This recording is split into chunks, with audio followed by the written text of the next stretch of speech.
Hello. Let's see if this is going to work. Hello.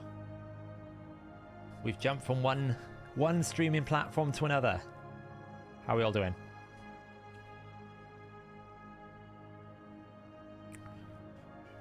Let's turn this down a little bit.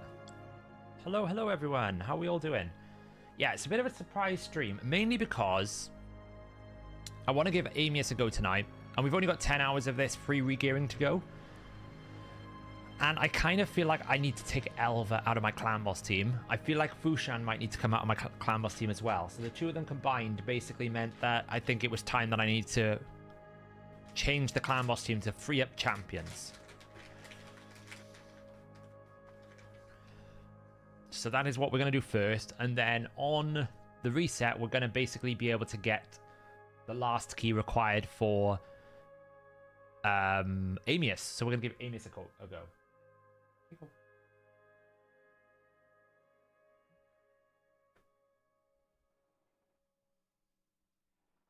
Bat eater time. I mean, I've got the 2 man eaters, right?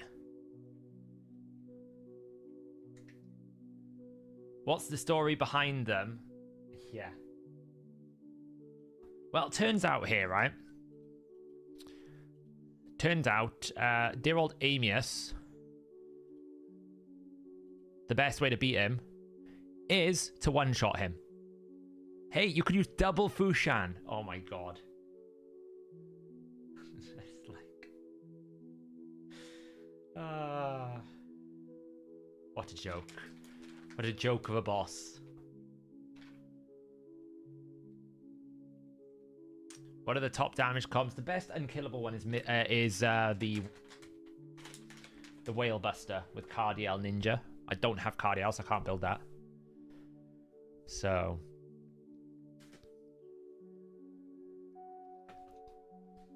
yeah, I pulled all my shards.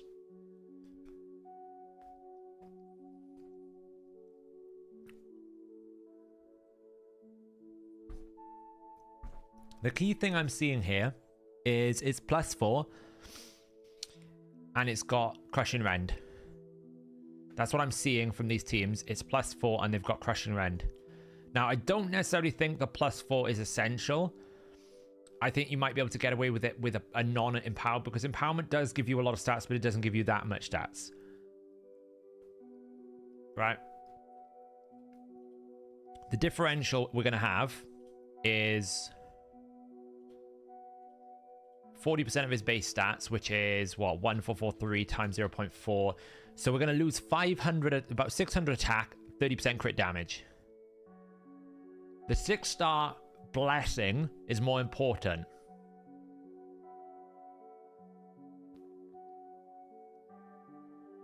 Right? The 6-star blessing is more important. More than anything else.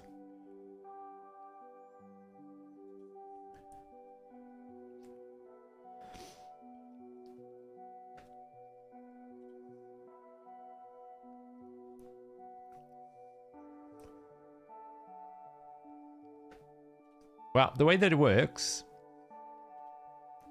this is not repeatable, I would say, right? The way that it works is not repeatable. What they're essentially doing is they're running the RNG. They're waiting for the A1 to repeat attack. Oh, he's got to 2 turns now. He's killed it in 2 turns. 2.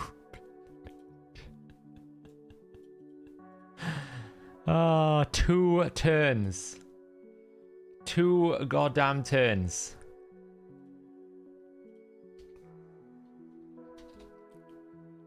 He's literally just gone from 3 turns to 2 turns.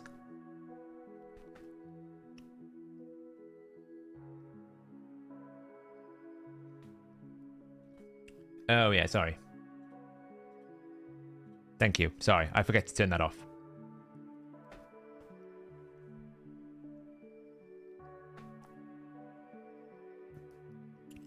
Hi, Titan.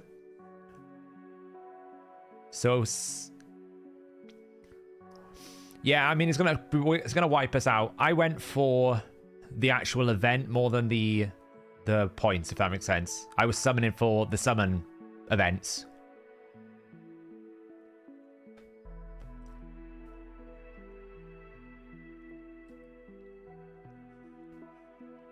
He's literally just using... I would imagine he's got a bolster set. I'm going to guess he's opening with Ghost Spawn's A3 so that everyone has increased attack. And then he's just ally attacking with all of these.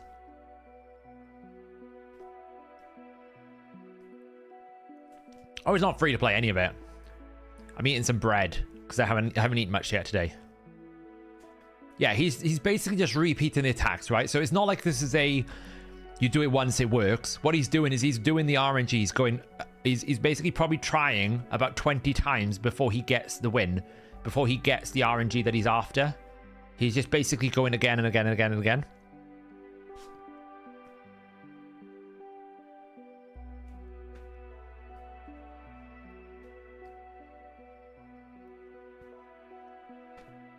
I mean, I can do that, right? I could literally go.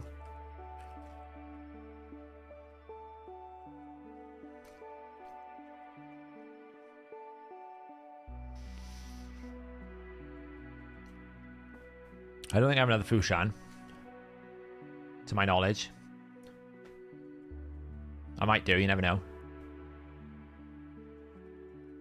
No, I don't have one of those, so I'd probably run that. Run this.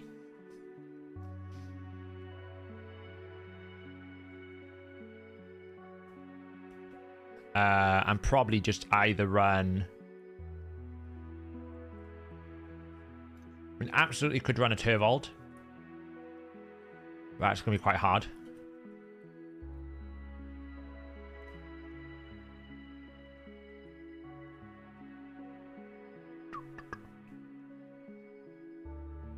You could do that, right? Because you get this.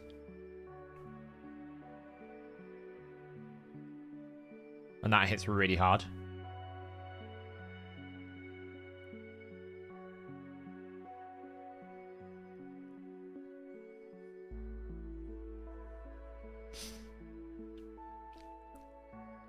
Hex is useless.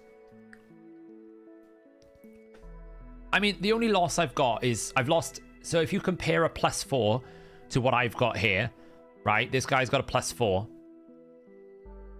Where's this? The differential is going to be about 570 attack and 30% crit damage. It's essentially the difference, which is not substantial. It's significant, but not substantial. And you can see there are other people that have done it on less ally attackers. Like there's this one here.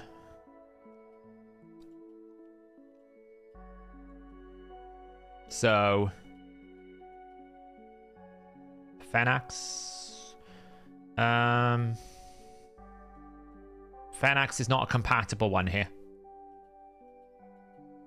You know, this can absolutely be Crushing Rend, I think, because I think Crushing Rend works on the skill, not the attack. But yeah. So we'll see. The main thing, though, the reason why I want to rebuild my clan boss team is not necessarily because I want to try and one-shot it with Fushan. It's because realistically, having Elva in clan boss is a waste of a champion. So I kind of want to remove her from that problem. Let's just do some tag team series here first, because I need to restore my blimmin' gold bars because I went for a sacred shard. My summon rush video is coming out tomorrow. So yeah, the video of my summons. It's an interesting tale of success and heartbreak all at the same time. That's all I'm going to say.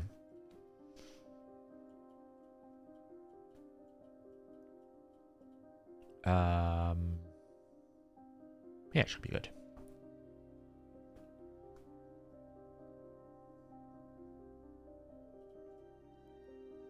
Nice trance. One key. It's always good to one key.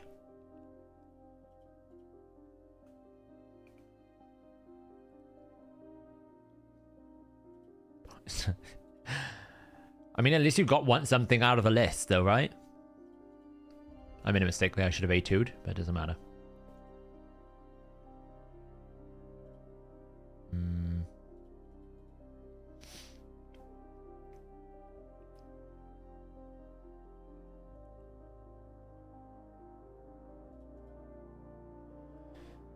It sounds like Tolkien, yeah. Finally got your 6-star Whisper. Nice.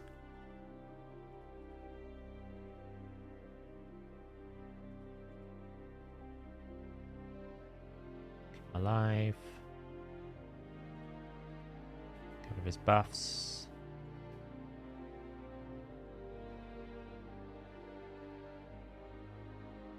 Finish him off.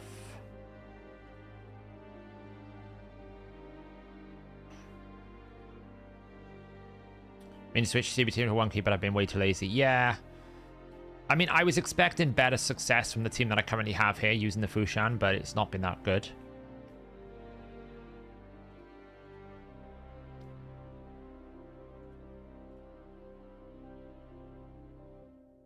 That was annoying.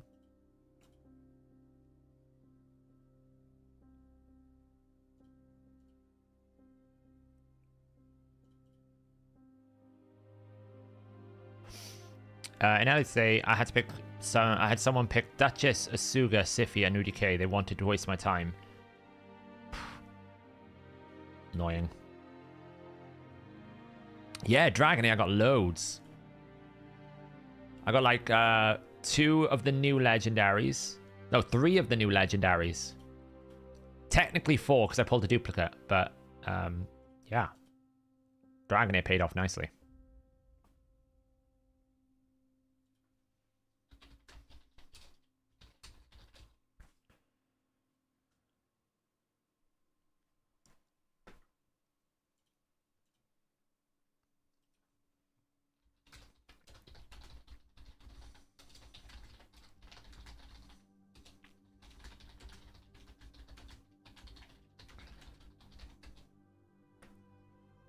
You beat Amius. I mean, there is a free-to-play way to beat him. There's also a pay-to-win way to beat him, but there's a free-to-play way to win him.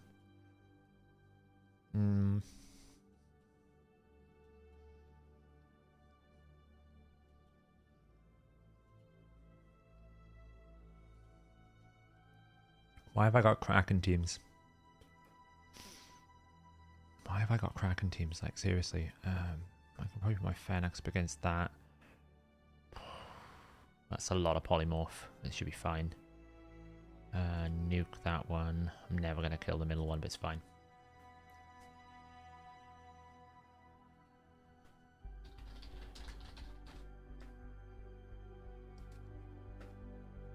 So we take out him.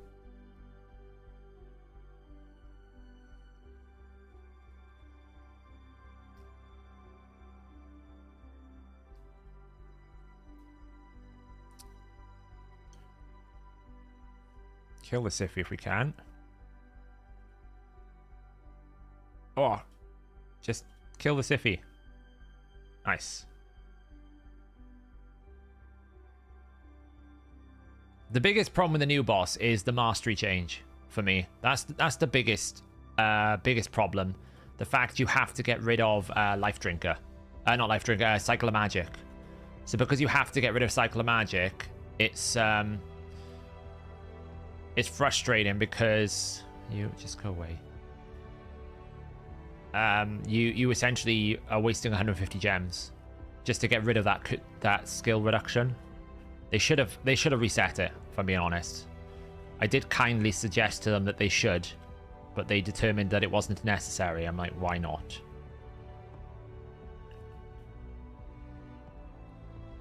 Yeah, we'll shop different channels.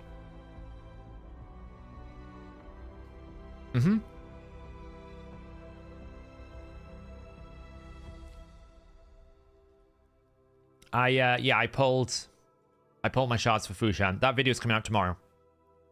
For Torment, sorry. Have you any issues? I'm up to my screen reverting back to champions page to build champions in the game. It happens every time I open up a new piece. Refresh your browser, Matt. It happens if some sort of ascension thing happens. I can't beat this team.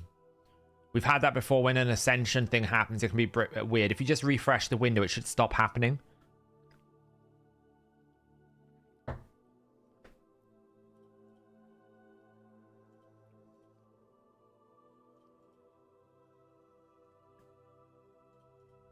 Oof. I was going to record the patch notes video today, but for some reason the energy company like the national grid in the UK is the main energy provider, decided they wanted to constantly flicker the power on and off mid, like for like a millisecond. So I lost access to my computer for like 2.5 hours, and that kind of ruined the rest of my day. So that's going to have to get recorded tomorrow now. But that was my original plan.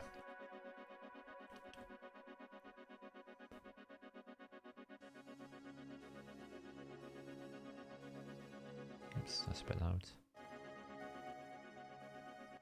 By the way, I did pull out all of the rewards available in a simple document for Cities in Tranos. So we can have a look at that as well in a minute. Just get the dailies out of the way. So I keep forgetting to do these dailies lately because I've been so busy.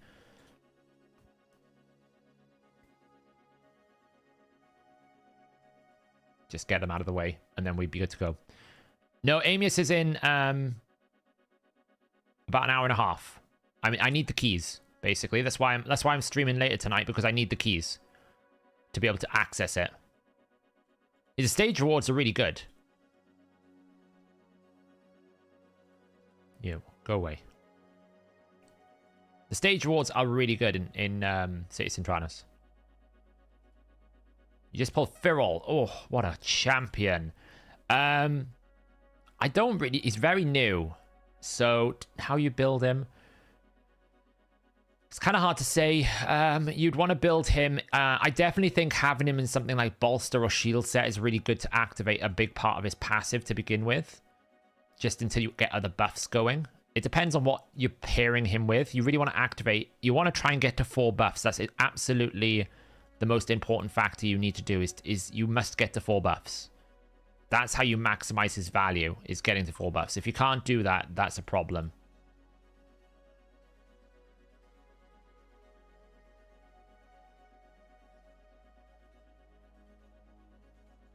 There's no way in hell I beat this.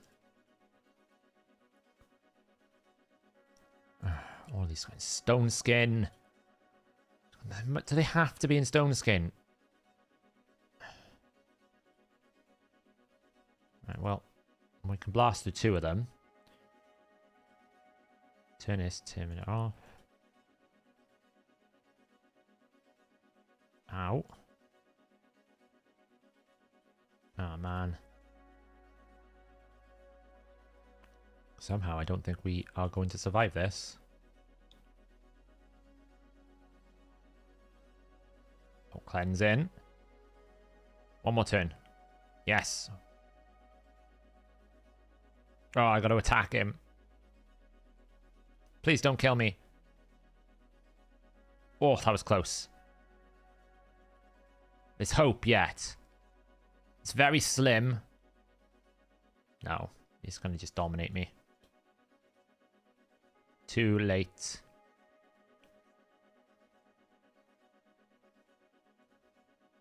Or maybe not. We might have some hope.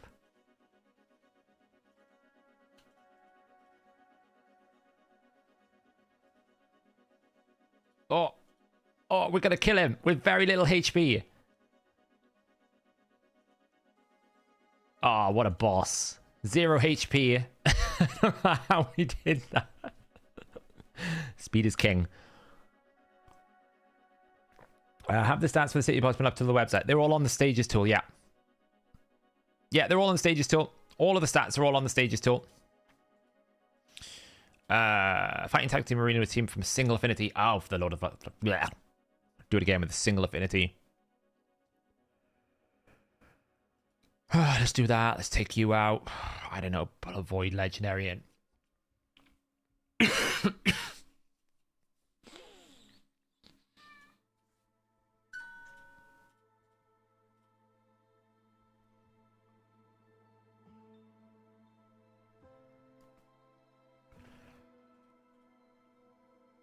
Oh, wow, I took everything off him. Absolutely everything. He's taking everything off me. It's just... Alright, let's get rid of the Siffy. 1 down.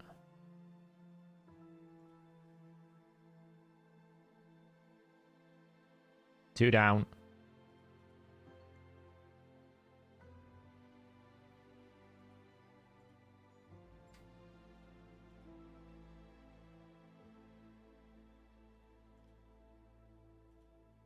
3 down.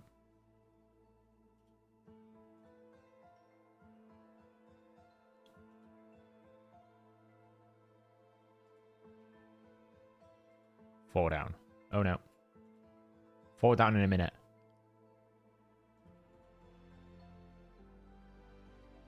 Four down. Have you been keeping track of the Utah points remaining? If so, could I get access to the sheet? I haven't been.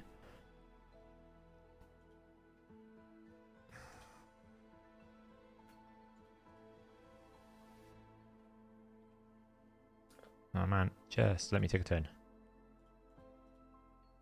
Ah, it's just stupid amounts. All reaction stupidity. Yeah, I'll show the build now. Nice, we survived that. Ah, we didn't survive that. It's alright, we'll woke up. Keep attacking. Nice. Cool. Advanced quest done. I lost my 5 silver keys today. I'm not really happy about that. It's kind of annoying. Quote, we wanted to give people more energy. Well, why did you take away my silver keys to do it? You didn't have to do that. You can give people energy without taking away something from them that they always have. That's ridiculous.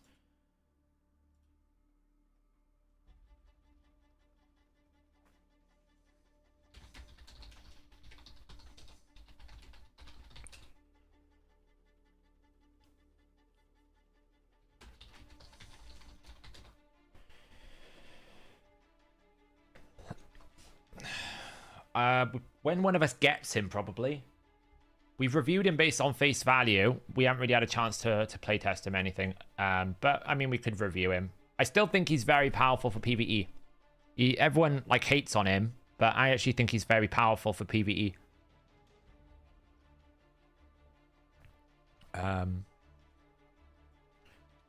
Fenax build is...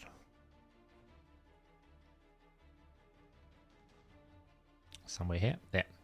So he's in lethal crit damage sets. He is in at 210 speed, 267% crit damage, 6.5k attack, no accuracy, no real defensiveness. Masteries wise, he's just in counterattack. We want to try and counterattack as many times as we can.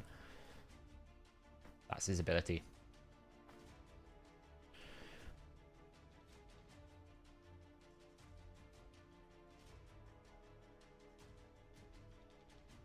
I'll give you a little sneak peek to tomorrow's video, by the way. A little sneak peek to tomorrow's video.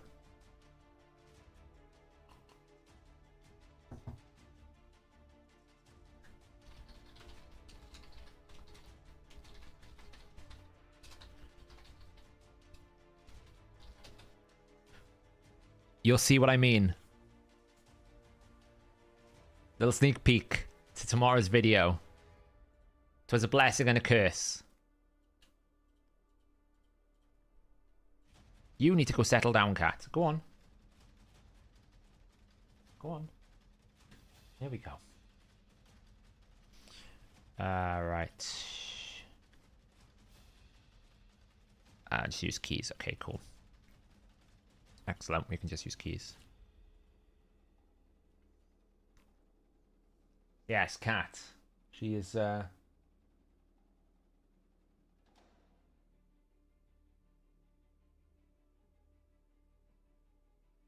currently deciding how to get comfortable.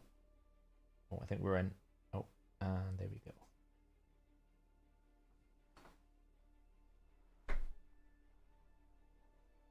Oh, you're far away from me. She's too far away from me. Did I get Kriya done? What do you guys think? I guess you'll find out in tomorrow's video. Could you show us a way to get through Scarab King, D9 on the blue side? Epics only. Yeah. Wait, epics only? D9? I didn't think it was epics only.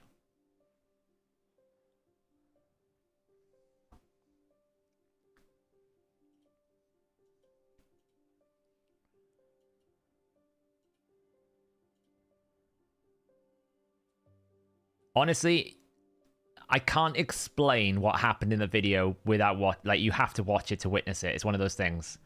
It's not me trying to big up the video. I literally, you couldn't write what happened even though you tried it. It's crazy. The reason why I didn't come out today is I've got one more summons to do tomorrow. So I'm waiting on that.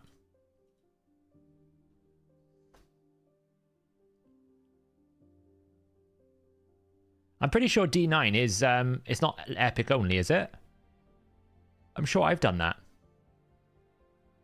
We get 4 rotations of Dark Fae a year, 1 every 3 months.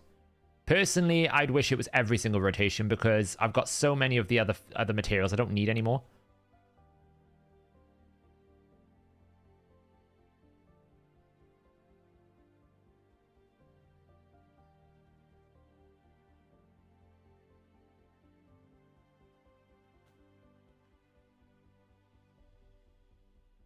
Yeah, so the way that I beat it was with Nethril. Honestly, probably Borgoth, the Scarab, is going to be subject to what blood shield you have and if you have a poisoner. You can do it with HP burn as well.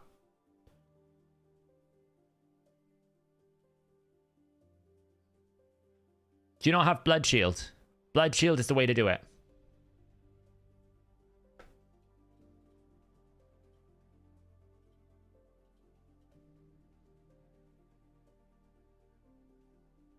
Yes, I'll showcase the Iron Twins. Yeah, I'll show it now.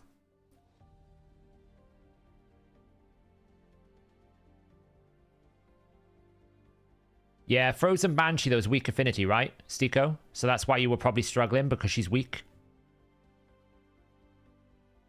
Why don't I farm 21? I'll show you.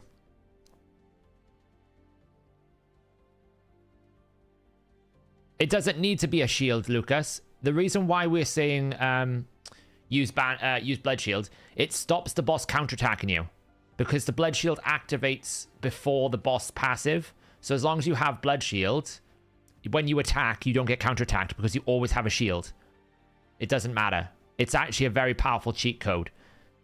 It's the way you beat it, basically. If you don't have a shield, just put a Blood Shield on someone and give them poisons and they'll probably survive.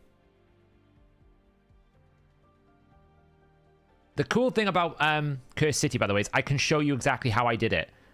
Because we can replay all of the zones we have completed, I can show you. So I'll show you now how I've done it. How it works.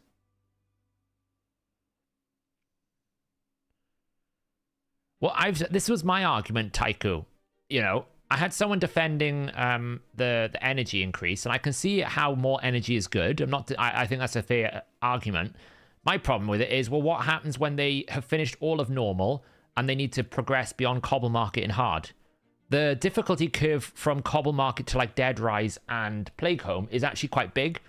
It's like a 50% difficulty increase in my opinion, because the stats go up quite a lot and also the restrictions start becoming a lot more strict. So what happens when they've reached that point? They get the key. Does replaying stages count? If that's the case, that's fine. If that's the case, that's fine. The reason why I don't do stage 21 is because I have capped materials. Look at them. So the only thing you get better at 21 is materials. I don't need the materials, so therefore it's fine. Okay, well if replay's capped, it's not so bad then. Because I actually was thinking it's going to be pretty awful for people when they get to the stages they can't progress any further. And then they're stuck. So I guess it's new energy. I don't see why. If they wanted to add a new advanced quest, for example, why can't they just add a new advanced quest, but you still need 9 to complete it? Why does it have to be all, right? It doesn't have to be all or nothing. You could just, like, there's lots of different games that I've played where you have, like, daily quests. You don't need to complete them all. You just need to complete, like, 4 out of the 5 or 3 out of the 5. If you complete 3 out of the 5, you get the bonus. Just do that for the refill. Then people have an option. Do I want to do my tag team today? Yes or no? Do I want to do my, Cursed City of Centranos keys today? No. Do I want to do, I don't know, Hydra chest? Do I want to do that artifact ascension thing that requires me to go spend half of my arena refill in Sand Devil stage 7 because I don't normally farm it yet because I'm not at that level of an account, right? You give player choice. You still give them rewards. You still incentivize doing different content pieces because the quest is there. but it's not restrictive. You're not punishing 1% of the player base or whatever the percentage of the player base that does use their silver keys. You're not punishing them because, quote, analytics tells you nobody uses their silver keys. Well, that's not really fair.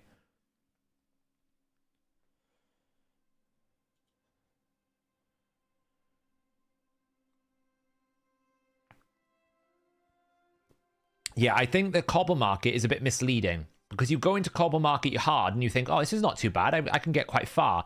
And then the moment you hit like Dead Rise or Plague Home, the curve difficulty suddenly goes from like 0 to 100. Like, oof, this is looking a bit ropey. You know, even I felt it when I was playing the game. I was breezing through cobble market, and then I got to these other two, and I was like, oh, actually, I need to think about this now. I can't just bulldoze my way through it. I actually need to apply a little bit of thought process and brain processing.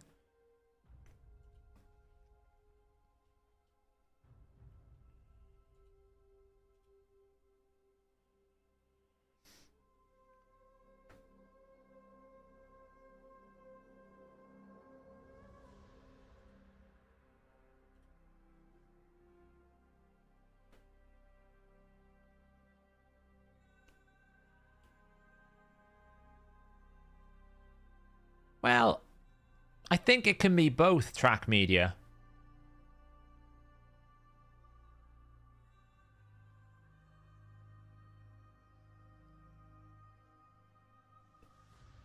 I haven't unlocked Amius. We're unlocking him in about an hour and 20 minutes. Oh, you Tainted Halo. Just got a 1 second run, 2 turns. Tainted, what kind of build have you got on your Fushan? Out of interest. Like, what kind of stat breakpoints are you finding with it? It's actually a question that Hell Hades was asking me as well. He was curious to know what kind of builds was going on with it. It's very ingenious, I gotta say.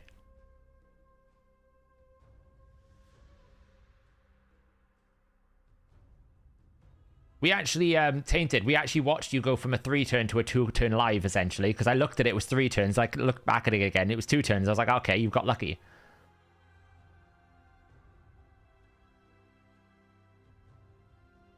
Okay, yeah. And I guess what you're doing is just rolling the Fushan A1, right? You're rolling the Fushan A1 RNG. So you had to repeat it a few times to get there.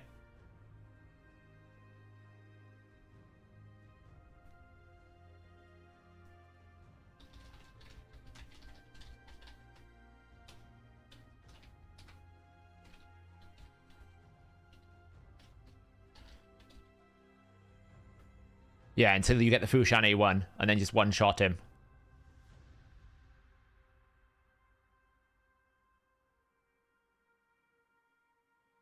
Like, I'm not that far away from those stats, to be honest.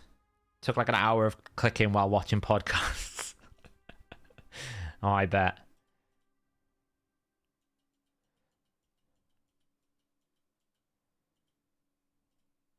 There's probably ways you can pull it back. Like, I'd imagine, right?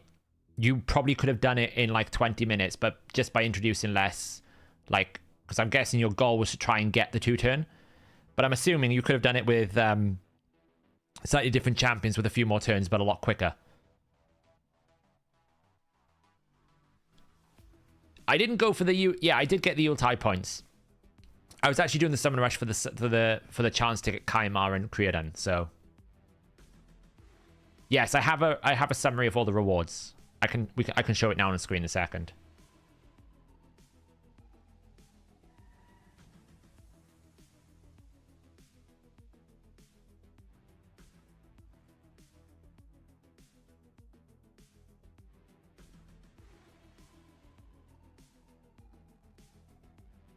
Let me see where I'm at here.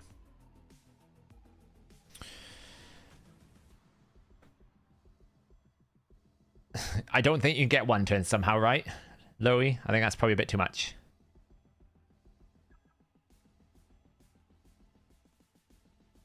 You're planning on the Pythian, Valkyrie, Nishak, and Venomage. Yeah, you plan on YST's comp. That makes sense.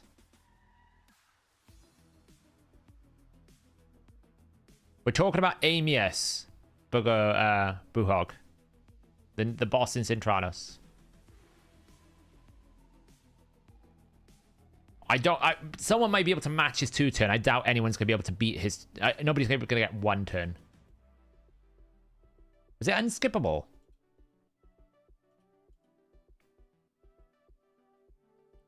Well, do you know what? I can't even control that anymore. They've changed it. They've actually changed that. Kyle.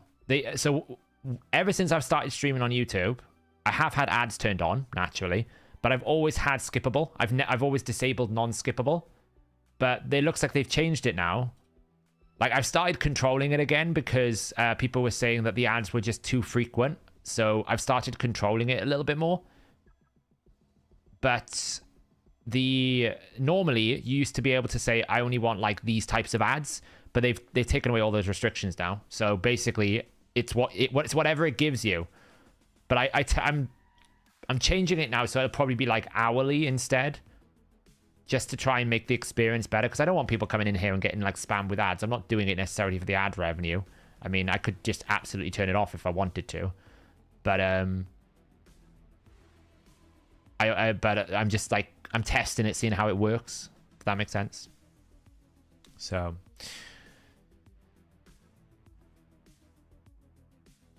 No, I don't. So here's the thing. I don't choose what the advert is. The advert's actually displayed based on kind of like what people are paying YouTube, and also like viewing preferences, localization issues. You know, often YouTube will use your Google profile to determine what kind of interests you have based on your age, your demographics, your location. We don't choose anything. I literally just, I press a button and it gives you an advert. I don't know anything about it. Oh, that is a brutal build. That is an absolute brutal build.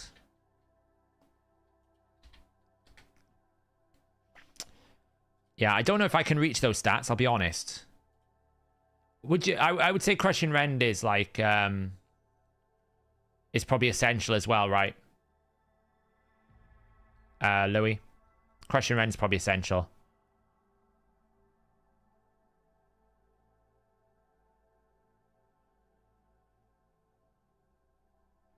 Ally attack doesn't count as a turn. So technically the initiation of an ally attack counts. So if he kills it on the first ally attack, which is what he's doing, that's how it works.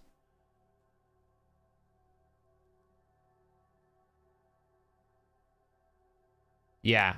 So the thing is, when you have a 6-star awakened, and this is very important, you get the awakened passive, which gives you 50% damage bonus. So you're getting the 50% multiplication bonus on top of Crushing Rend, which is ignoring 35% ignore defense. On top of Savage, lethal, which is another 30, so you're at 65% ignore defense. Then you're just rolling the A1, and you've got a crazy build because you're +4, right? So it's all of it layered on top of each other. Longbeard as well gives you 20% bonus damage. So there's another multiplier. So you're just multiplying constantly, and you're going to probably, I'd imagine the A1 is hitting for something like 400,000, maybe 500,000. So you're just trying to get a multiple A1s to kill it. Thanks, Patrick. Appreciate it. Welcome.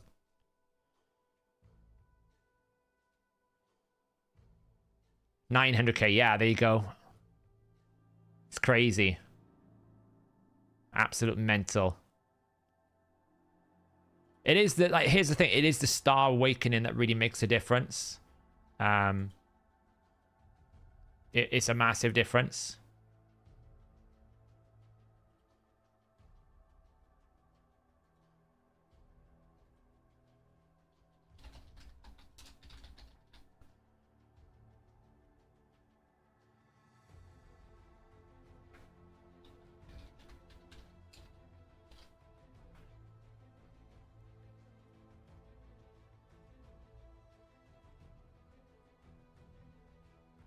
Yeah, exactly. So I've got a 6-star soul. That's why I was considering trying it. But I don't know if... So I was doing the math, Louis, and I was thinking, well, a +4 is 30% crit damage and about 577 attack difference. Obviously, the speed's a factor, but it's not going to matter here because we're just doing... we're just doing a one-shot strategy, right? So the speed is irrelevant.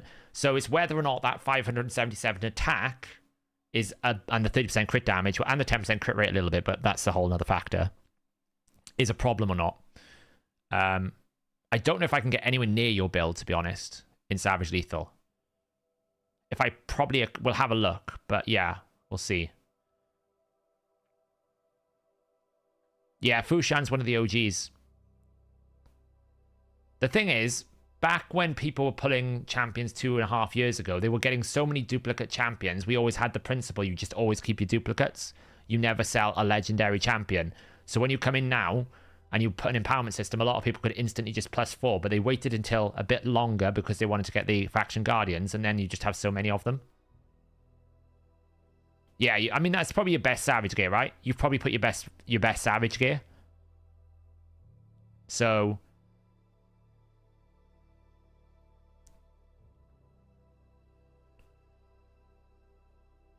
But the thing is, you don't need to try and get 2 turns. You can do it in like 6 turns. Just bring another ally attacker and just try it. You can do it. Why are we getting bad luck here? Sometimes this runs perfect. Sometimes it just fails 3 times in a row. Like, your gear's fully awakened, but the nice thing about awakening on gear is as long as the base substats are good, the awakening is just RNG.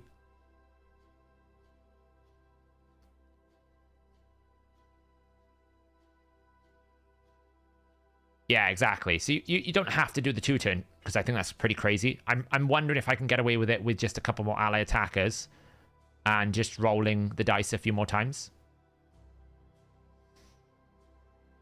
Why Ruella? It's faster with Ruella because she doesn't run. Dwarves waddle. Sylvan Watchers don't. Gnut just takes about... Gnut literally adds probably another 30 seconds to the run because of all his waddling. I know why I'm losing. It's the reaction ring.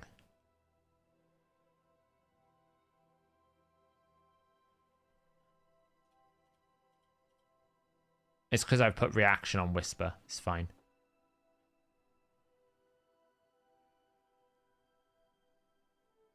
I might be worth doing Lydia 2 ally attackers and 2 TPS. Yeah.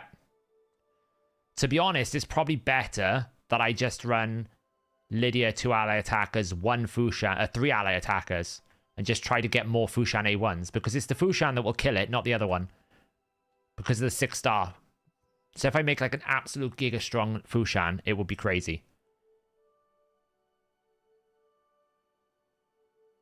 Yeah, Morrigan can replace Lysandra. You can use Deacon as well. You just need to bring an increased speed on someone else. There we go. Like, this team is barely built. I think the only champion that has full masteries is Whisper. Everyone else doesn't have masteries. It's also pretty bad because I'm using my bolster Ruella, which you shouldn't. Like, I shouldn't have bolster on here because that's just making it harder to kill the clones. It's not a bug. It is a design decision by Plarium because they want to rotate it with other quests. If you run 2 Pythians, does the damage reduction stack? I don't think it's exclusive Pythian, but it could be. It depends. What does the skill description say?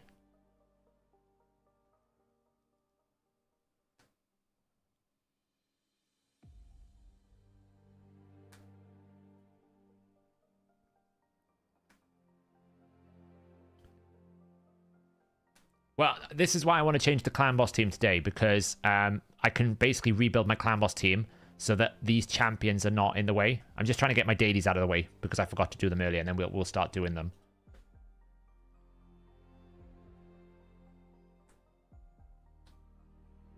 You say that, I've not got any good Merciless gear right now. I've basically got completely 5-star gear. I haven't been able to get any Merciless gear.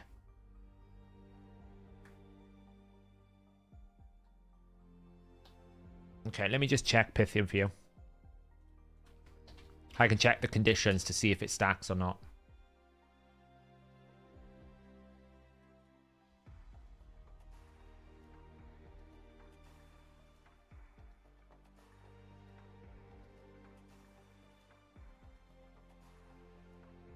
That shield was a lethal shield. It wasn't a merciless one.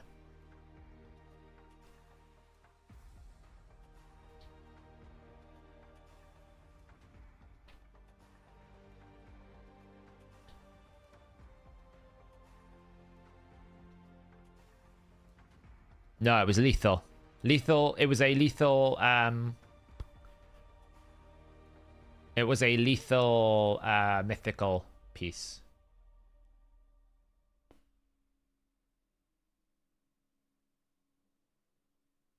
It does have is unique on. Let me just check if that's a parameter.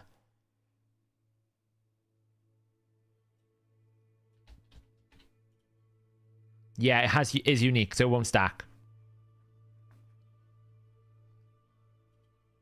It won't stack. Pythian's passive. It won't stack with another Pythian passive because it has is unique.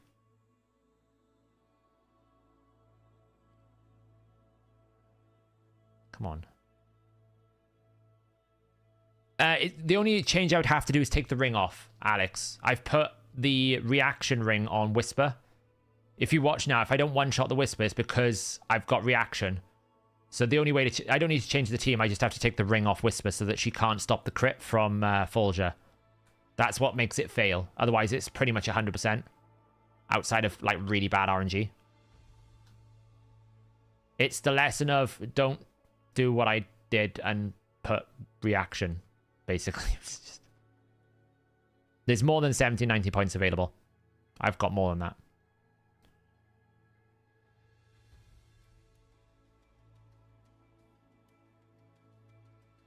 Well, the thing is, Fushan is actually really useful in a lot of areas. I don't want to build a Fushan clan boss team. I'm going to take Fushan out of the clan boss team. That's my plan. If I take Fushan out of the clan boss team, I can build him for whatever I want. Yeah, I know.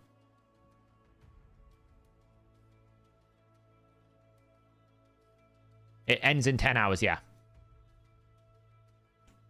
Should Helmsman...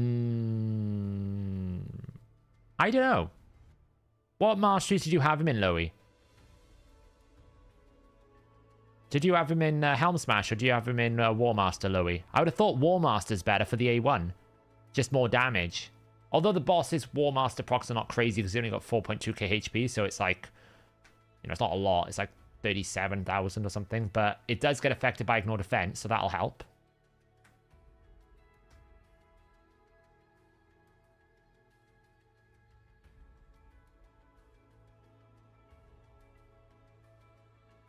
Helm Smash. You did go Helm Smash. Okay.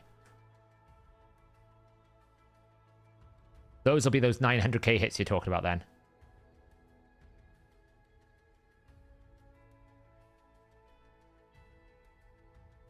Probably when the Helm Smasher procs. Yeah, so this is probably going to fail now because I haven't got decreased speed on because we hit reaction again. Right, that's the problem. We might be okay if we can get back around to decreased speed. Like now. We're probably going to be okay, actually, because we got back around to decreased speed. We can take a whack, but it's not too much of a problem now because we're in rotation. Yeah, when the build is that extreme and you can ignore another 25% ignore defense, yes, it will outweigh the War Master. Because the War Master proc on the boss is not that crazy because he's only, what, 4.2 million HP? So War Master is, I think, 5%?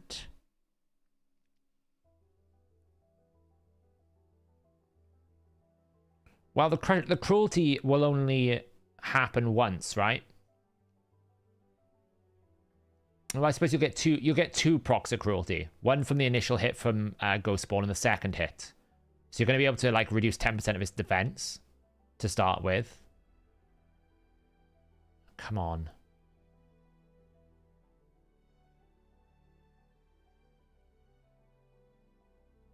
Whisper, finish it off, please. I don't want to have to do this again. Thank you.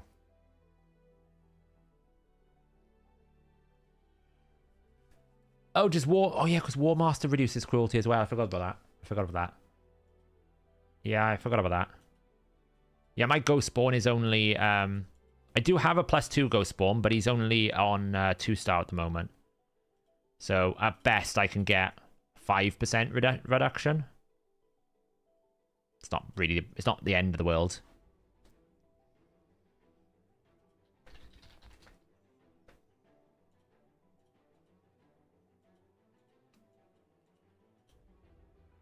Yeah, he's got 11k defense. I know, only a +2, right?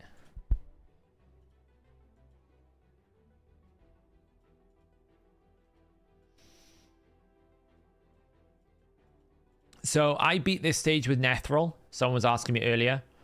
He's in regen, right? So what happens when you have Blood Shield is when you attack, you place the shield, so you never get counterattacked. So what you want to do if you want to beat this stage, find someone who's got a poison, put a Blood Shield on them, and just keep cycling. You'll take some damage, but you'll see he just doesn't really get any close to dying.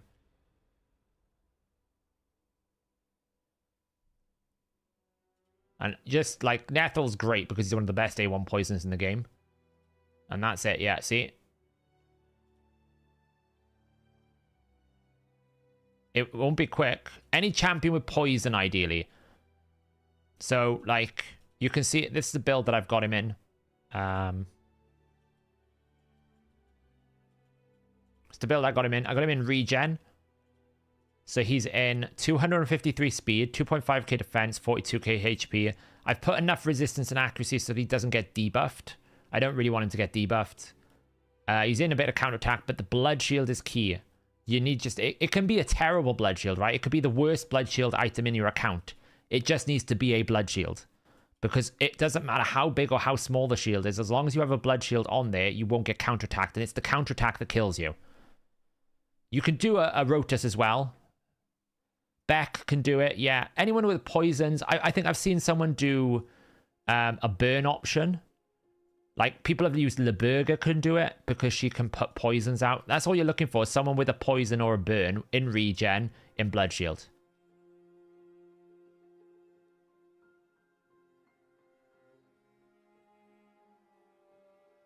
Yeah. Yeah, you can definitely not run the resist. I just build him exactly the way that I would have built someone to do it generally. You know, if you look at the fastest team here, it's probably like you can absolutely brute force it with Little Miss Annie if you've got it, but that's obviously, you know, Callus. He's got +4s coming out of his ears, so you can just basically one-shot it with Crushing Rend. Crushing Rend doesn't serve you as much there because it's only level 20. So, let's get the optimizer open. Let's see.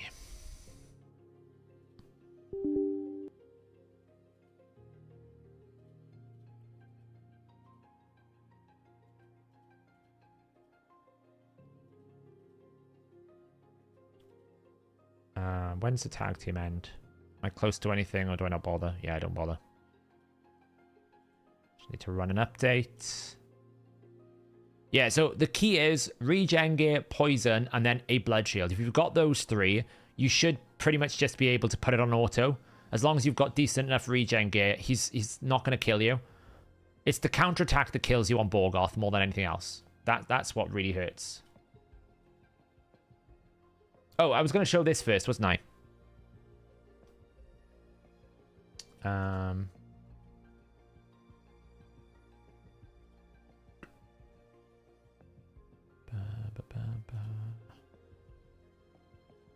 There we go. So, Cintranos rewards. I've pulled out all of the total combined rewards. There is some question marks because the way that they deliver gear is done through what they call a variable chest. So this doesn't include the artifacts and accessories you're going to get because the variable chests are a little bit more complicated. I have to dig in to basically pull out the variable chests to determine what you get out of them. They're a bit like the anniversary chests that you see a lot that they put in, like the gold chest and the silver chest. They're randomized and there's about 8 different variants. But in terms of everything that you get here, you get 200 cursed remnants. Right, I can actually add difficulty here as well if we want to. Go. Just get rid of the blanks. There you go. So if we're looking at normal mode, we're going to get about 500 energy a month. And then 1.3k energy on hard. Notice how there's no cursed remnants on normal. None at all. Wait, let me just check that cursed remnants thing.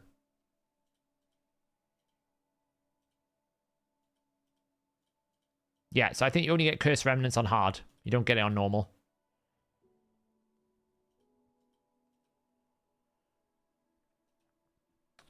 How much is it? We'll have a look at the region now. So you get 1,000 Eternal Soul Coin. That is insane. Do you know how much 1,000 Eternal Soul Coin is worth in terms of time? So what they're basically saying is you're going to get, if you want to, a guaranteed Eternal Soul Stone. Every month, they're going to give you an Eternal Soul Stone. That is absolutely bonkers in terms of how much that's going to help you find the materials to get your souls from the market. That's a lot of souls. That's a hell of a lot. 300 mythical charms. Yeah, it's tons. Like, when I say it's tons, normally if you just run Iron Twins, it takes you about a year to get a tier 2, to get that many coins. That's a lot of stuff. You get 300 mythical charms, some rank and rarity charms. All the mythical charms exist on hard mode. We get 75 greater accessory oil, and then greater arcane greater accessory oils. We also get greater artifact oil, so you're going to get a combined 150 greater. What else have we got up here? There's some chickens. There's only one mythical chaos ore. There's only one 6-star mythical chaos ore. That's a bit weak. They need to improve that. We get basically auto battle tokens. Cool. There's 3 epic books available. What else we got here? 2,000 immortal soul coin. It's pretty good. I don't really know. These are normal mode. That's fine. 4 live arena refills. 2,750 mortal soul coins. There's 4 mortal soul stones.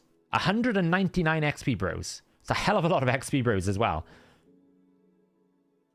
Glyphs. Fair amount of glyphs, right?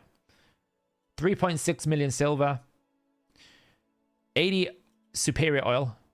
And how much lesser oil do we get? 190 lesser oil. So the oil's not too bad. In terms of how much is that from Soul Cross, we can basically say region.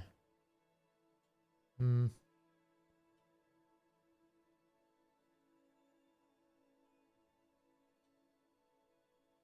do it as a filter instead. So in terms of how much of it is from Soul Cross. So if you can't do any of Soul Cross,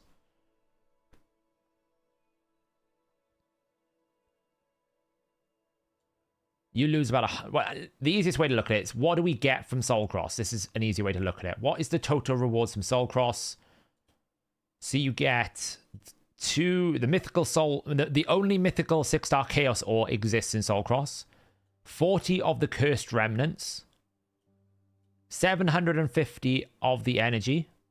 All of the eternal soul coin exists in Soul Cross. All of it. A good chunk of the mortal, half of the immortal soul coins exist in Soul Cross. All the rank 6 speed glyphs exists in Soul Cross. 90% of the accessory and artifact oil exists in Soul Cross. Half of the silver exists in Soul Cross. So yeah, a lot of the big rewards exist in Soul Cross. But I think if you look at Plague Home, anything big here is a 6-star legendary chaos ore in Plague Home, 25 cursed remnants, 300 energy, a good chunk of coin. What about Dead Rise? 25, 700k.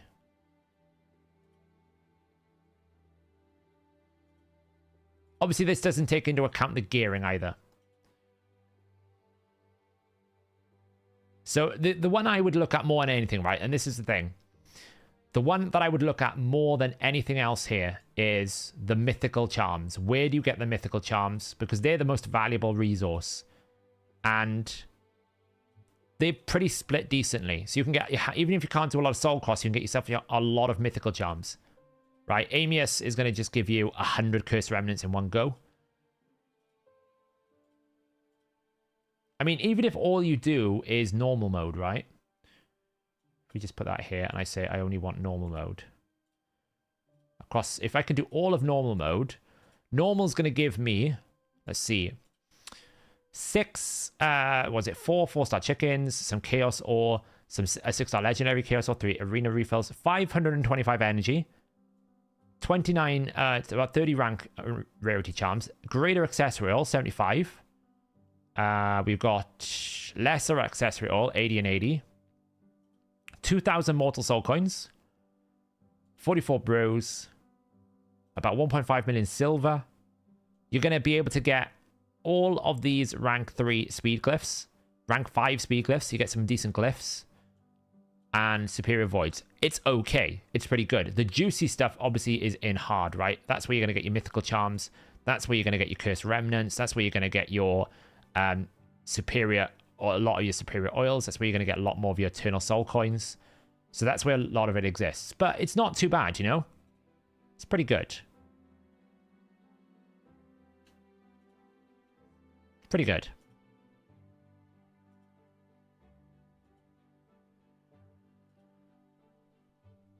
Mythical charms are double bosses, right? They seem to be everywhere. They're in the awakened rooms. If you look here, they're in the awakened room. They're in the double bosses.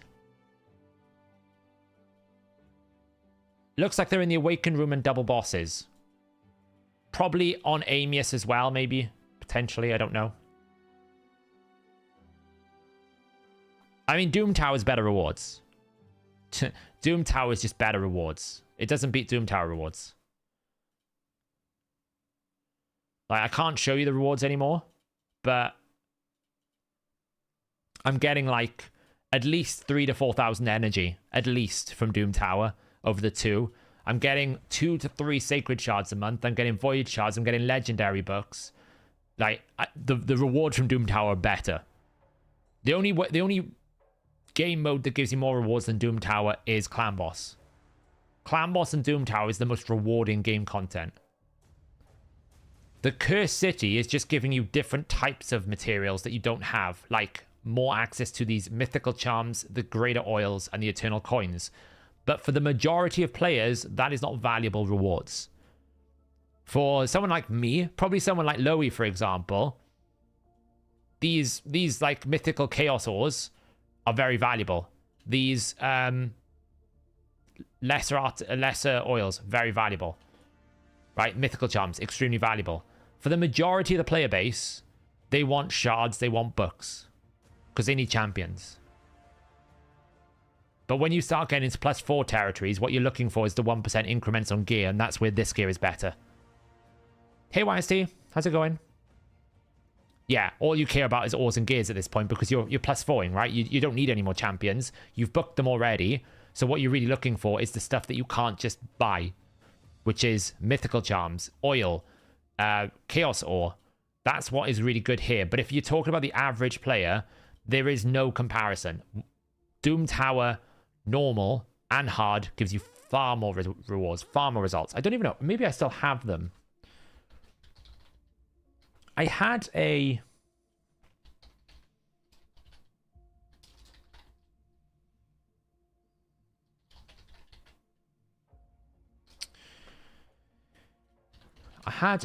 once upon a time, a Doom Tower...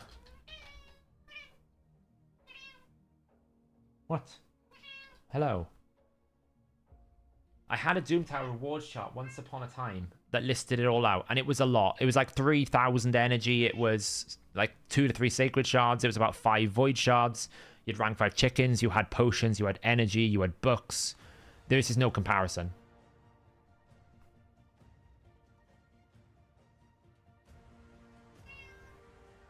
Well, for Arena, yeah. I'm not at Loey's position, but what I'm saying is For me, because I've got most of the champions, gearing is more valuable because what I can do is at least abuse my gear on the champions that I already have. Like, for me, Eternal Soul Stones are way more valuable than Sacreds. Because the chances are, as you'll see in tomorrow's video, I'm going to pull a legendary champion I already have. And not the one that I want. Whereas Eternal Soul Stones can give me access to...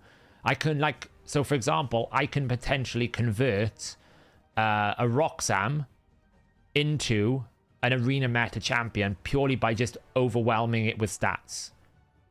Right? I can just bring so many stats into it that I can just overwhelm the fight.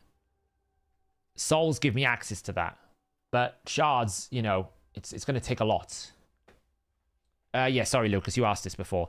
So the team that I'm running for Iron Twins is... Actually, just do more keys. Is this team here. So we're running Oella, Tatora, Pythian, Geomancer, and Aox. I'll show you the run here, and then I'll show you on the team builder, because it's easier for me to show you the team on the other screen. Iron Twins. Where is Iron Twins? Iron Twins Fortress. I use the same team on all affinities. The key is what we're doing is we're setting up the Geomancer burn. Then we're using the Aox passive to extend the duration of the burn, like what we want there. We're then using Oella's resistance buff to try and stop the Iron Brand from extending. Doesn't work always because it's not properly tuned, but the goal is you basically stop the Iron Brand from extending. We're then using Tatora's decreased accuracy to help that, but also Tatora's put in increased defense up and block debuffs alongside Pythian so that we never have any sort of decreased defense on us. And then Pythian is helping here by essentially reducing the damage we're taking with all the buffs that we've got up. Oella is also extending the duration of buffs, which is what makes her very powerful here, and she's also got a big aura. That's how the team is working. So what we're trying to do is keep the burn up as long as we can, because that's where all the damage is coming from with Geomancer. We don't want decreased speed because we actually want the boss to go faster, because we want the boss to hit us more times. You see that extension on that burn? We've been able to extend it longer. And that's what we're trying to do. We just want the boss to constantly keep attacking us because that's the source of damage. The only thing that doesn't activate his passive is Geomancer's damage. If you try to bring, like, Brimstone, you'll activate his passive. Poison, you'll activate it. HP Burn activation activates it. But the actual bonus damage from Geomancer doesn't. It doesn't activate it. She would benefit from being booked. There is a fail rate on this team, and that is if we don't have decreased attack on the team. Like now, this is potentially fail, but as long as we get a decreased attack out on the boss, like now, we're fine. That's the only fail rate, is if the decreased attack falls off during this last window, which if he cleanses at an awkward position, it can happen. But you'll see the big damage boost in. That's how it finishes. It normally runs somewhere between like a minute and a half. I've got it down to a minute. Sometimes it'll run 2.5 minutes. It just depends on how it goes. It's very hard for it to kill Oella. In terms of the build, this is the build. So we've got Oella built in Defiant Stalwart. We've got Pythian built in Bolster. And we've got Tatora just built in Stats. Geomancer's in Reflex just so that we can try and get back round to his A3 as much as we can. And then Aox is built in high accuracy as well because we need to land hit. So you can see the breakpoints in terms of stats. Pythian, Oella, and Tatora are quite tanky. As long as Pythian and Oella stay alive with Tatora, that's normally okay. We don't really care about decreased speed on Oella. So we just build it. Accuracy on Tatora is needed. Accuracy on Geomancer is needed. Accuracy on Aox is needed. You can see I haven't even got masteries on half of them. I haven't even bothered putting masteries on. We don't run any War Master because War Master can activate the passive and we don't want to do that. So we're not putting that out there. And mostly everyone is booked here. You don't really need a booked Aox, but I have so many epic books I booked it for CVC. Aox doesn't need booking though. It does help to have a booked A3 on Aox, just for the decreased attack.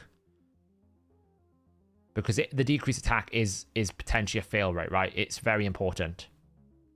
You can see I've actually managed to get rid of Iron Brand on 2 of my heroes completely.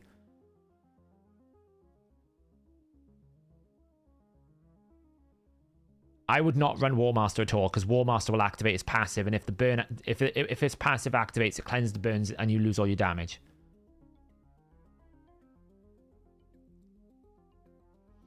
Yeah, you can absolutely run the double Painkeeper. I just run this team. It's just my team. I actually didn't have enough Painkeepers when I first had it, so that's why I haven't built it. So, yeah. So the goal is I want to get rid of Fushan and Elva at a clan boss team. Now, we could run a Bat Eater, because we do have a 6-star Man-Eater and a 5-star Man-Eater. Right. We absolutely have some crazy Man-Eaters just lying around. So we could build a Bat Eater. It's a bit uninteresting, though.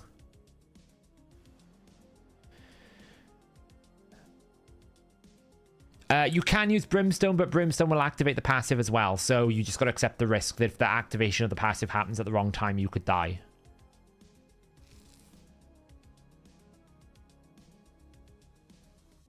I just don't know who I'd run DPS with it, though. You know, I just don't know who I'd run DPS with it.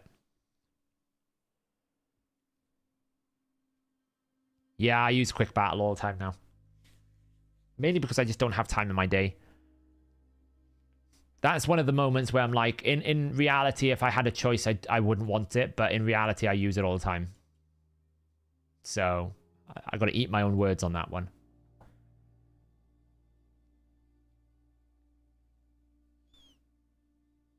Yeah, I could run the Deacon Eater, but it's a lot of effort.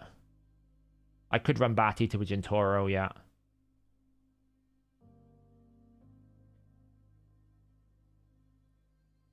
It's just boring. I don't like boring teams.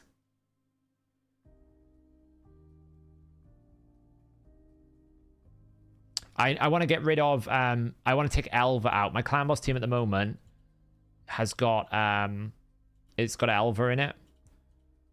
So this is the clan boss team at the moment. It's got Elva and Fushan. It streaks. It doesn't like Force Affinity. It's very magic heavy. So if there's no Force Affinity, it can be a problem. That's kind of one of the risks with Jintoro really in a clan boss team is if he is weak affinity, all the damage is on him in Bat Eater. Yeah, Deacon Eater is very difficult to build. So yeah, I mean you can go Bellinor.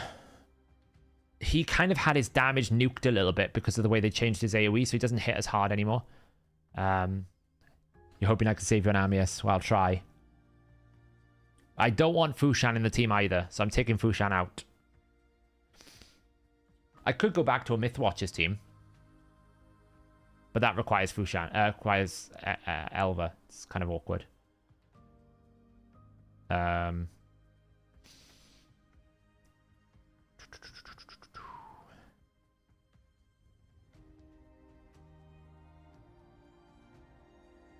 I'm looking back at my old teams. It's this one. One thing I want to just quickly do is I want to see how crazy I can build my Fushan if I give it everything I've got. If I give him absolutely everything I got. The only annoying thing is I really need to build a ignore defense switcher. Because I'm going to have more ignore defense here.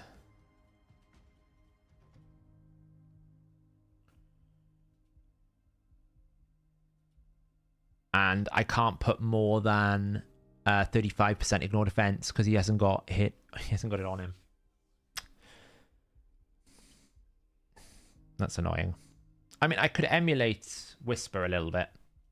I could emulate Whisper because I think she's got a similar base attack to Fushan. Let's have a look. Fushan's base is... Oh, they're actually identical. Apart from one, they're identical. So we can absolutely use her as a model. So if I optimize for A1, what is her... Her A1 multiplies 4 times attack. Fushan is 4 times attack. Okay, so we can just like emulate it on Whisper. That's not so bad. So I can just do a quick run through. If I optimize Whisper using A1, maximum, basically use everything that I've got in my account. He would have this, probably. Battle. We're going to do it on Amius, boss, hard, stage 1. We'll probably only have 5% available. Unless I've got a Farrick in the Fat. Because Longbeard doesn't have more than 1 star. And I'm pretty sure Fracken doesn't. Let's see. Yeah, he's only 3 star. So probably 5% ignore defense. Decrease defense. No weaken. He'll have increased attack. No increased crit rate. No increased speed. Doesn't really matter about speed. We don't need accuracy. Slots. We need... She's got pretty good ones of those. That's fine. Sets. Probably lethal. Like, what is the craziest build that I can come up with? This is going to be pretty close. Pretty similar. Minus the fact that he'll have, like, 3% more crit damage.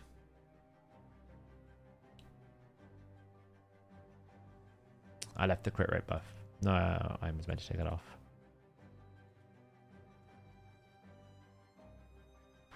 I don't think I can get anywhere near Loey's gear. And mine's pretty well. Mine's pretty good.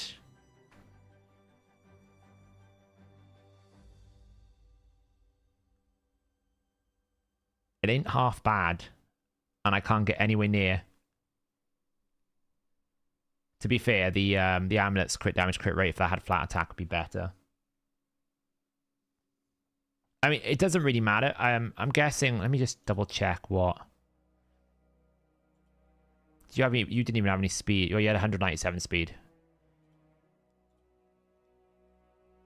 Yes, I'm missing like 20% off the boots.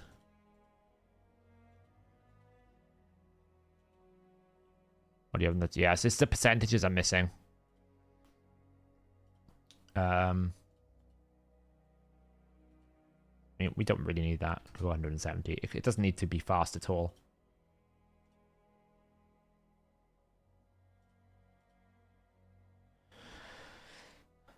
It isn't an 8.6k 400% crit damage, so yeah, I probably can't one-shot it.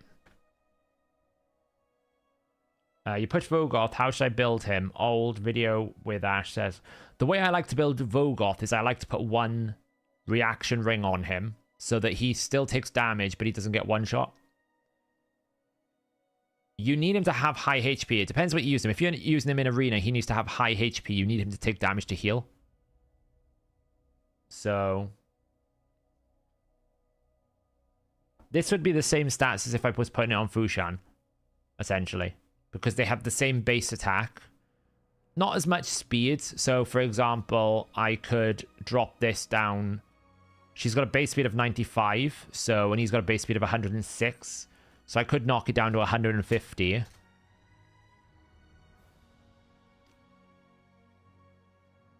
How does Turvold one-shot? 6-star, yeah. Yeah, like, it would be strong, but the problem is I'm missing 20%, 20%. I'm missing 120. I'm missing 20, 80. So it would be basically this gear, but with 20%, 20% more attack, and then the +4 coming in. Does give you an advantage if you only need, like, 80, if you can save yourself, you know, damage. I mean, I'm forcing lethal. I could try a savage instead.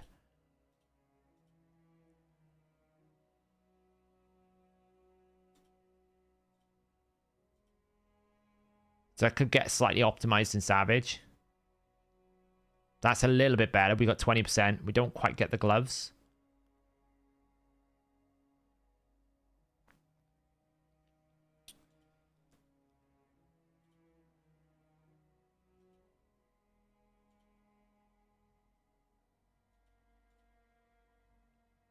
Oof.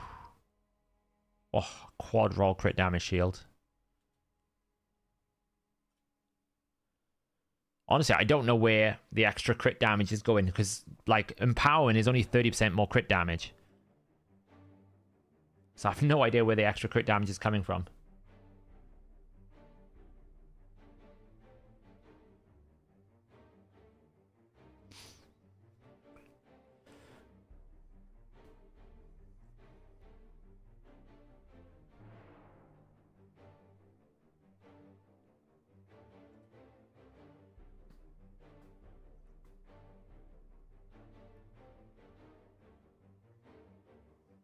Nice one, Green Virus. Haysaf beat place 7, beat Amius with Jamasa Chronum. I think they use solo Chronum, yeah. I think it must be solo Chronum. I should be getting Chronum soon. I'm not far away from getting Chronum. How does War of the Fallen actually work? It feels like no one has done an update blessing video since the release. I want to know what it is bringing. War of the Fallen is bringing for Taras specifically. It basically gives him HP and crit damage to start with, which is what Taras wants. The bone armor, what's great about it is it just reduces the incoming damage you take by 20%. So it just keeps you alive. If you get it to 6-star, whenever you deal damage, you get those bone armor stacks back. They don't stack, so it's not like you get 30 plus 30 plus 30. You just get a flat 30%. But it's mainly the HP plus crit damage plus damage reduction that's given it for Taras. So yeah. In the bin, thank you so much. Welcome. Thank you for becoming a minion. I appreciate it. Yeah, Loey. So basically, I'm using Whisper because Whisper's got the Crushing Rend. So, and they've got basically the same base attack. She just has 3% less crit damage and about 10 less base speed. Hence why I've dropped the speed down, because you put this speed on that other champion, it would probably be like 170. It's not... I'm trying to figure out where the crit damage is missing from. I know you've got a crit damage set, so that's going to give you 20% bonus, and I've got Cruel instead. But even then, I'm looking at it, I'm like, you've got 400%. So, like, you should only be getting 30% more crit damage on me. So I don't really know where the extra, like, 100% crit damage is going. Because the pieces we've got here, like, I've got a triple crit damage, a triple crit rate, a double crit damage. Right? Double crit rate, double crit rate, double crit damage split, triple attack percentage, quadruple attack percentage. Like, it's not like the gear is bad at all. Yeah, I saw it. So if I compare it to your helm's got attack percentage with crit rate. I've got a crit damage roll. It's fairly similar. I've just got it in crit rate instead of attack percentage. If I look at the boots, fairly similar. I just don't have... I'm missing a bit of the attack percentage, which is fine. The shield, you've got, like, 13% on me. The chest piece... You've got 17% on me, so the HP percentage roll is not great there. So 13 plus 17 is 30%. Okay, that's where 30% is from. The gloves, that's the other 20%. I've got attack percentage on the gloves. Do I not have crit damage gloves with crit rate? I'm sure I do.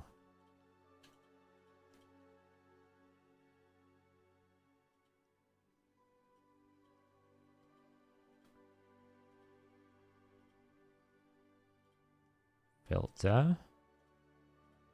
Crit damage. Crit rate.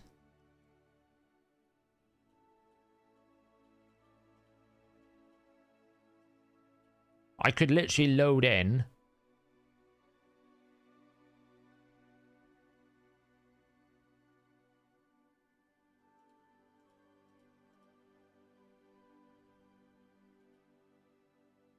So I have... Let's go into artifacts here, right?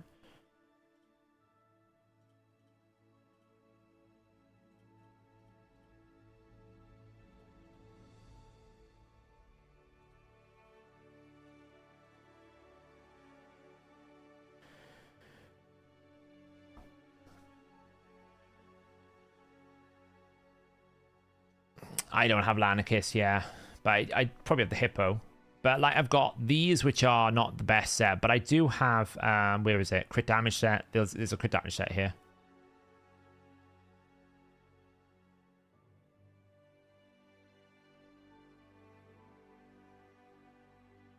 Where's the crit damage set? Seeker's wearing them. There. So these gloves I've got, they're not too dissimilar to what you've got for the gloves. The difference is you've just got a bonus attack percentage roll, right? So you've got like an extra like 12%, but they're pretty close. It's not recommending that for me though.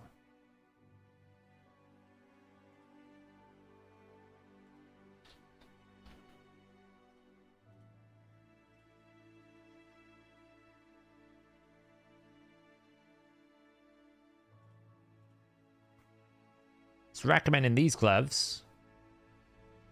I just take that off.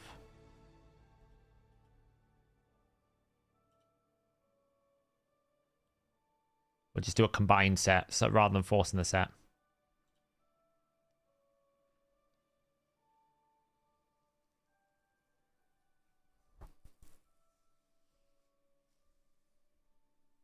Yeah, I could use Fatman as well. Right, Farrakhan's got a crit rate. On the counterattack as well, right? So I absolutely could do that then. So if I go for stats and I basically say increase crit rate.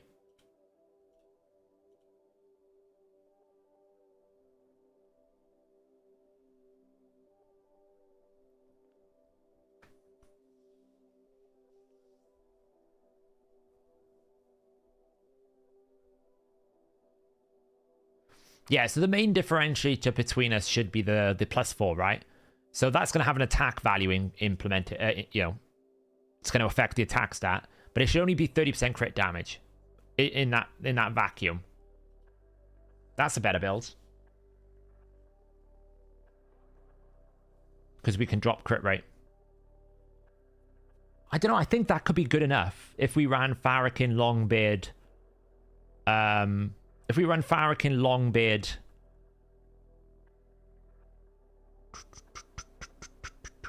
Ghostborn, Fushan, and then maybe a third ally attacker. Obviously, I wouldn't do this at the moment because I'd have to take it from Whisper, so we'd have to change. We'd have to look for a build without the Whisper on. Like, how much difference in damage is that? These are pretty in line. That's a build I potentially would break.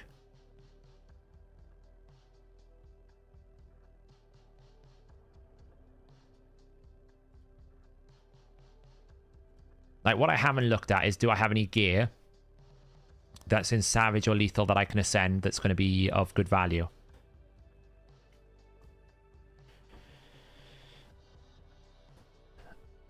What if you only have 2 ally attacks? Bring a second DPS that can do it. Amius. Yeah, we're looking at Amius. I was curious to see whether I could do what... I know I can't do what Loi's done in terms of 2 turns, but can I achieve like a 5-turn hit?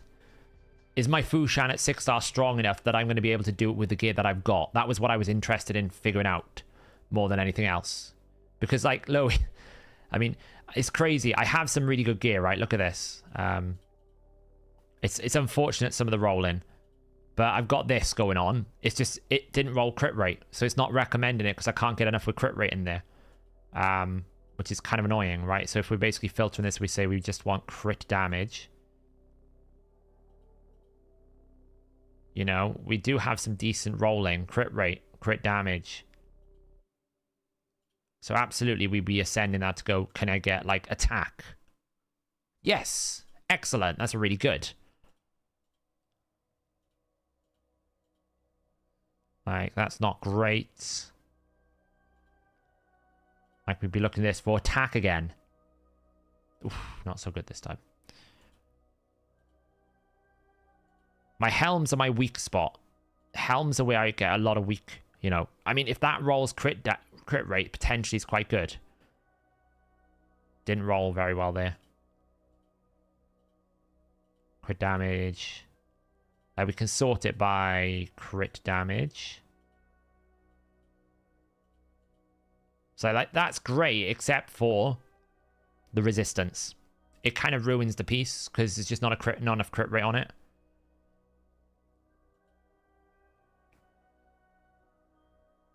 Yeah, the ascension could be anything.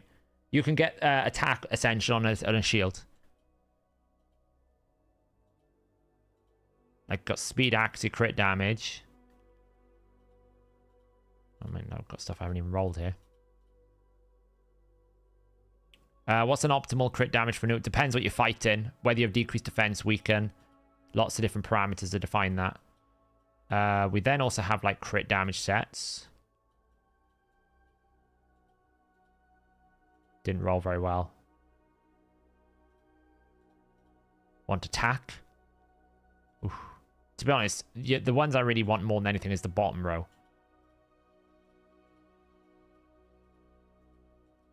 That's what we're after, is bottom row.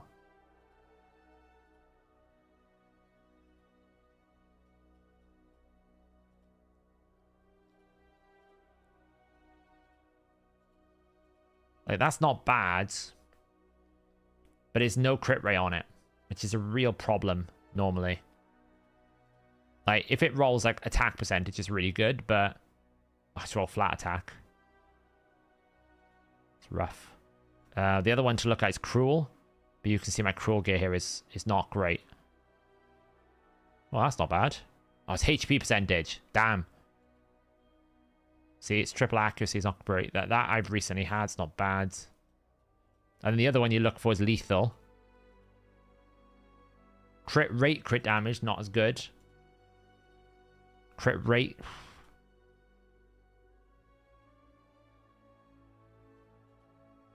Accuracy, HP, speed. So then you can flip it around and say, okay, I want crit damage instead. Didn't roll crit rate.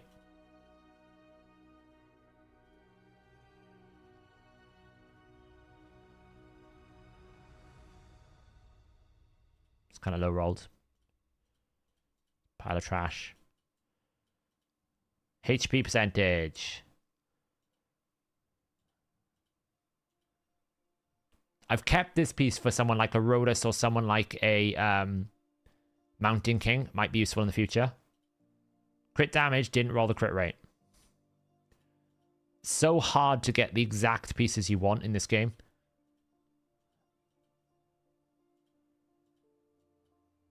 Attack, crit rate, it's okay, but it's low rolled. Really poor. Poor. Oh, look. Low rolled everything. So, I mean, I don't know. What do you think, Loey? 8.3k attack, 320% crit damage, plus about 170 speed. It could do it.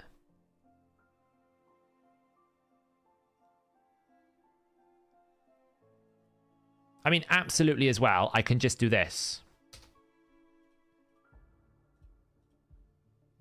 I could get rid of the speed completely. And just go for raw, absolute outward damage. Because we don't really care how fast he's going. We just care that he's going to kill someone. So we could go for something like that. And what I haven't assessed is how good his jewelry is. Because obviously we're looking at Whisper here. That would define the jewelry. I haven't looked at how good his jewelry is. So he's got a slightly weaker ring by the looks of it. But it's got an attack roll, which is going to make up for it. So like if we look at his jewelry here. We want attack percentage, attack, prioritized by attack. And then we want equipped. We have a protection set. That's not really going to help us here. We have a stone skin set. That's not really going to help us here either. So yeah, he's got like an absolute god tier ring. As close as it's going to be. It's 4% difference with what Whisper's offering. But this has got an attack roll on it. So overall it's more attack. Ooh. Look at that, Loey. That is an absolute god piece. I don't think That's probably better than what you got, right, Louis? I don't think you can get much better than that.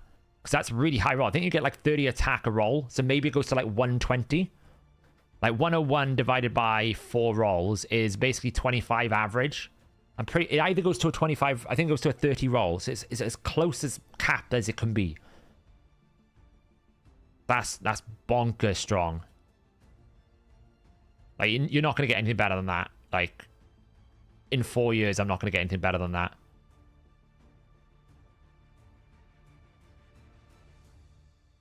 It does help. It's 140 attack. It's not like it's insignificant. You know, it's half a ring. It's basically the quality of 2 Ascensions. So it's decent. Banner-wise, we've got attack without attack on it. The Ascensions aren't great, but... that's as crazy as attack as I can get.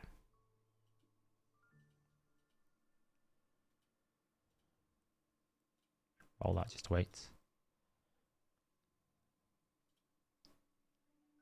So he's got pretty much, compared to her there, that's the same. She just doesn't have the thing. So that's the same amount. He's got 100 attack on her. So it would basically come out around about an 8.6k attack, 320% crit damage. So I'd be around about 100 crit damage less than you. But if I bring a secondary ally attack, it should be enough.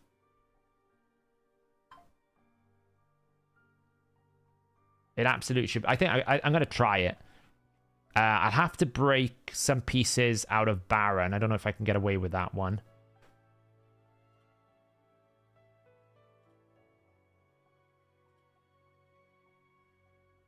I can do this and break Fulger. Break my Dark Fate team, but we can try it.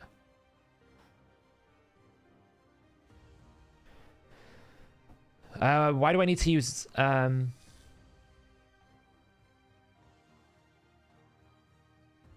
why specifically Hippo? Fat Man gives ally attack. What does Hippo give us? I don't think Hippo gives us anything we need, right?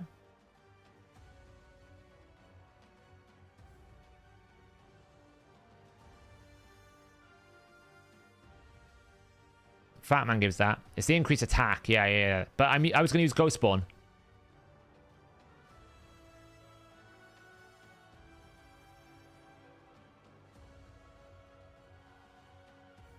We haven't even got round to rebuild the clan boss team.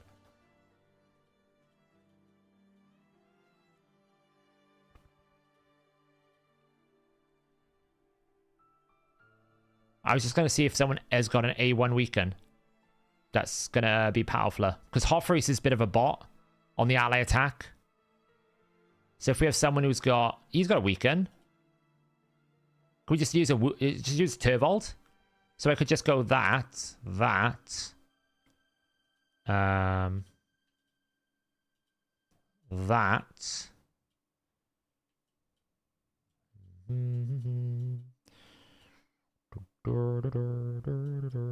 Where's Ghost Spawn?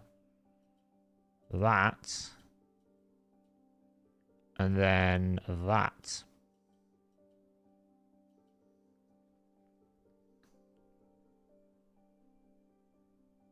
You lose a spot, but don't you lose it with Hofreis?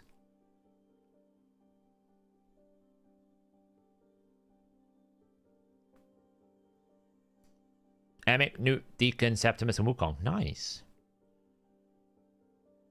Can't use Whisper here. Whisper's Night Rev. Can't use Whisper. Why Fushan? Because his A1 is bonkers. You'll see when I build it how bonkers it is. I don't have any mythical champions yet, no. Yeah, you do lose a spot. I mean, what is... you're not a weaken, are you? I mean, if we're being honest, I should use Roxanne. Because I've got a 6-star Roxanne just sitting around doing nothing. So if we're being honest, I could use Roxanne. That's got decreased defense and weaken.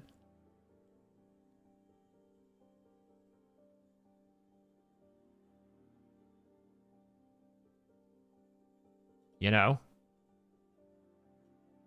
But I don't know who I'd swap. It'd probably have to be, like... actually, I couldn't. I could swap it for that, right?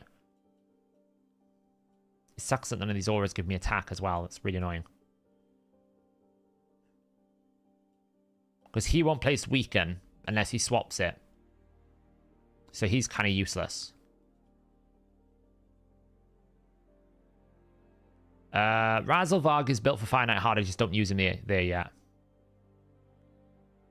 Yeah, so we could use Roxam with Warmaster. That would guarantee us a decreased defense and weaken. And it also wrecks. This when you don't have a Veil, this thing hurts like hard. It's really, really crazy. We'd probably have to go speed buff, I guess.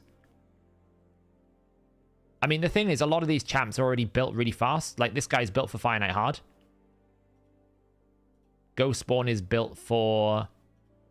Like, Ghostborn's a little bit slow, but the aura will pull him over. Longbeard is built for Finite Hard. So they're already built incredibly fast.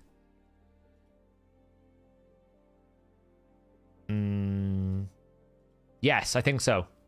It uses this ability. The only thing that sucks about this is if you have Veil, you basically go AoE and then you lose a lot of damage. So you don't want Veil.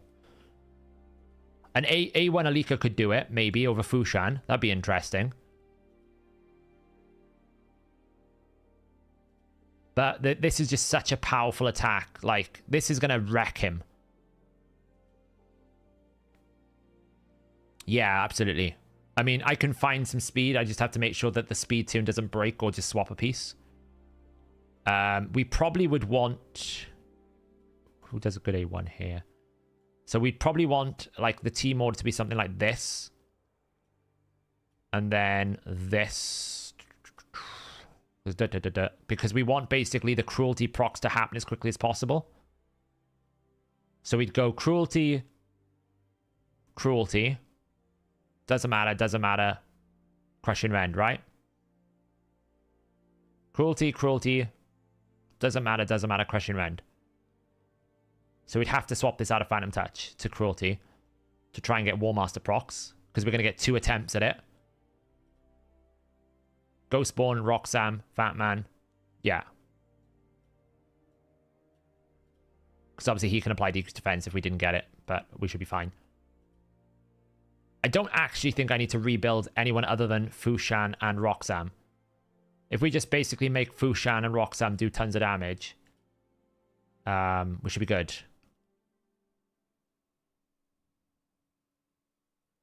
Do you think Curse City will work? Do you think the Curse City faction limitations will work their way to PvP in tournaments?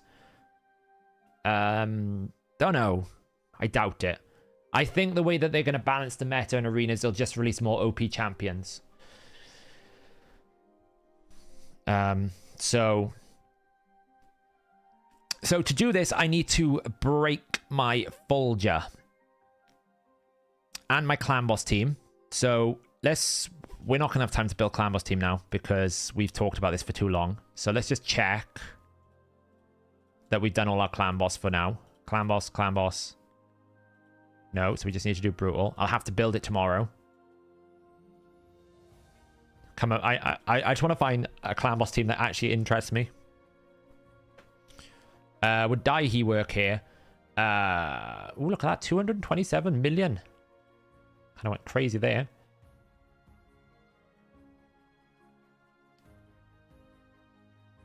Would Daihi work? Potentially. He doesn't, like, the thing about this strategy here is you're basically abusing the Fushan A1, right? That's what this is all working on. It's this ability. So I might try it like 4 times and it fails considerably. I might try it 1 time and I just get so many A1s, I absolutely annihilate it. It's my own thing. Oh, 9 hours left on the free swap. Ah. Oh. Okay, well, we'll see what we'll do. Let's build this Fushan first. I kind of need to screenshot my Folger because after I've done it, I'm going to take it off. Because my Folger, I mean, I suppose I can just rebuild my Folger anyway. Like, she's built in, she's holding on to some of my best Savage gear, and she really shouldn't be. She really shouldn't be holding on to this good gear for just Dark Fae farming. I can do it without it. Like, she is just hoarding a lot of good gear. So Let me write a list of things I'm going to have to do to fix all this thing. We're going to have to re-gear Folger. We can probably fix the Shamael, and that's fine. So, first things first. Fushan, please don't cost me gems. Please don't cost me gems. Please don't cost me gems. Please don't cost me gems. I don't want it to cost me gems. Whew. Thank you, gods of the internet. It's not going to cost me gems. So we definitely want Crushing Rend. Right? Crushing Rend is going to give us all of this power. Boom. Okay. First things first. Let's now go to the optimizer.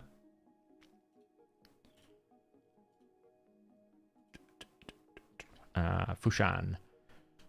Refresh. So now he should be on Crushing Rend. Great. And as I mentioned, I think his gear is the best in terms of accessories. We're going to get it. So let's go. A1, configure. Everything available. Masteries wise, you might as well go down support tree, right? And try and get Laura Steel. There's no value having anything else. Don't think there's anything valuable here. So I don't really need to put him in defense tree because if I get attacked, we're dead anyway. Yeah,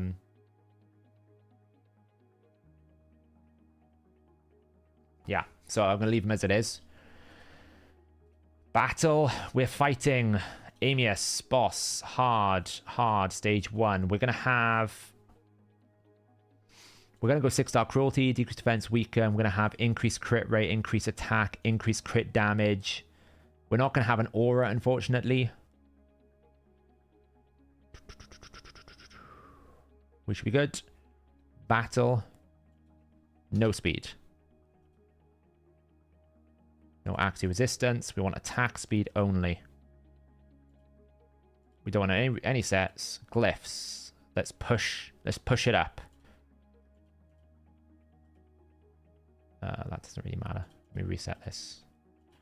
Just wants 6% attack, 30 attack. Go. Never, you've joined just at the right time. We're going to try this combo. If anyone doesn't know who Never is, he's doing a lot of Dragonair content. He's been part of the HH Gaming team since the beginning. Really, really, really good. Most of the articles written on the website are written by Never. So go check out his YouTube.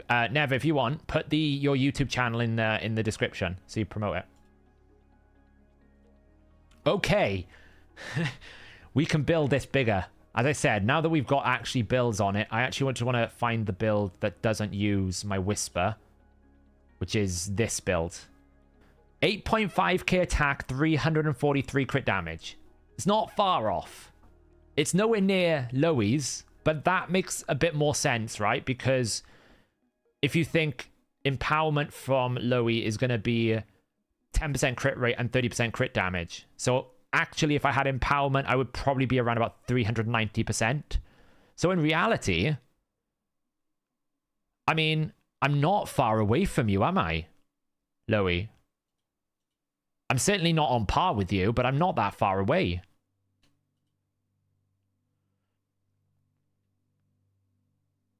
Because you had 8.6k attack. I've got 8.6k attack. The difference is the crit rate and the crit damage. Then again, you did have 100% crit rate. So if you didn't have the 70%, your gear would push me even higher. Yeah, so it's not far. It's actually, it feels nice that I can compete a little bit, right? Mine's in Savage Cruel. Loey's was in Savage Crit Damage. So he's got a 20% crit damage set, which I don't have. This is what frustrates me, right? It's not that I don't have the gear. I have the gear to compete in all the big areas. I just don't have the champions. That's my frustration with this game.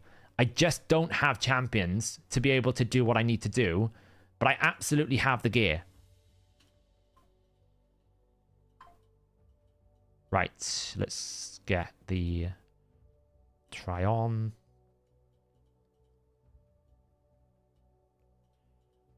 part of me probably just needs to get my thing out my head and actually do stuff properly, because I'm pretty sure if I just worked a lot harder at it, I could build my champions better for arena.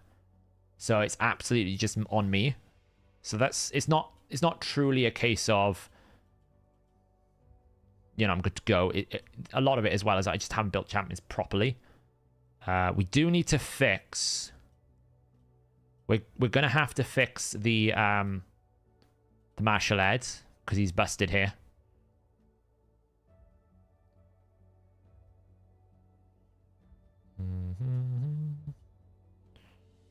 Why can't I see you?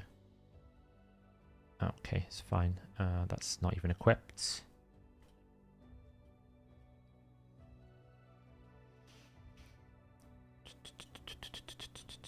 Cruel. Yeah, true. I need zero speed. Absolutely. Yeah, it's fine. But what I meant is, in a 0 speed position, I'm not that far away, right? The gear here you can see is pretty good. Double roll, triple roll, double roll. You know, the boots are not so great. The main difference is the ascension hasn't gone the way that I want it to go. That's the main issue, really. That we just haven't had the right ascension. Try on. Okay, equip. So right now, the difference... This is how crazy ascension is. I'm missing 800.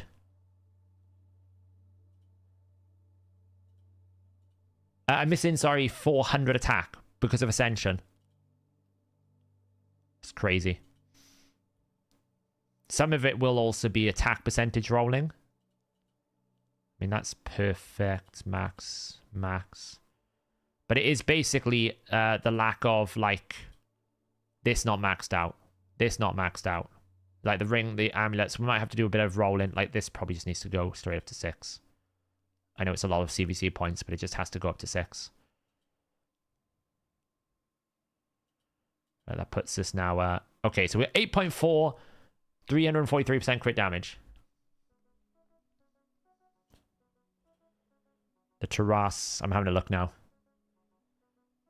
Yeah, I mean, that's nuts. That's a 300 speed, 350% crit damage. Terrace, yeah, it's a bit crazy. Got some mythical gear, though. Okay, yeah, okay, I don't have the gear. I take it back, I was wrong, I don't have the gear. But those, I'm guessing that's a +4 Ronda, right? That's +4 Ronda, Loey. And plus, what's the Terrace Awakening? They look like fully awakened. Are they fully empowered as well?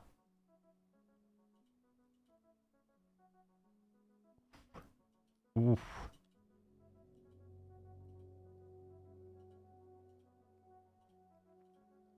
+2 Terrace. Yeah, so, like, the Ronda, to be fair, you're getting a hell of a lot from the empowerment, right? You're getting things that matter more.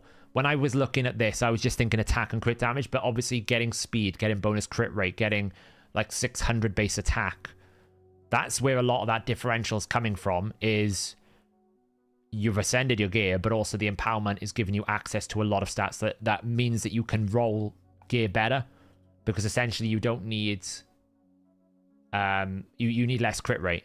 Whereas so a piece that doesn't have crit rate might not be required, but it has quadruple roll crit damage. Do I have my silver key quest? Yes, thank you. Yeah, it's gross. The Terrace the Face is 107,000 HP, 303 speed, 350% crit damage. The Ronda is 8.3k attack, 300 speed, 360% crit damage. I'm not going to show it because it's a DM. Right, so the only other thing I need to build now is Roxam, and I need to check the speed of Ghostborn because he is not fast enough. The only problem is...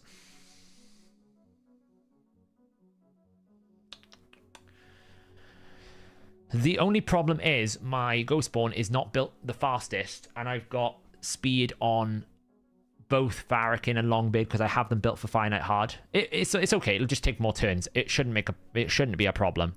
I don't think it'll be a problem. The only thing I need to do is lift the Terrace up because he's only the Ghostborn up because he's only 4 speed. He's forced to be too slow, so I'd need to find 246. Let me just check my teams that are not going to break because of it. Dragon's Lair. Let's just check that none of my teams are going to break. FK hard.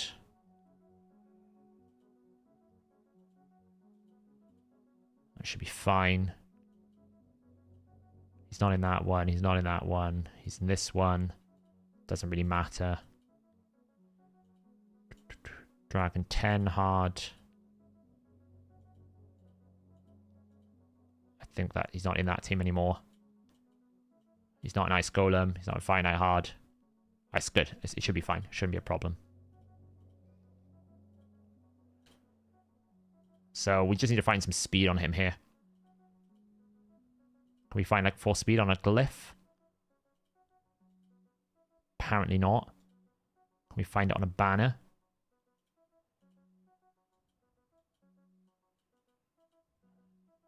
The nice thing is I don't need Axie on him either. I will need Axie on Roxanne though, won't I?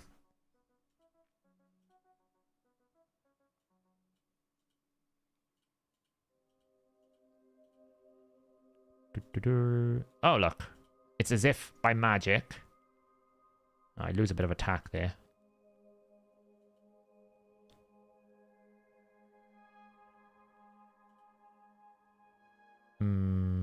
It's fine. We lose a little bit of attack. We'll take it.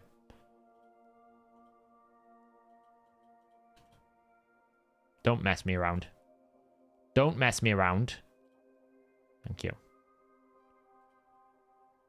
251.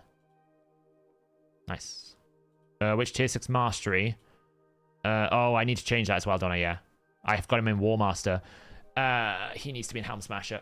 So, reset for free. Thank you.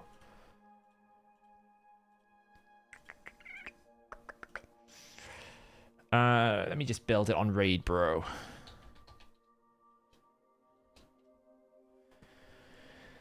Yeah, hey Dennis. We're gonna go one-shot the boss.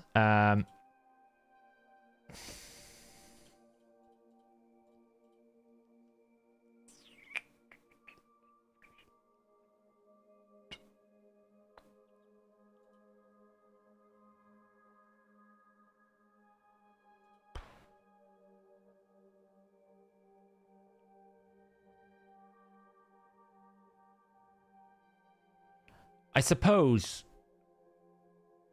I just want the left masteries, really, right? I think I just want these masteries. These don't really matter.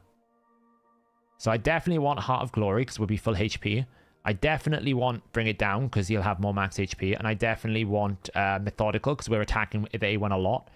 Helm Smasher. We want to take Laura Steel, because we'll get more attack percentage from Cruel. These masteries don't really matter. This doesn't really matter. I guess we'll take Whirlwind of Death because we haven't got anything else. I think that'll be fine. There's no, like, we could take this, but it's only ever going to be for the first hit, which is not worth it. I'd rather take the 40% extra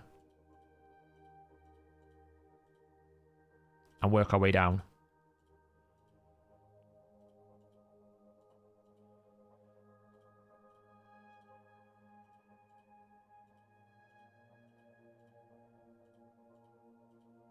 Like that. Okay, cool. So he's currently at 8.4k attack, 343% crit damage. It is a lot less crit damage, but I do have more ignore defense because I have 5% extra from Cruel, and I also have Crushing Rend going on here with a Helm Smasher. So we'll see what it does. It may not be enough, but we'll find out. It's not going to do a 2-turn. There's no way we're going to do that, but that's not the goal. We still want to see if we can one-shot it. Ghost Spawn is now 251 speed.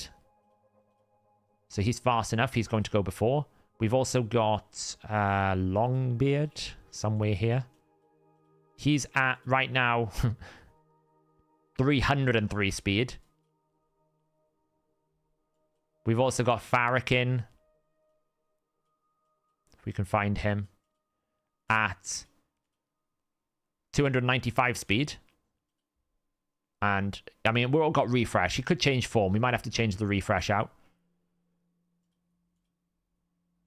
We don't really care about accuracy here because we're just going to rely on the Roxanne. Oh, wait. If they're going to go first, the Roxanne has to be faster than these guys. Because they're not going to get another turn. Oh, man. We're going to have to break finite hard teams to do this. Because they're too fast. They're just too fast.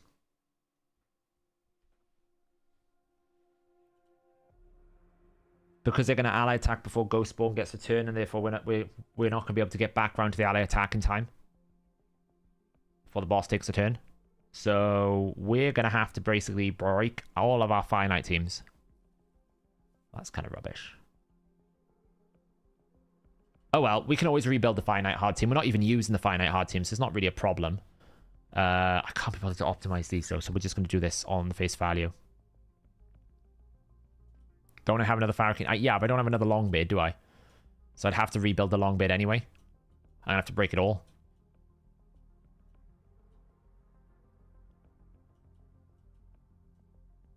Yeah, but I might do a video on it tomorrow, Louis. Shouting out your brilliant expertise. Honestly, I don't... to be honest, I can just go and rebuild the finite hard. I haven't built the finite hard properly yet because I've been waiting to get someone like a Creedon or an Eldor or someone like that. So I can just break it. It's not a problem. It's more just the hassle of having to break the team builds. I just don't want to have to try and optimize it, but I guess we're going to have to.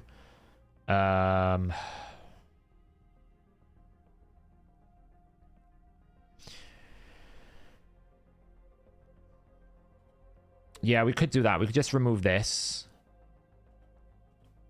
That takes him down to 236. Those boots taking him out really nuked his speed. Now we need to find, like, probably just attack percentage boots.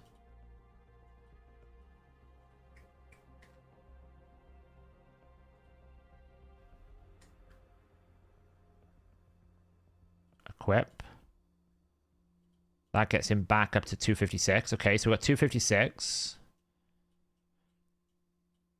Now long bid.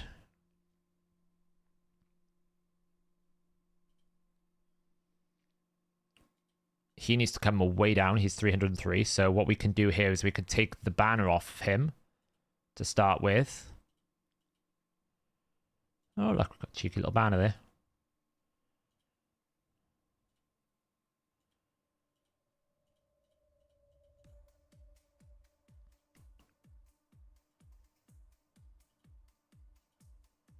Any of these have a lovely double roll? No.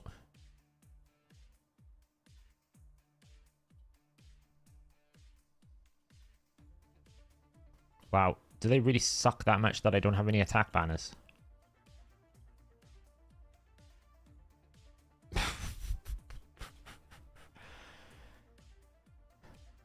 We totally rework that.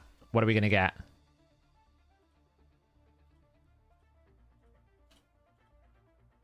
Res. Speed. Oh, it's still pretty. It's better than what it was. It's an improvement. It's an improvement. Wow, I really just don't have. My attack banners are trash. Look at this. I just don't have any. I have fast attack banners, but no actual attack percentage banners. So I guess we just go with that one. That gets him down to 290. Then we take the boots off. Switch him to attack percentage, speed. Oh, I don't really want speed, actually.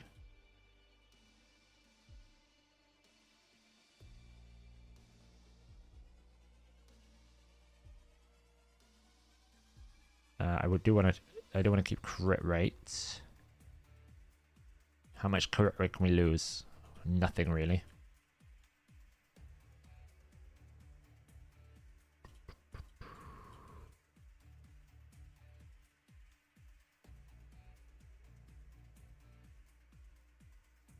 That's pretty good. 246. These are going to need to be faster anyway, so we're going to have to glyph a little bit. probably.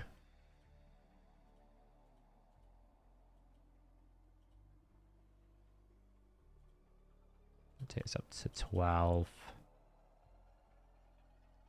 Enchant. Just throw a 4-star glyph.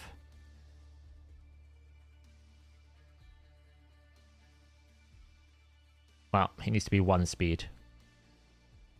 1 blimmin' speed. I don't have 1 speed. 1 more speed, that's all I need. Wait, boots. There you go. Job done. There we go. Right, so he's good. Okay, come on, game, stop lagging. So we got 252, 256. So Ghost Spawn needs to be 257. So we just need to find some speed to make this up. 257. We find any in his existing build? Probably not. So we need to like find 6 speed from somewhere.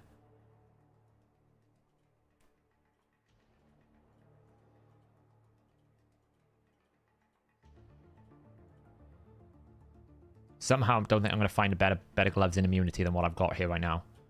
That would be a miracle if I did.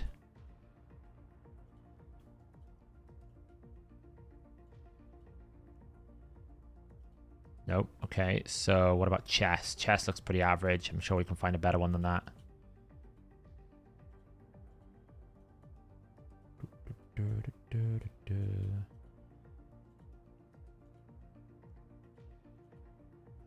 On someone who doesn't have everything? No, I can't really take off any of you. I don't really need the protection set, but I do need the accuracy. Oh, it's not even in a protection set. What about speed? That's bad. Crit damage. Anyone. At this point in time, anyone will do. What's this? That's 5-star.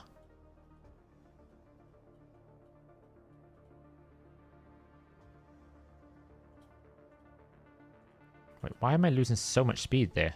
Oh, because I haven't required speed. I can't I can lose crit rate, but I don't want to lose it other places, so something like that is not bad. It's going to get me close. I'd need to find 2 more speed, though. It's not enough.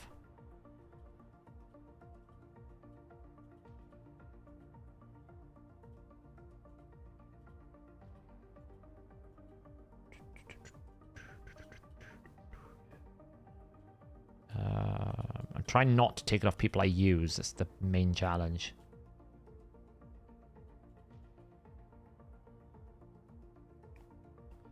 Just casually a triple roll there. We might go for that piece and just try and roll a little bit of glyphing somewhere to get it up. Yeah, let's just go with this. So we just need to find 2 speed. That's a 4. That's a 4. That's a 3. We can probably find a 5. Nice. There we go. Yeah. I want him to be the fastest. Yeah. So he's the fastest now. 257. Longbeard is 250. 252. Farrakhan the Fat now is 256. I might have to still lift Ghost Spawn up 1 speed because I think Roxam's going to need to go before, because I need to go Ghost Spawn, Roxam, double ally attack. So, in essence, this is going to have to go up another speed somewhere so that I can find exactly what I need for Roxam. Let's optimize Roxam first. Now, actually wise... Yeah, Lydia can work instead. Yeah, Lydia can go in here. Just the reason why I'm using the reason why I'm using Ghost Spawn is he will do more damage than Lydia. Because he's attack and I got him as +2. And you lose the increased attack. Exactly. So you'd have to basically swap 2 people around to make it work. Roxam needs to be cruelty, right? We said that. Where's Roxam?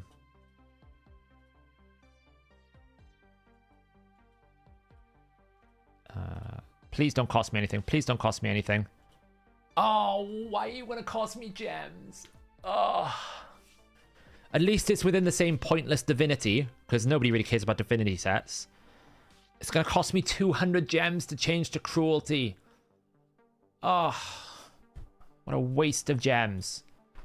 What a goddamn waste of gems. At least I don't have to change her masteries as well. Oh, she's not even booked. Okay, it's fine, but we can re-roll that. It's fine. We can re-roll the RNG. That's okay. That's not a problem. Nothing worse that I hate in this game than wasting gems on something as pointless as that. I am going to need accuracy to a level of 475. Oh. 475 is a bit rough. I'm not going to lie. That is a very high accuracy requirement.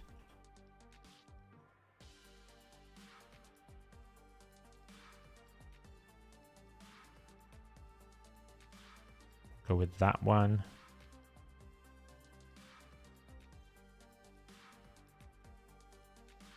And then we're going to go with attack percent. Attack. Sort by attack.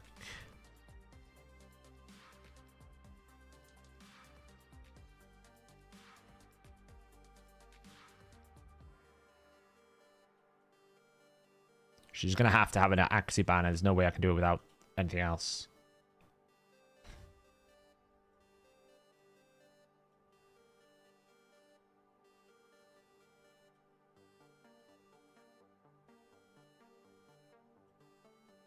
Oh, there's a triple accuracy roll. Beautiful. It's just going to have to go straight up to 16, though. Because I don't have... accuracy. Oh, resistance is fine.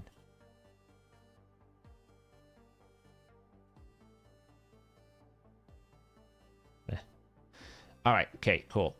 We've refreshed that. So we got a triple speed roll there, which is pretty good. Let's go to damage mode A3. Configure.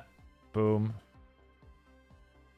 We are going to lock out 1 now. I don't want to use any more of my best gear. Wave, boss, hard, 1. Decrease defense, weaken. We'll just go with 20% cruelty.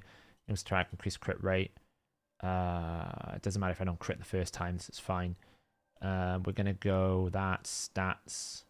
Needs to be 257. And what was the accuracy requirements here? Like 475. It's a lot of accuracy needs.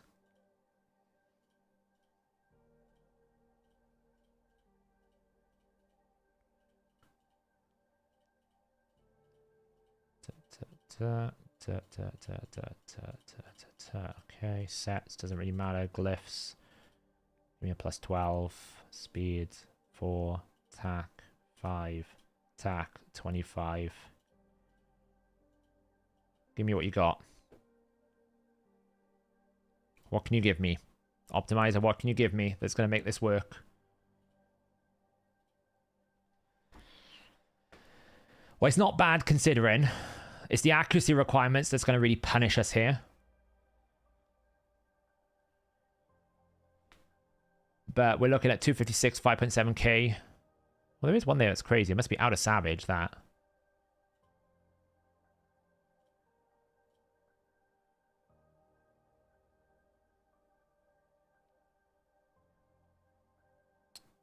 I guess we go with that one.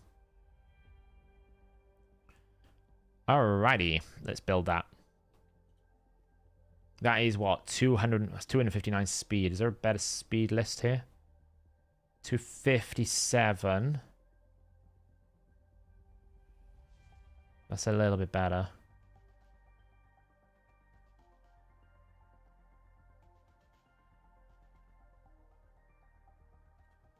I don't really want to take from Sisia though, because I think I'm using it in Spider 10 hard.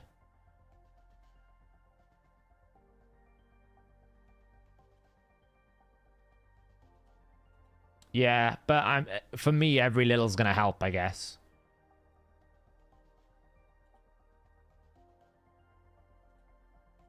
I mean, that's fine. I'm not using any gear. I'll find the speed on thingy, so it's okay. Alright, so... filter, fitting room. We're going to go for... that chest we just vacated. For good old...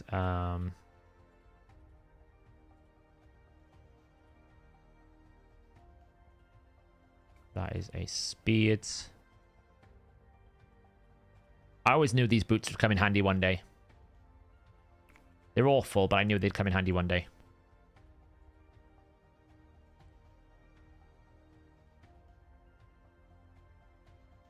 To be honest, I can just find something a little bit better than that.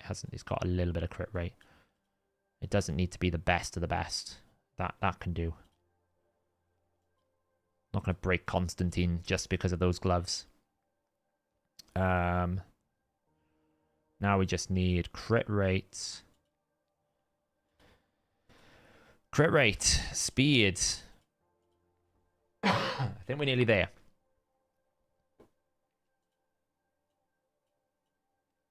Lifesteal. We're going to take it from... we're going to take a 5-star helm. I did say my helms were terrible. That does not have crit rate or crit. Doesn't have crit rate at all. So Morag Shield, which is that one. And then we're going to have Perception. This one, apparently.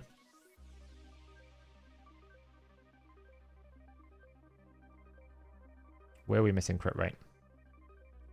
Ah, because the gloves were ascended. It's fine.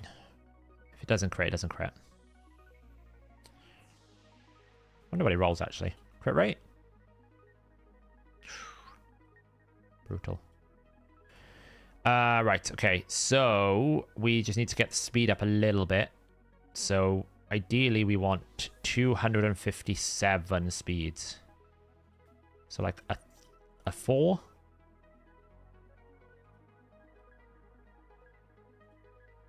Yeah, we're about to give it a go in a minute. 257, that's exactly perfect. So this just needs to go up 1 speed. 258. Who's got the weakest speed roll? Who's got the least chance of failure? You.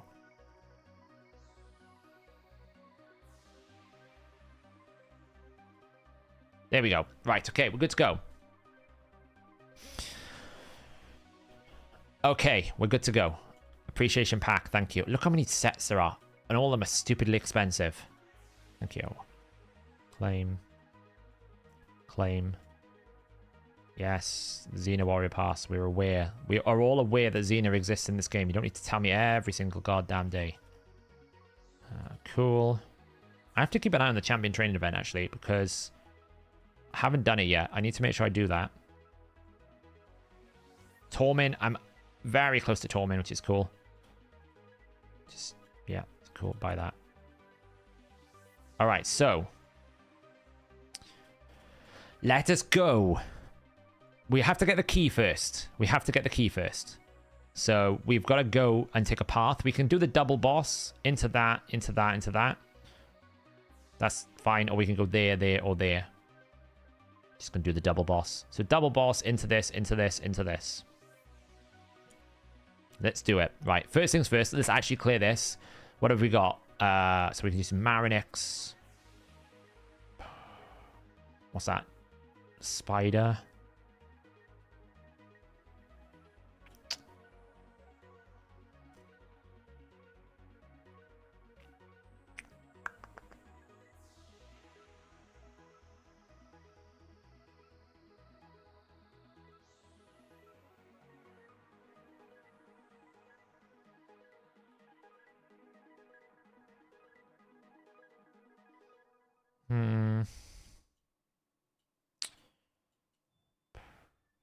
Should be fine, I think. Let's bring a reviver just in case something goes wrong. I'll do.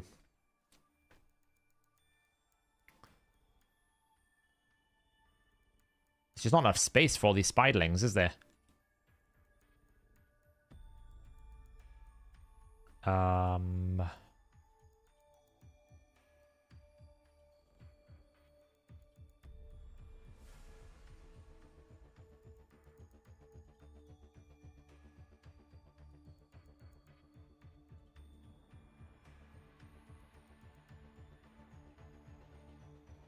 Like, Geomancer's utterly useless here.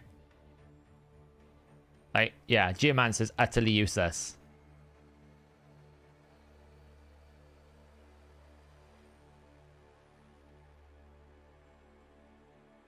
Marinix is going to do all the work on her own, basically.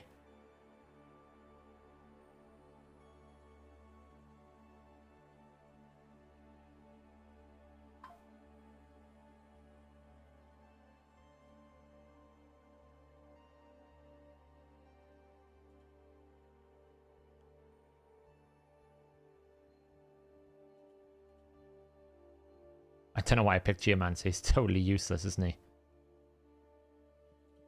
Let's do that to keep herself alive. Oh, don't kill my Marinix. I can take a Spiderling away, though. Well, there goes the Queen. So now we just have to kill the boss.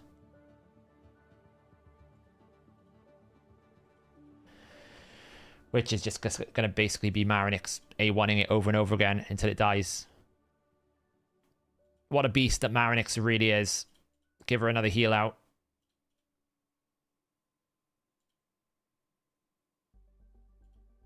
Go on, Marinix. Whack it a few times.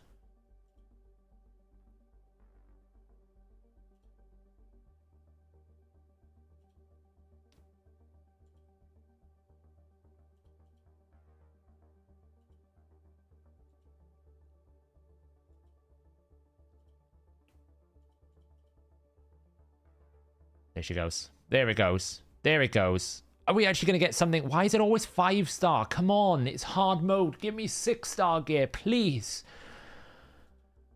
It's all 5-star crap. Like, even that's crap. It doesn't roll anything good. I mean, come on. It's like... Anyway. What do we got here? So we just do Nia. That. No, that, I guess.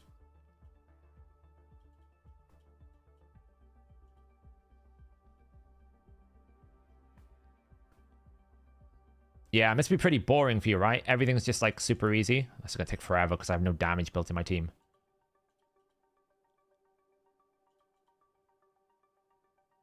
It's just, this is hilarious because I have no damage. None of these are built. So we're not even using built champions now. We're just using champions that fit. Because I'm pretty sure Valkyrie has no gear.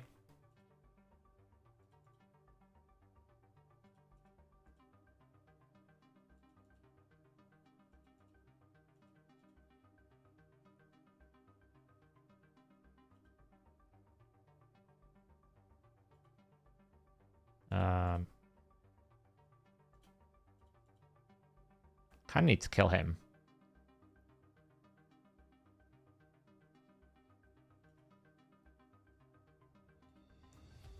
I mean, this would go so much easier if I actually had a damaged Valkyrie built, but I don't, so...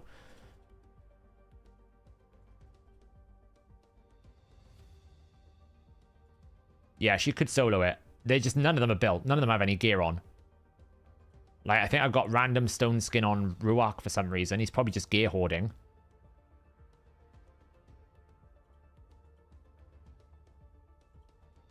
Like, what's her face's belt? So, in terms of built, I mean damage. So, Nia's obviously built for Hydra, but not built for damage Hydra. Ruach's like level 35. Kantra's built for just debuffing. I'm pretty sure Valkyrie has no gear, and I'm pretty sure Syl has got, like, missing gear, so... It's just slow because of that factor. We'll get it done, though.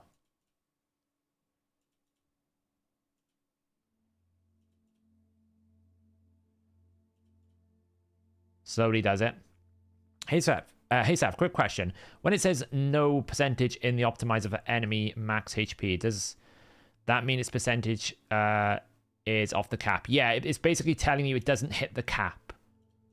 The build that is recommended isn't hitting the 10% limit, so more crit damage would work.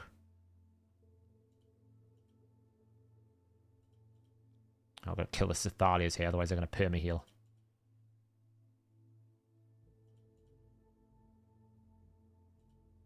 Ugh.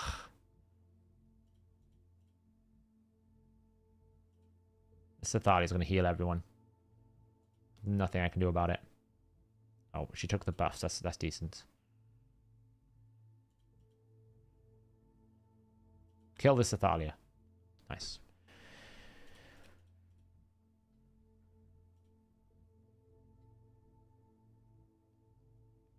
God, this is slow. If only I just build the champions.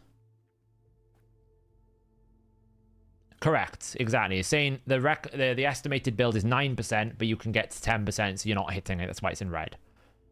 That's what it's telling you.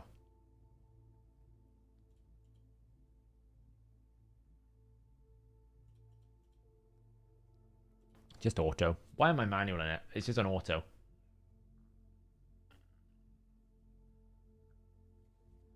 Nice. Okay. We could actually take this path for a bit more of a challenge. What have we got here? Okay, so we could take Constantine. Take White Rhynia. Take Emic. Just take him. And take Venus.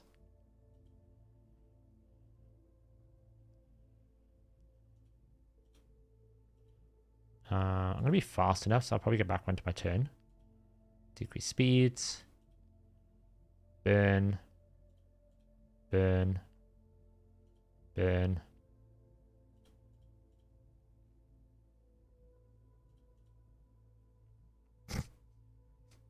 Hammer down. Give me my cooldowns back.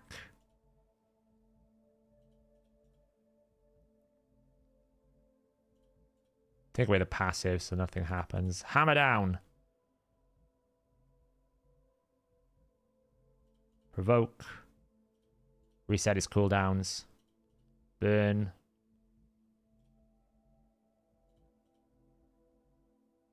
And once more.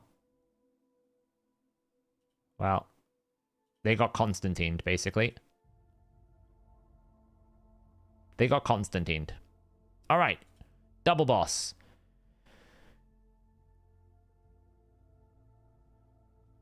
Oh, I have a lot of champions, but not the meta. Okay, so we got Bommel and Ice Golem hard. All right. Fair enough. How are we going to beat this one then? Just nuke it with that.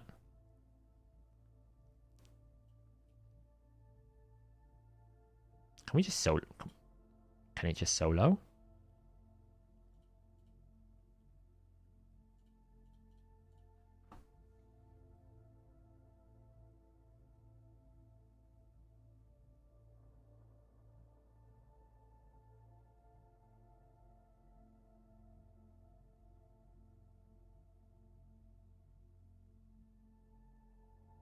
Why is he attacking the bomb?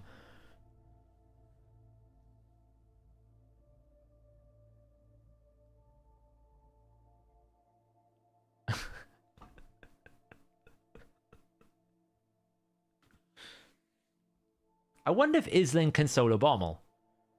Have we ever thought about that?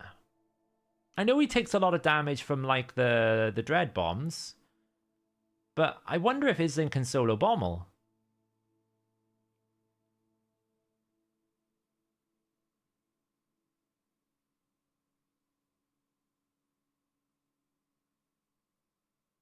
Because this is the same concept, right? Because the bombs are going to do the same amount of damage. I wonder if you can just solo Bommel.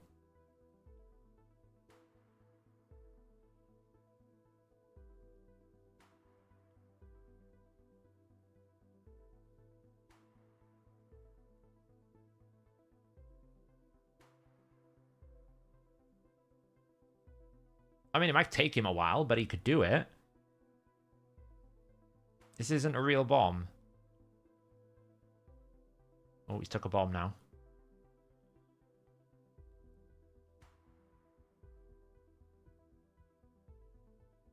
How do you know it's not a real bomb?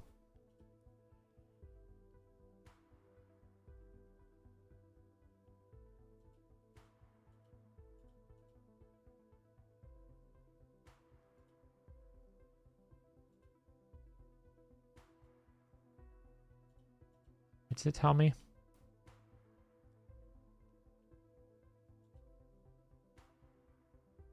It doesn't really tell me.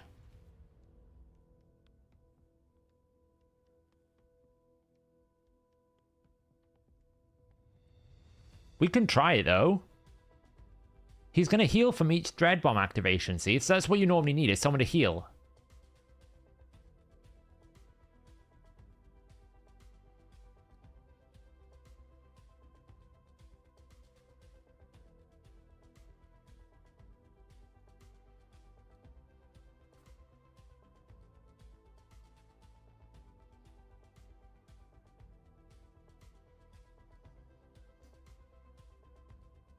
He's just basically not dying from that smack. It's kind of funny.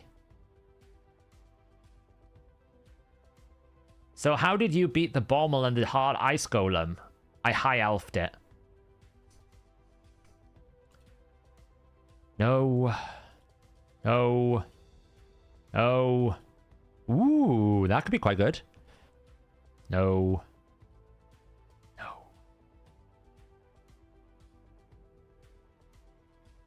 I mean, he's not in any... I don't think Isn't is any crazy builds, personally. Right? It's not crazy numbers. 254 speed, 5.7k defense for a defense-based champion. That's pretty standard. 48k HP, 100% crit rate, 362 resistance, 294. I mean, let's just... I'm really curious. Ooh. Yeah, I know. I'll go now. Let me do this first.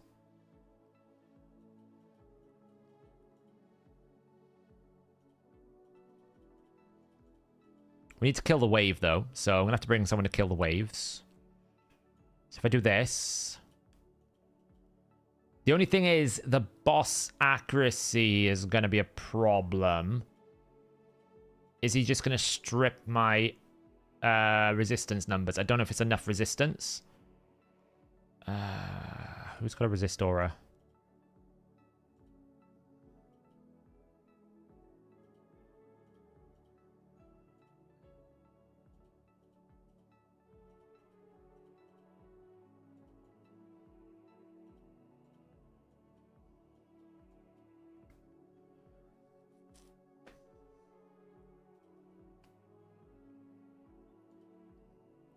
Yeah, I mean, I don't know if I'll be able to stop the... Oh man, I need damage here. Yeah. So you might have to build up his resistance a bit more.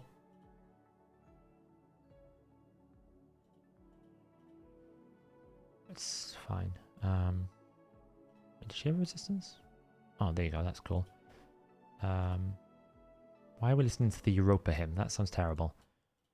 Let's just bring Baron to one-shot the waves and then bring Islin.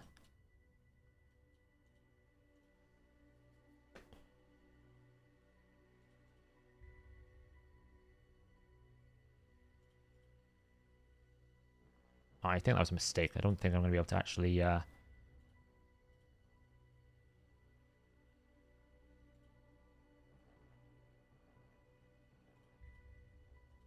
Is that freeze?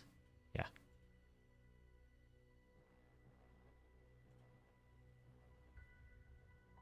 It's fine. I just need him to survive a few more turns. So we get back onto that.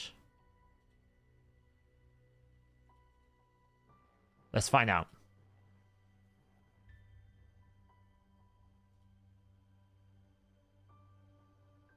So kill him.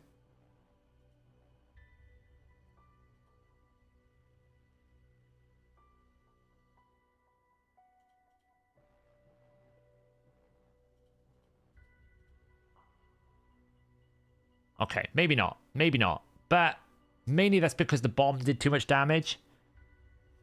If we can somehow build him up with more resistance, maybe. Maybe. It's curious, though. Anyway. That detour aside.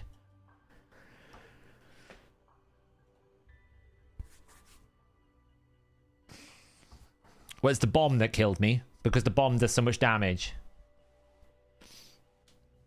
It absolutely could work if you don't take bombs. But because the bombs are doing so much damage, it will hurt. So. Okay, so. Go spawn.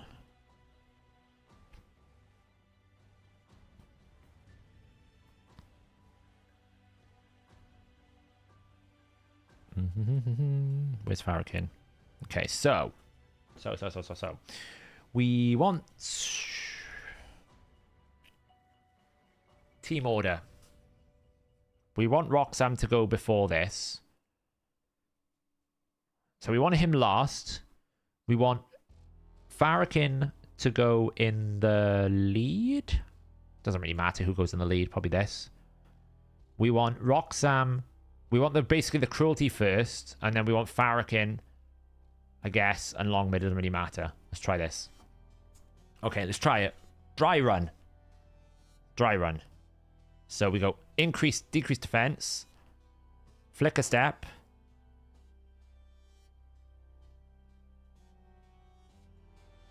Ally attack. Fushan numbers. Ooh, 488,000. Ally attack. It's not far. We didn't get any repeat attacks.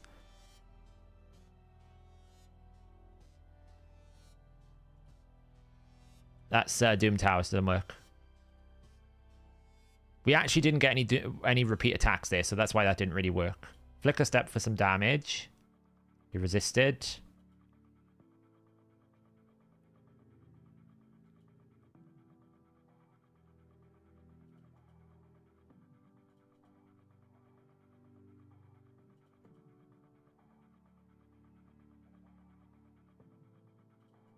I don't think we got any that time.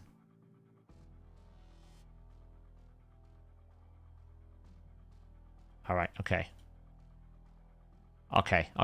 We just need some RNG. I wonder if it works on auto. Oh, she doesn't do A3 on auto. What a stupid champion.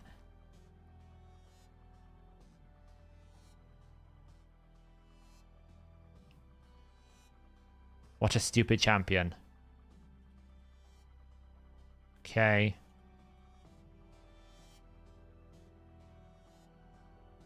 Wow, we're not getting much luck, are we? Ooh, 700k. Do you see how hard that hit then? I don't understand why there's no AI tool. This works if I get him at some point to 25%, basically. Ooh. Come on, double hit. Oh! Oh my god, if I had Soul Reap. If I had Soul Reap. If I had Soul Reap, that was done.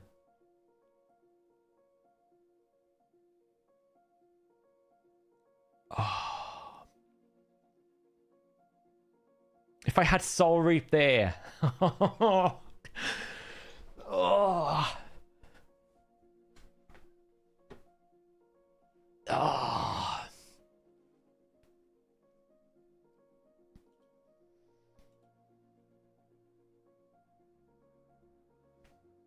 Oh, man. I was thinking, if I put Longbeard, the only problem is he wouldn't be able to go last position, you know? If I swapped it so that Longbeard was after Fushan and put Longbeard and Crush in Soul Reap, that would have been done then. Oh.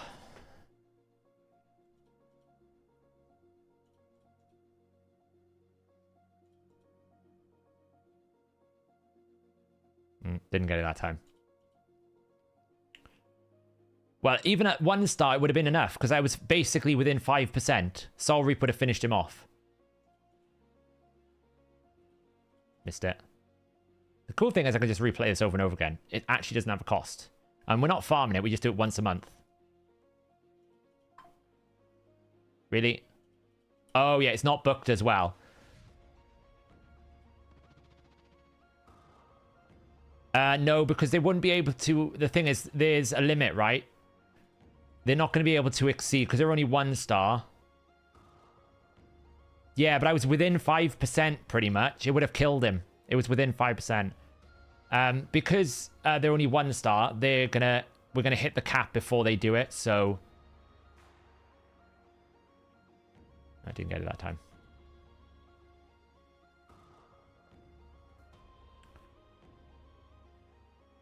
No, the Ghost Spawn's given increased attack. That's why the Ghost Spawn exists. Roxam is 6 star. Oh, we didn't get it that time.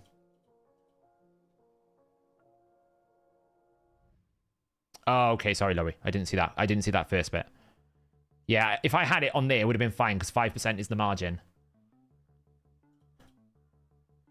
No, this can't work. Like, the Fushan build is nuts. Even, like... It's not as big as Loey's build, but my build's pretty high-end. It's very hard to hit.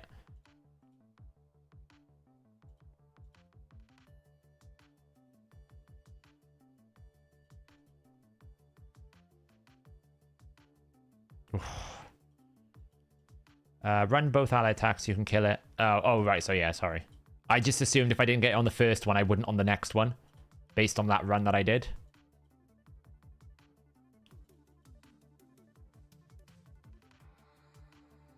Like, I don't think it's going to get me close. Not that time.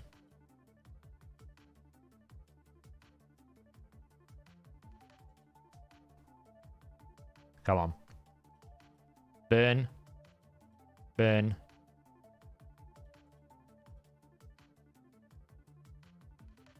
Oh, we got a couple there. I don't think it's going to be enough, though. Oh, not quite. You down the Soul Cross Iron Twins. Nice. Congrats, Kessel.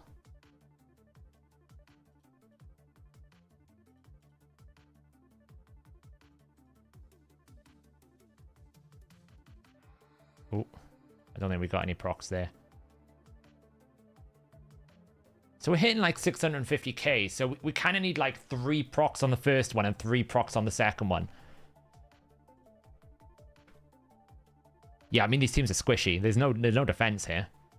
There's a way to do it that isn't involving this, and that's the YST method. And then there's the one-shot method, which is what we're doing here.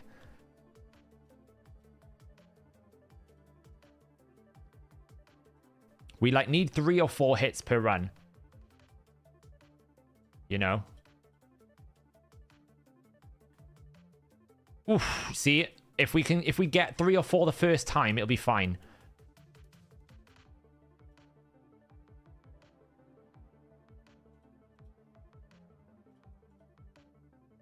You know what's going to be fun? I'm going to do this, and then I'm going to have to... Oh, we didn't get weakened.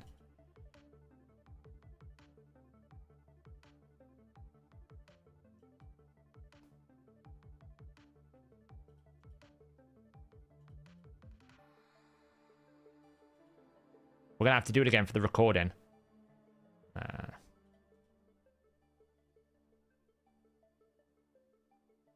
Could we do it without the weaken? 25% on a 700k hit is a lot of damage to replace. Yeah, it is ironic, isn't it? I mean, the video, if I record it, is all going to be like, oh, well, nobody else can do this, blah, blah, blah, because it's pay to win and all this. I'm like, yeah, but it's funny though, right?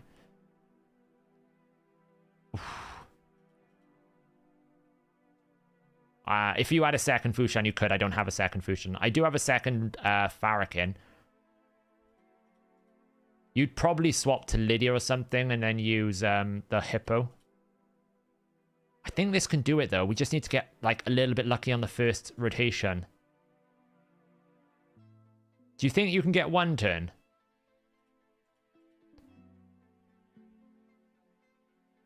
Do you think you can get it to 1 turn, Loey? I don't really see how, though, because you can't get the debuffs out, right? You can't get the increased attack. Unless there's an ally that places, like, a random increased attack on the first one. I think I need at least multiple hits there.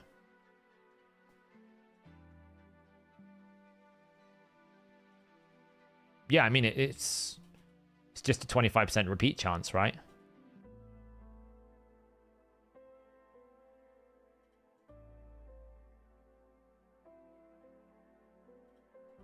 You'd miss the increased attack. Yeah, you'd have to basically run... Well, you'd need to basically kill it in one ally attack. That seems very hard.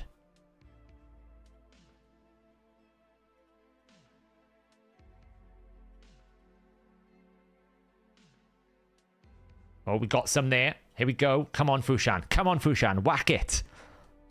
Oh, it didn't do it the second time.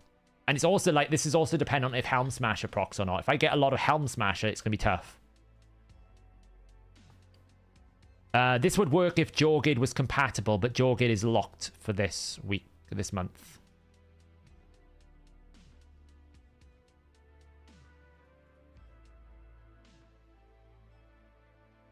Yeah. We'll get it close.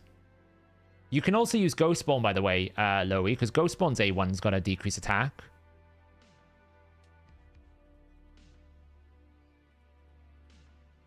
Yeah.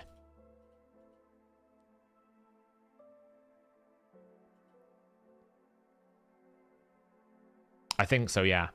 Essentially, repeating a skill basically means it reruns all the algorithms, so... Ugh.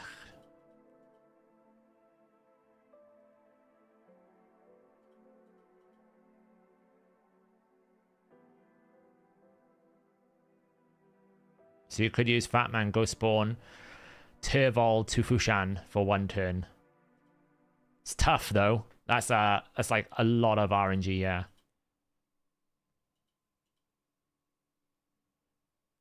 I mean, it's possible because we almost did it, so it's not an impossibility. Boss is 250 speed.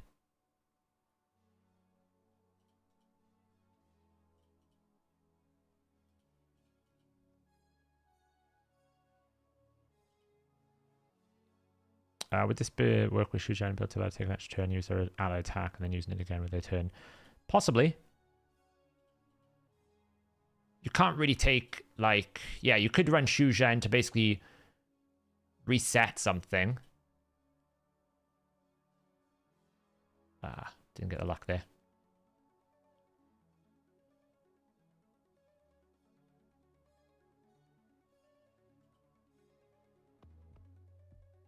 You'd use Ghost Spawns one on the one you know, the one turn.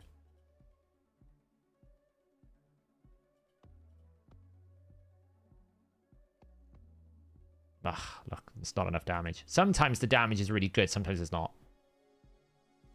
I'm wondering if just another ally attacker is better.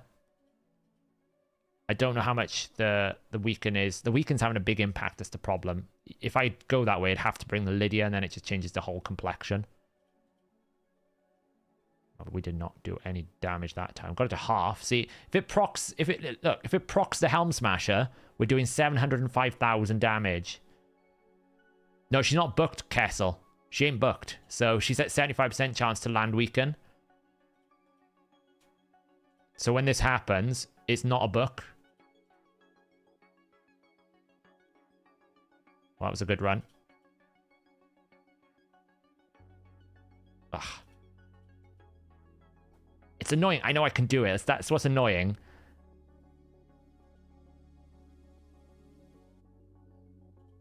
Yeah, exactly. And I don't really want to do that. Oh, we 3% did that. Mikage doesn't do increase attack, does it? I don't think Mikage does increase attack. I mean, there's no need to book her because I can just run it again, right? I can run it as many times as I need to get it done. There is a backup thing. If I keep getting low, if I find another opportunity where I get low, I can just swap Longbeard into Soul Reap and move the positioning of the champions. Because we did get close. Why use Ghost Spawn? Increase attack.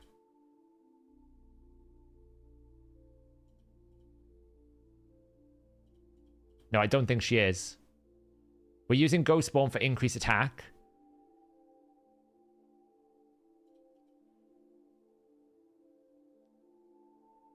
We didn't get any RNG there.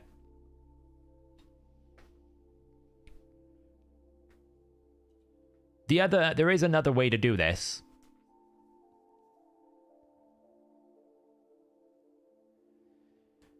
You could use like a Stone Skin Cardinal to summon them back up and then refresh proc the RNG to get another ally attack in, potentially. That's another weird way you could do it. Is she compatible here? Mikage can't be used on this one. She's Shadowkin. Mikage can't be used. She's blocked.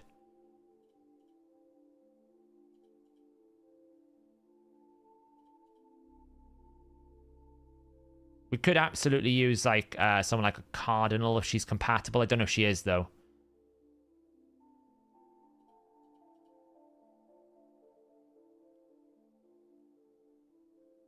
Like Cardinal. No, Cardinal's not in. But you could use like a Pythian for it, but it's not the same thing, so you want the turn meter when you revive. That's always the case when you think of these. We could use this champion, then we go, it's blocked from the restrictions.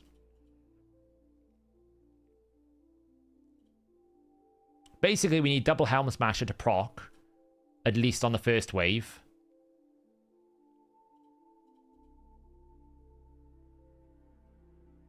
That's not a bad one. It's not good enough, though, I think. I think it's still going to be too weak. Ooh! Damn, it got close. We're not dead yet.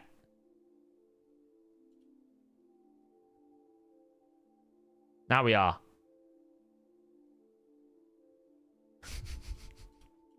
Damn, see, if it does roll, you get it and it goes. If we just had one or two more, we would have got it.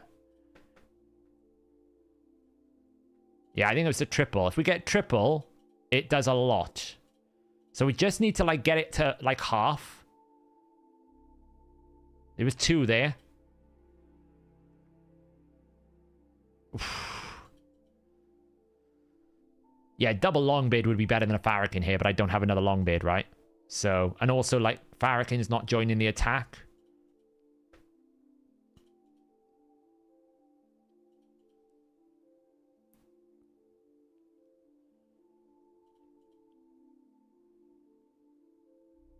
Oof.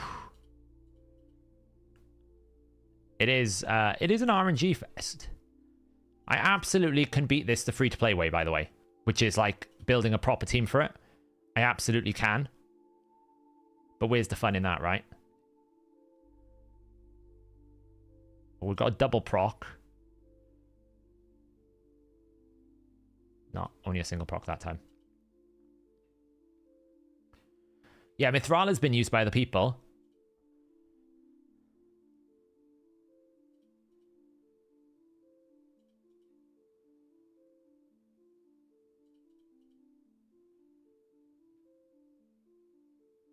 Yeah, we didn't get Helm Smasher.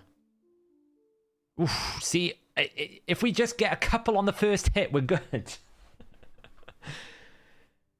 YST's done a good video on it. I will probably do a couple of different options. The good thing is, now that it's open, I can replay this as many different times as I want to throughout the month. So I can make loads of different videos for different types of teams and different options. That's why I rushed to unlock it as quickly as I could so we could do this. Yeah, didn't get the book. I just need a few more. Like, we're so close. Okay, let's go. Oh, here we go. Come on, don't disappoint me, Fushan. Oh, Fushan.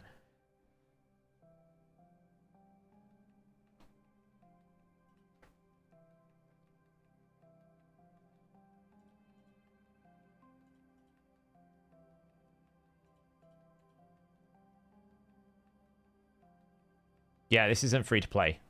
None of this gear is free to play. Oh. Come on, Fushan. Ironically, though, it's probably quicker for me to do this each month than it is for me to build a proper team. I mean, I don't actually know what's going to happen next month because it'll be a different team, right? So we can't actually just keep running. You know, it's not like this is solved permanently because next month we're going to have to come up with a different team because the rotation is going to be different. It didn't do enough. Here, see if he just gets a few more. Yeah, it'll be different factions, so...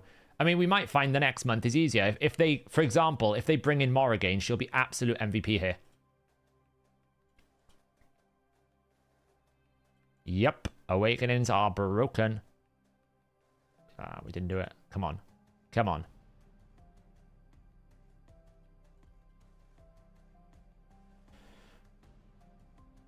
This will be even easier when we have Killstroke as well. Or what is it? Merciless, whatever it's called. Because we'll get 5% more Gnaw defense. It's a lot of damage. Damn.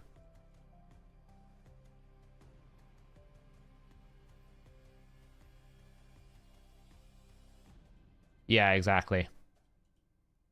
Damn.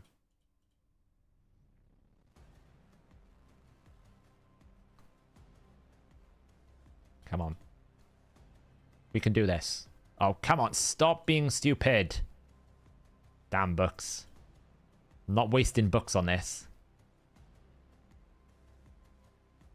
We go. Ah, not enough. Nowhere near enough damage there. We didn't get Helm Smasher. We didn't get anything. We just basically need, like, probably 2 to 3 Helm Smasher A1s on the first wave. And then we've got a bit of flexibility. It's already there. Check the stages tool. It's already live. Has been since the launch of the whole thing. Was up day 1. It's not enough. See, if we can just get a few more chunks on the first attack. Oh, come on. That 4% one is going to be the bane of me, I feel like.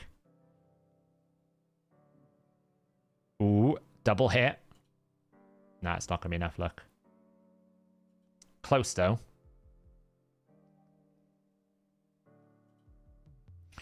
How close were you getting, Loey? So the runs that you're seeing here versus what you were doing. Am I close to what you were doing? Is this what you were experiencing a lot, where it was like you weren't getting close a lot, but then all of a sudden you were? Because I'm not far away. I'm just not getting enough RNG, basically. I need a couple more rolls. Because you said it took you about an hour, right? To get the 2-turn. Damn, we resisted that time.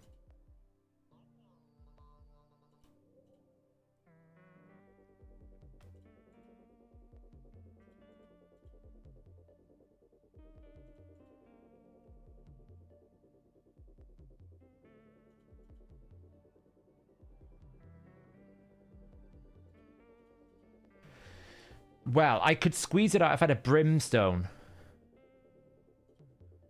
Really? If I had a brimstone. But the problem is I'm going to need accuracy to land the brimstone. Right, so if I was to basically have a...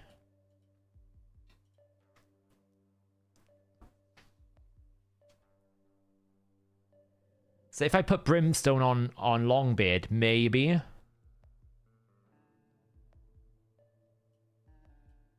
But I'd have to build, like, accuracy on him. Like, a lot of accuracy.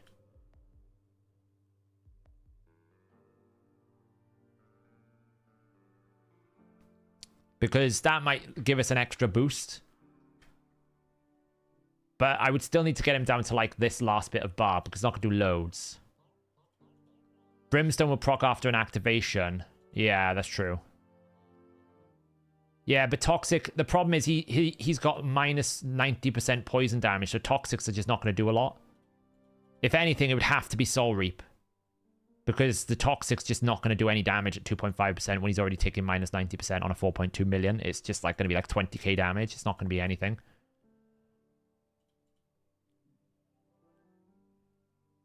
Ooh!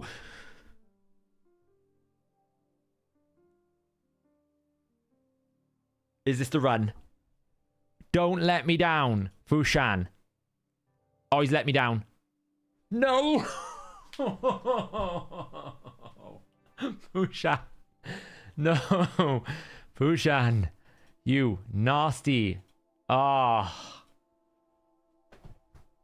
Oh. Ah. Oh. I didn't get enough. No. Not enough.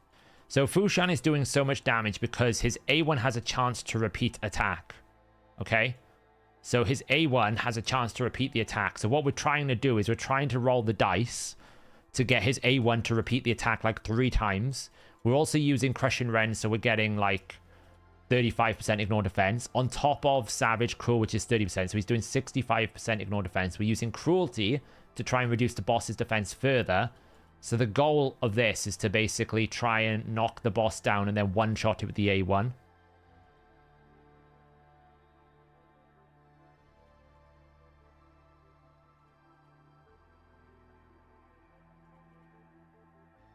Yeah, A1's proc bonus can happen as many times as you want. It's a repeat attack, not an extra turn. So we can have like 6, 7, 8, 9 Fushan A1s if you really want. Yeah, we got a 2. That's not bad, but we're going to need a lot more than 2. Yeah.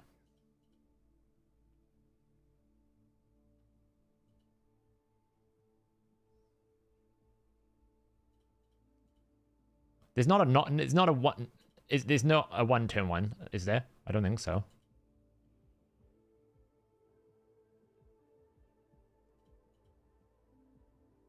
Well, no, because like the odds of it actually doing enough damage is crazy. Like this is only working because it's a +6.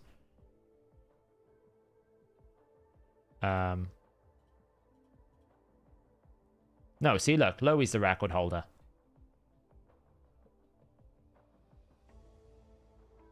If I can get it, I'll be basically 3rd globally. Callus is trying exactly the same thing as me, but he's using Lanicus and Lydia instead of Ghostspawn. If I can get it, I'll be 3rd.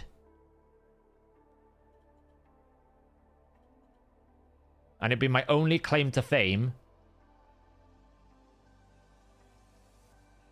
I don't think that's going to be enough. No.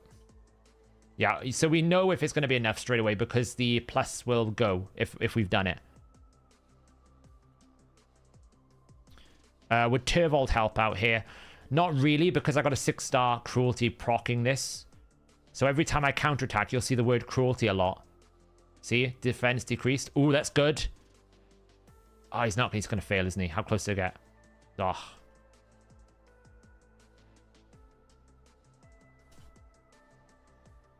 It just got to repeat it over and over again.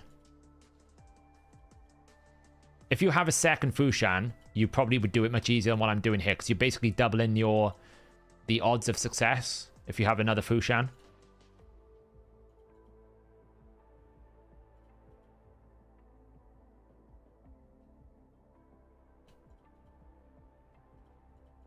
Just got to play the dice out, basically. We just got to keep rolling the dice, and then we will get there. They don't both need to be. You just need to have one pretty strong. Like, one Fushan can do it on his own, so if you have another one, it's just going to help you.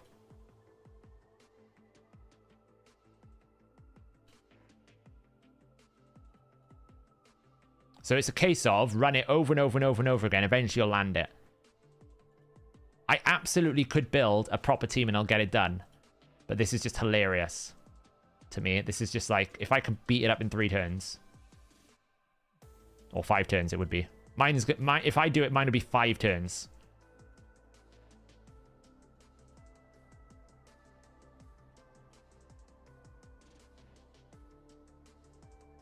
If I can do it. But I got so close. It absolutely can work. I just have to get a lot of luck. And luck is a case of how many times do I want to sit here rolling the dice? I'll roll it as many times as I want. It's not going to do it. It'll be 5 turns, won't it? True. I'll never kill it with the first auto attack. Unless we get, like, crazy luck. But I don't think there's even, like, with a remote possibility of, like, you have to do, like, 7 attacks in a row, which is just... The odds of getting 7 in a row is crazy.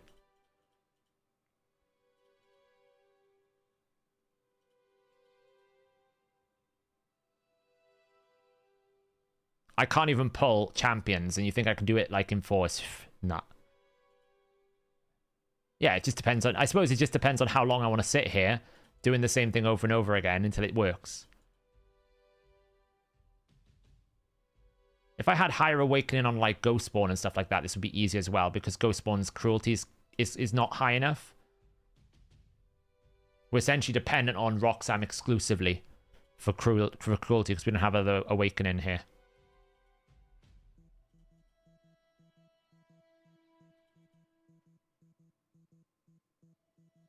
Ooh, that was a big hit.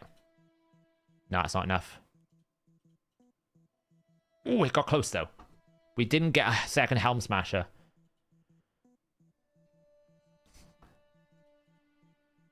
I'm the type of person though, when I have the position of I think it can work and I get close to it working, I get very stubborn about not giving up.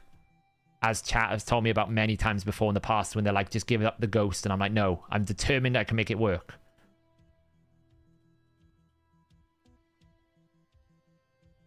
Yeah, I mean, if I make... there's still growth in Fushan, right? I can absolutely just, like, ascend things to get a little bit more attack, right? But they're very small increments because they're all flat stat. His main ones are done. They'll help. Don't get me wrong. Like, I can ascend a little bit here. I'm not going to take it to 6 because I don't want to waste CVC points for this little thing. But, like, I could take it to that. Just to get some more attack.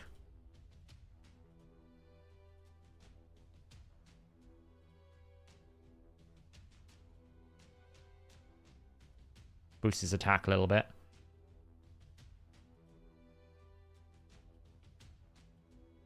I can also choose if I want to just like blast another 2% attack there.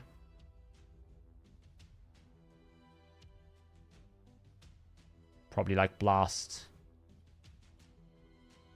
another 2% attack there as well, right? So now we're at 8.5k attack.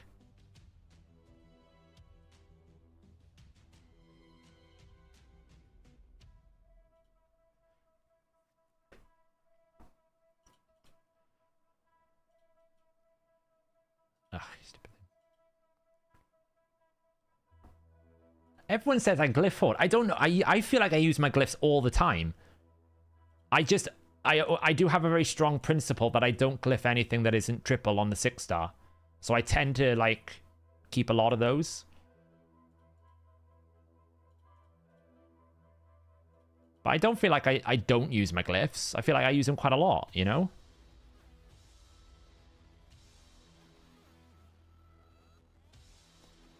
Sue mine, it actually got to like 4% one run. That's why I said it got close, because it got to 4% once.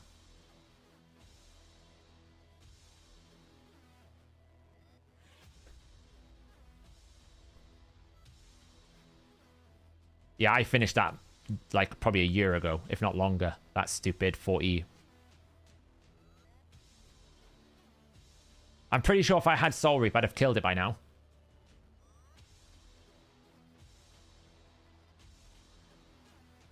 Yeah, that is true. We can definitely feel the impact of just a little bit more attack. He's not going to extra hit there, so... I mean, we're now... You know, every little bit of attack we're going to get is probably going to help.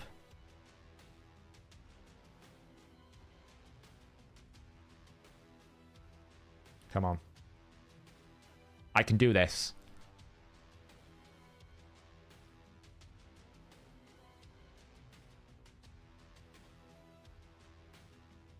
But that's not enough. I don't think... If I can't get it to half on the first hit, I don't think the second hit's going to get me there.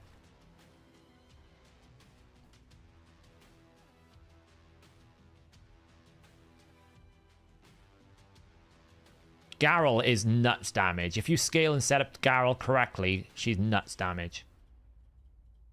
Just needs setup, you know? Do you think there should be crit damage aura? Isn't there some? If there isn't, yeah, there should be. Or at least there's no reason why there shouldn't be. That's not bad. No, we didn't get any extra turns on the second one.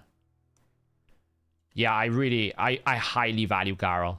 Especially if you compare it with like some sort of a high buff team. Like a Cardiel Duchess Garrel setup is very, very strong because it feeds off the buffs.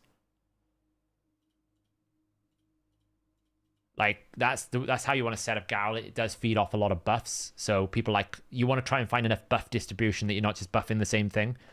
Where when you have Sify Duchess, you don't really gain as much as when you have like Cardial. Yeah, exactly. Just auto gives loads of buffs.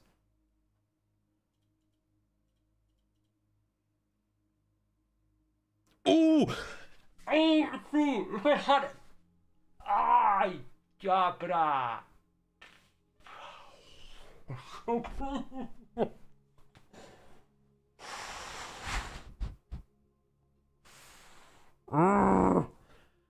Come on.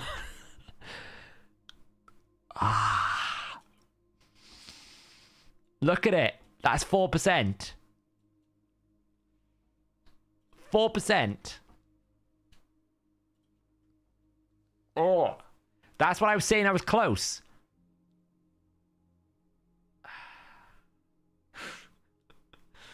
All right. Who cares about Longbear Phantom Touch?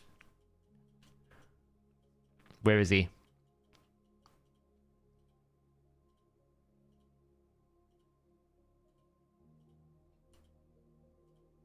Oh, it's free. It's fine.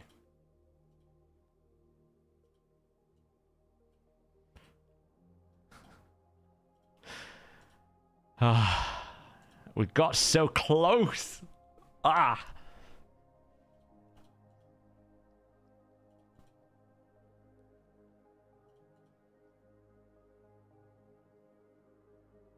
Oh, come on. No. No. Oh, wait, I need to change team positioning. Yeah, I need to change team positioning. You're correct. Sorry, I messed that up as well. Team positioning needs to go like that.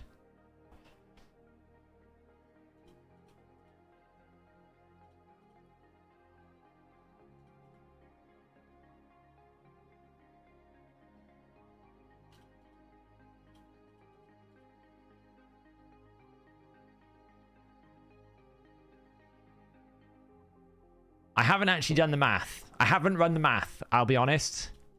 Because I don't actually know. I probably will build a proper damage calculator so I can see how much actual stats I would need and how many extra turns. I can probably reverse engineer the math.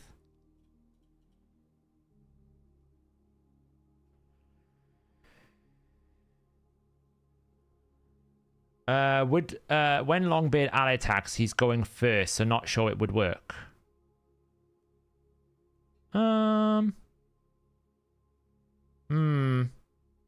Unless Farrakhan was the second ally attacker, but then we wouldn't have crit rate buff, so that's not really gonna work. Oh well. If it does, it's not the end of the world. If it doesn't, well, that's just bad luck. I don't actually think I need Soul Reap. Hey, Darky. I don't actually think I need Darky. I think I need Soul Reap. I don't think I need it. I just need to get the right setup. It's the Fushan. It's the Fushan that's doing the damage. So, yeah, actually, I think you're right. So let's just put it back like that.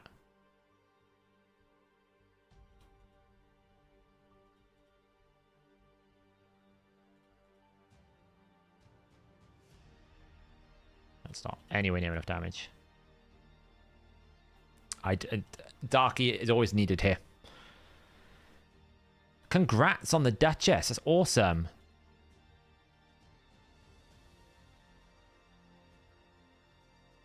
No, I need Cruelty. Cruelty is doing so much work here. Cruelty is absolutely essential. Does team setup matter? The way that they're attacking does matter. So we need Ghost Spawn to go first so we let the increased attack out. Then we need the Weaken on. And then we need to ally attack with Farrakhan first so we get the crit rate and crit damage buffs. There. And then we want Longbeard to go. But we want the basically Fushan to be last in the team order so that we can get as much Cruelty out as possible. I think it needs like 3 and 3. I mean, theoretically, if he hits 700,000 every single time, well, the boss is at 420 and 700, it would be 6, right? So if he does 6 700,000s, that's enough because there's also excess damage coming from the rest of these guys, right? So we got like excess damage of about probably like 200,000 coming from the team. So if we had 700Ks, it would be enough. So 7 will do it. And you can get 3 and 4. It's just the RNG of getting it. You just need the 3 and 4. We'll know pretty much straight away because the plus mark will go. We've got close twice within 20 minutes. So that's not bad. Loey's probably like fed up of looking at Amius, the Archon. He's probably like, I just want to go fight other things. We got so close. That's twice we've got really close.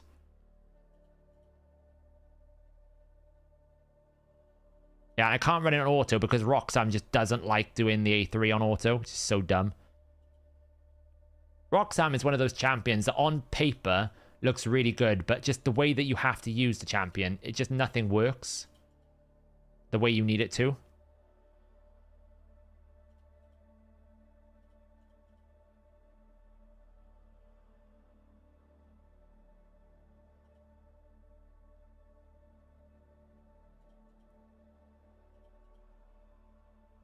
Dang it, we can.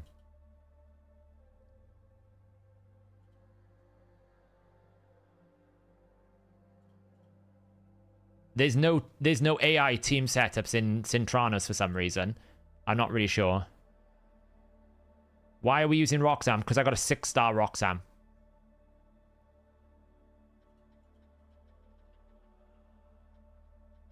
I have a 6-star Roxanne in Cruelty. And we have a 6, so that's why I'm using it over Turvold, because I don't have a 6-star Turvold. And the Cruelty is actually that. No, I know it's when it's going to fail. Because if I'm successful, I won't have a plus sign, right? So if the second attack works, that one's never going to work. I didn't do enough damage. YST, we've been so close twice.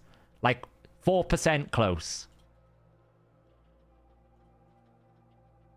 So if we kill it, the plus sign will go away. That's why I'm ending it early. If I see the plus sign go, I know I've killed it.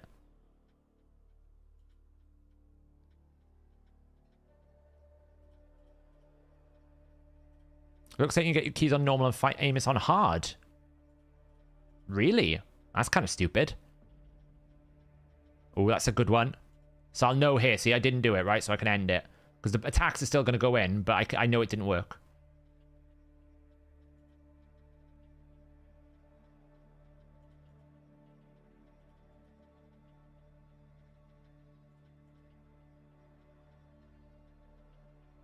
No, because he heals as well. So if I don't kill it, he's going to just take an attack and heal with the A2. So that's not going to work.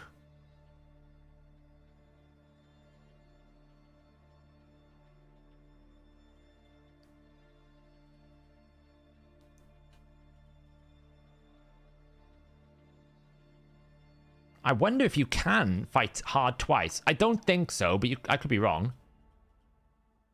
If you can, that's great.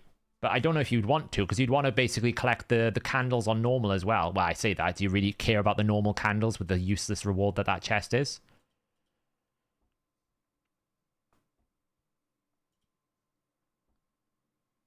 You're exactly, Nobo. I will make that Whisper work in Hydra, even if it costs me all my brain cells, all the remaining parts of my head here, and my sanity to do so. We can probably just try it. Maybe we get lucky. No. Because I've got close twice, I know I can do it. And that's now the problem. Because I know I can do it, I refuse to quit until I get it done. I mean, we've only been running it for like 20 minutes, and we've got close twice. Fushan just needs to get his A1 in order and attack more often.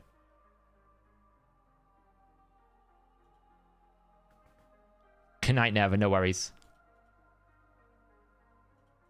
Just got your Whisper to 2-star Awakening. Lovely. Welcome. Welcome to the Church of Whisper.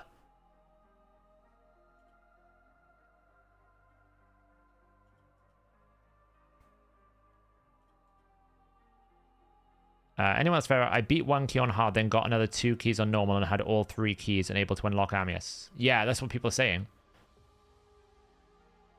It's just not enough there.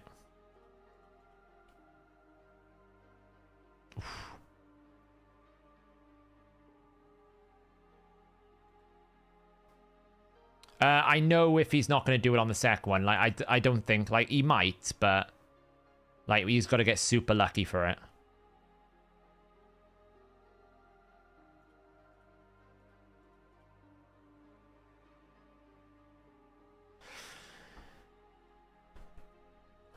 This stuff will remove Fushan from any buff list. Sad. Fushan doesn't need a buff. Fushan's amazing. He's just very good in what he does. He's still one of the few champions that has an all-battle aura with decreased defense and damage. He is just...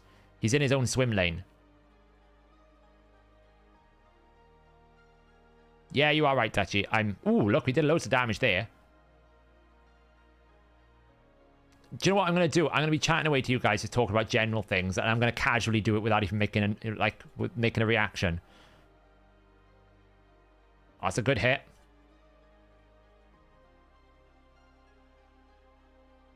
Didn't get a good second hit.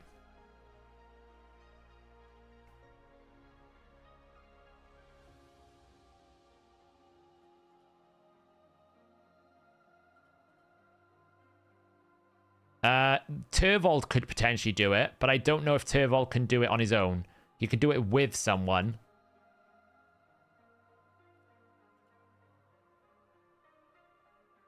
I haven't mathematically worked it out, but I probably will before I do my video if I have time. Mathematically work out exactly how much damage you need and how much probability you need and how many attacks you would need to make it work. Well, I was basing it off what Loey's build is. Oof, look at that. And I'm kind of like 70% or 60% crit damage less than Loey. But I've got an extra ally attack, so that should help. Theoretically.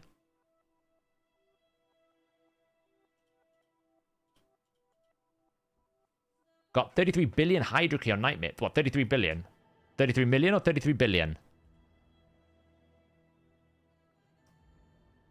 Are we talking clash points or actual total damage? I'm guessing you're talking clash points. There's no way you did 40 billion on Nightmare.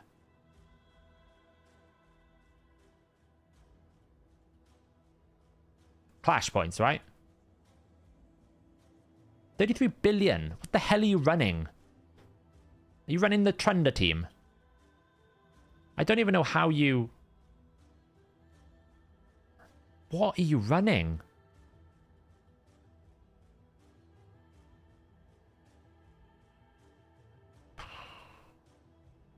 I mean, I've seen a 7.3 billion on normal, and I thought that was way too high. Double Yumiko. I'm guessing it's like Lydia, Arbiter, double Yumiko, double Trunda. You've got 9 out of 9 protection, if you can get it, which gives you damage bonus, and you've got Hex out as well, and Arbiter just as A3, A4. I'm guessing that's what you're doing.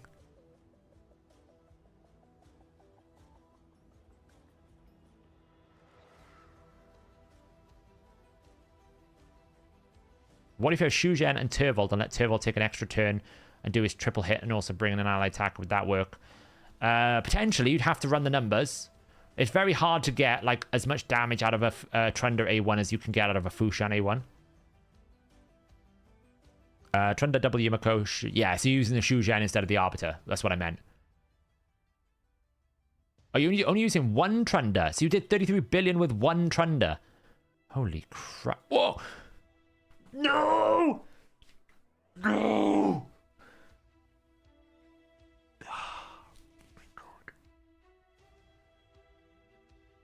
No! Come on! Oh. It's not going to work because he's going to heal.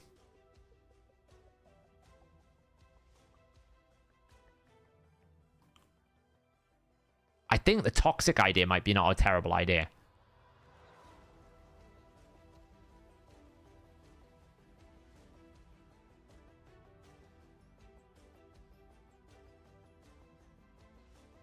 The toxic idea might not be a terrible idea. Just to give a little bit more, like, if we put toxic on, like, Farrakhan and, or on Longbeard. No, there's no way he'd have to basically hit crazy again. But remember, the decreased defense is removed. So that's the problem, the decreased defense goes.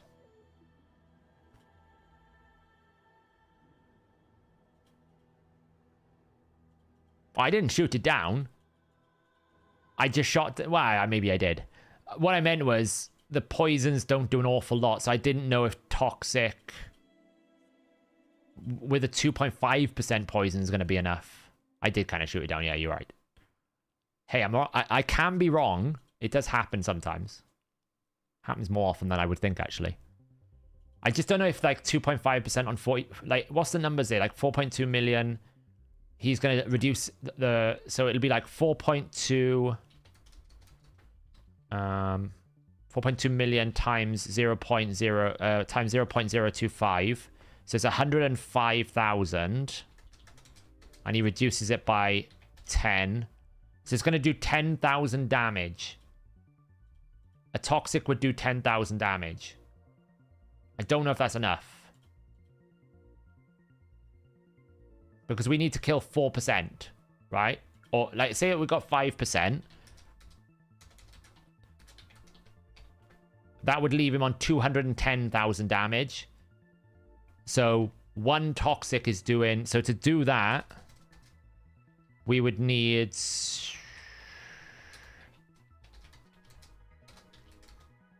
20 poisons. Well, we would need 20 poisons. Sorry, I messed up the height here.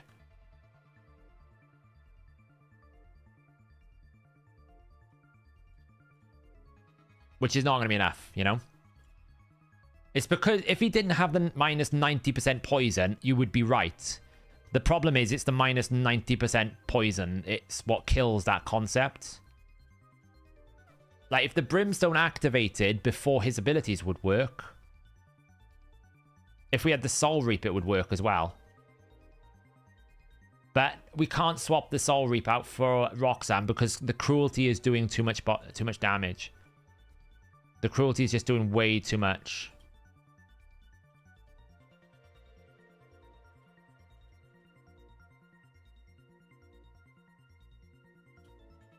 We just got to get lucky.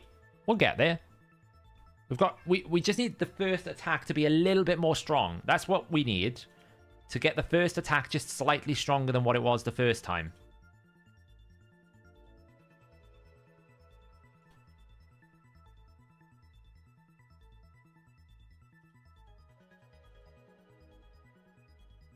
Yeah, so you have to get... It's within 5%. Soul Reap would finish it off. But Soul Reap would have to go... I don't think losing Cruelty is a good idea. I think Cruelty would... The loss of Cruelty would be too much. Because we're basically stacking Cruelty down a lot. Which is what's allowing us to hit the 700,000.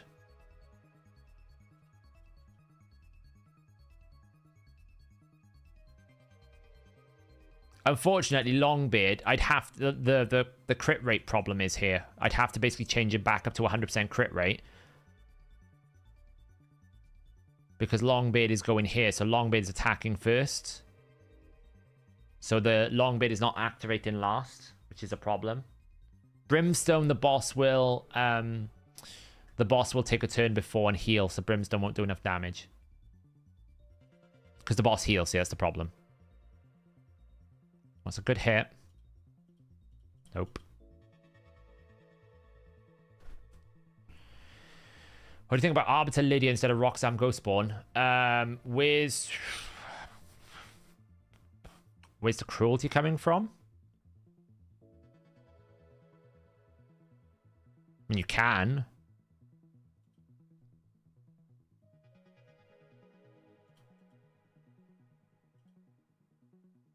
You think that Cruelty is adding up to 50% damage? Well, no, because Soul Reap will cap at 5% YSD. Even though Soul Reap activates at 20%, it will cap at 5% because the boss is max HP. So you can only do that. Yeah, Arbiter can't work because she's the wrong faction.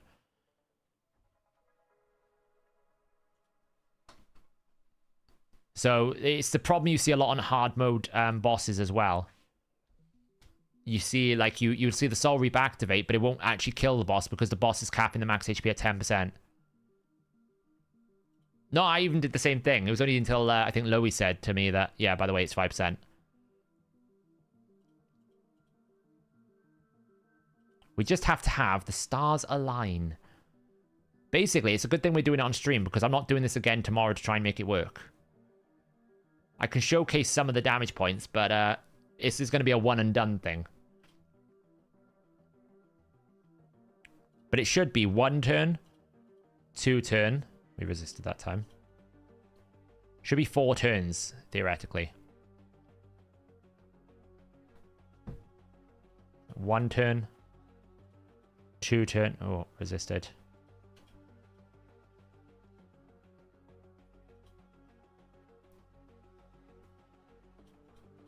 One turn, 2 turn.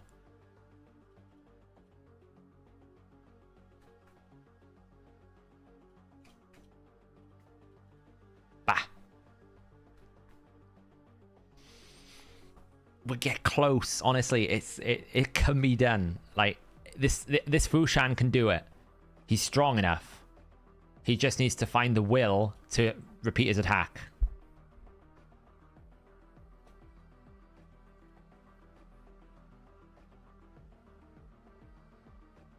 Well, the problem is, there's no shield here. There'll be a shield on Finite Hard.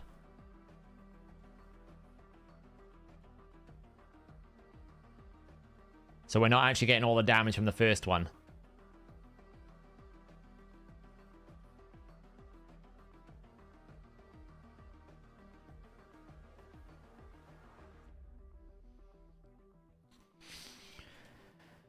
Come on. You can do this, Fushan. Find the will. Ooh, that's a good hit. Nope. Well, he's got Soul Reap. The problem is, it's not necessarily... by the way, for the 2 turns run, the time of the run is 1 second. Maybe they think you're hacking the game. The problem with rebuilding it is we'd have to build Fushan back up to 100% crit rate because he's going to go... We'd have to make Longbeard go the second time and use Farrakhan's ally attack. So we would lose the crit rate. If we had Lanicus, it would be more optional. Because Lanicus joins the attack.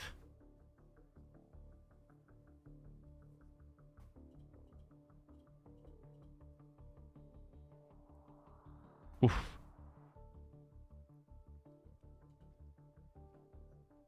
Is there an increased attack option that does more A1 damage than Ghost Spawn?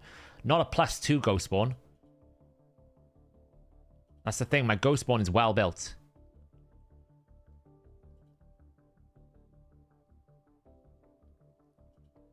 Yeah, what I meant is I could position them a little bit better because I could move them around, right? Because they're legendary. Ugh. Does this boss have AoE damage reduction? No.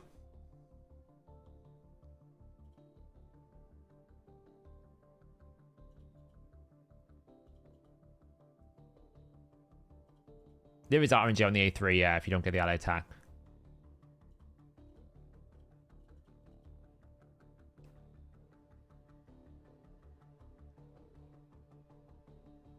How many procs does Fushan need to kill? Basically 6 times 700k. So probably like 7 or 8.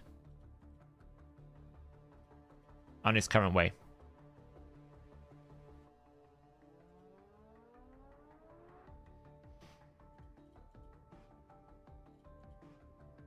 I haven't really thought about bringing another ally attack and ditching cruelty, but... Ooh. Come on. No! No! He didn't proc the second time. Ah! Come on.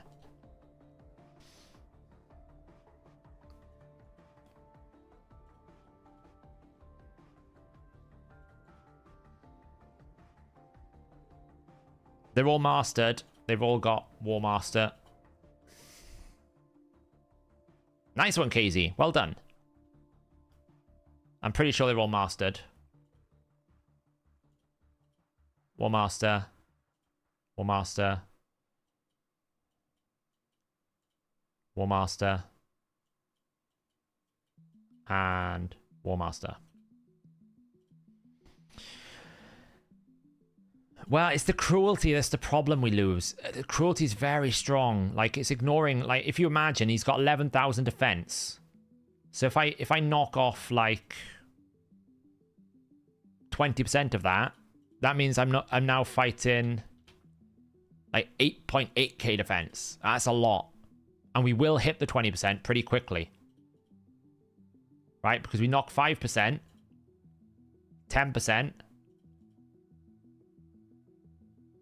20% is down.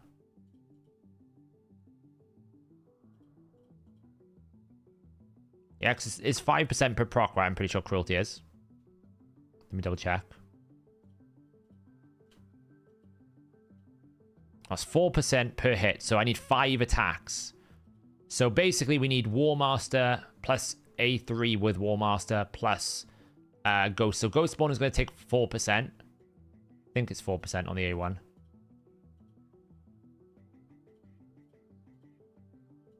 Oh, it's only 1%. So yeah, so we're not quite hitting 20%.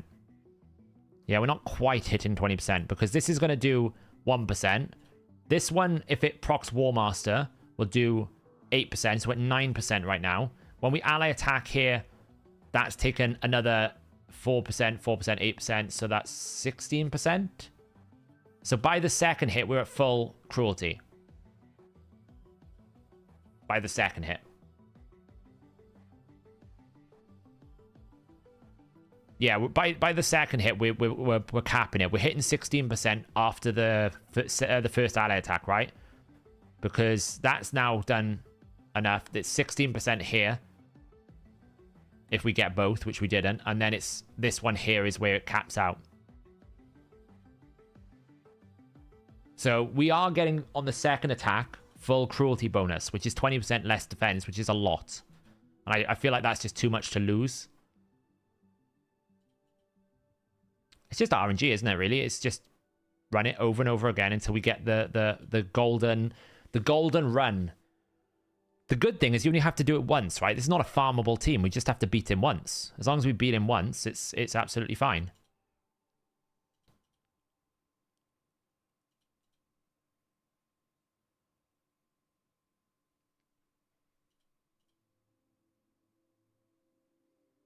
I mean, Phantom Touch is not going to do it here.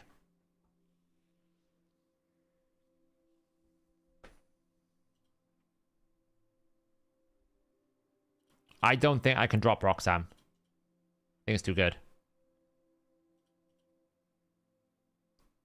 Yeah, I agree. It's just playing the Fushan A1. You're just trying to get better odds on the A1. If I get a 4 and a 4, it will work. Would I actually do this every single time? Maybe not. But if I can get on a leaderboard, absolutely. This is the only compelling challenge for me. Even though this doesn't seem challenging. This is the only challenge that is available to me in this new game mode. Trying to beat the leaderboard. Have you checked Discord? I haven't.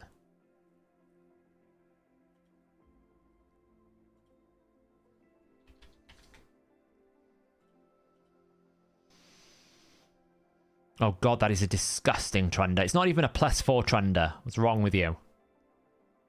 It's not even a +4 Trunder. How are the Yumikos doing so much damage? I always wonder this. How are the Yumikos getting away with doing so much damage? Because is it just their hex that you're putting out?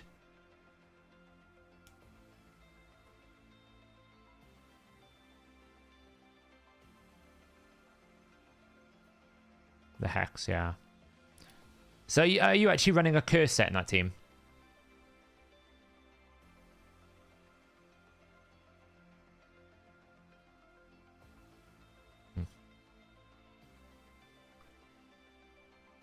Did you max attack lift for Fushan, even 50 attack? I added a lot more. I haven't done his max ascendancy, so he's probably missing like 20 or 30 attack.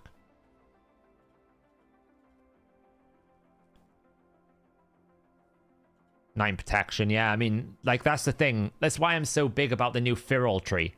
Because just 20% raw flat damage boost is massive. So that's why protection's so crazy. If you can just put double buffs out, that's 10% damage.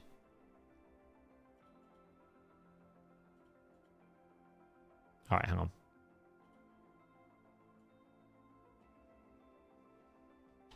I just love the fact that Shu Zhen takes the Arbiter roll and does no damage.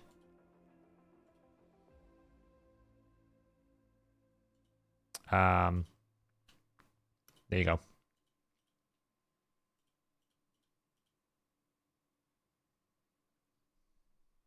Not even +4. Not even +4.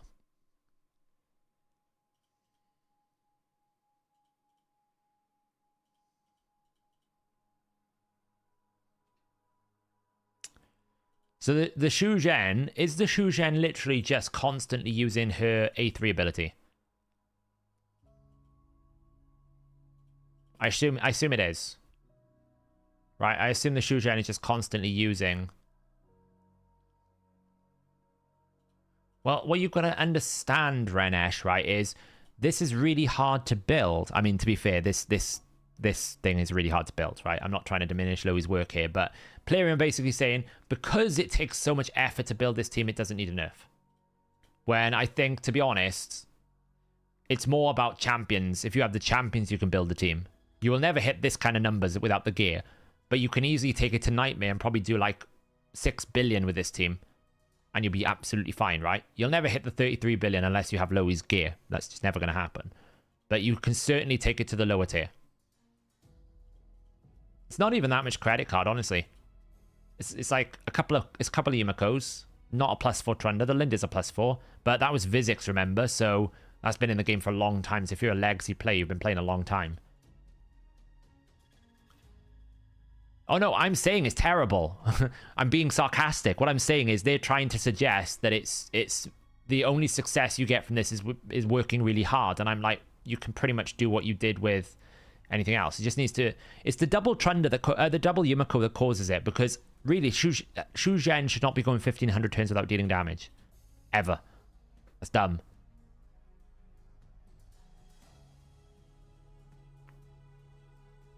They just need to fix the duplicate issue. If you just take away duplicates, this does like half the damage. It's the combination of the double Yumiko. And the thing is, they'll sit here and they'll say, you know, oh, we don't want to nerf champions. I'm like, all the high-end players that I ever speak to don't mind. They don't care. They're like, yeah, it's broken as hell. It shouldn't exist. Ban it.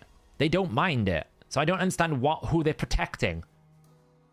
Because nobody is pretty happy. Nobody's happy watching that. Nobody's happy fighting Taras over and over again. I mean, go watch Papa Drock. Like, go watch Drock. I can't remember his full name, but go watch Drock in Arena. He hates Polymorph. He hates it with a passion. He would love there to be more variety in PvP. Nobody wants, like, whole-scale nerves, but when something is clearly overpowered, you fix it, right? Big Papa Drock. There you go. I got it close, right? Pretty much all the high-end players that I speak to are not sitting there going, you can't nerf my Taras. They're going, yeah, you probably should have nerfed this like 6 months ago. It's a little bit broken, right?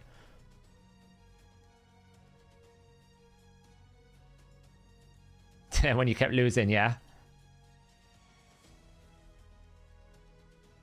Oh, it got close that time.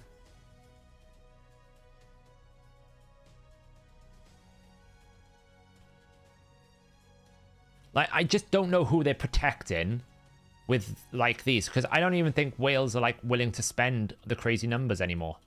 Because they just don't see anything's changing. Literally, just do a whole-scale nerf, fix the things to consistency, and players will love the game. They'll feel so much better about it, because the game will feel more balanced. You can actually you can make creative content.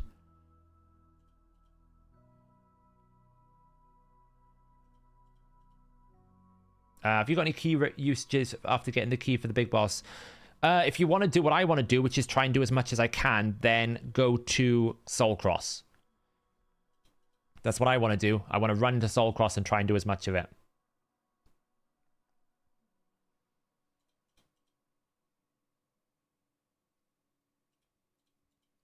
I mean, the 3% is an issue, but it's not that much of an issue. What you've got to understand about the 3%, the reason why they can't just remove 3% is you have champions that are built around the concept of guaranteed debuffs, right? People like Baron's A2, people like Ghostborn. They're built around and they are thematically valued based on the ability to guarantee a debuff. So if you didn't have the 3%, that concept wouldn't exist. So you'd have to redesign a bunch of different champions just to remove the 3%. So I can understand why they added it, because they wanted that that fantasy. Come on. Come on, Fushan. That is the strategy, Alisaro. Do you have enough new Merciless set to build one? No. I keep getting 5-star trash.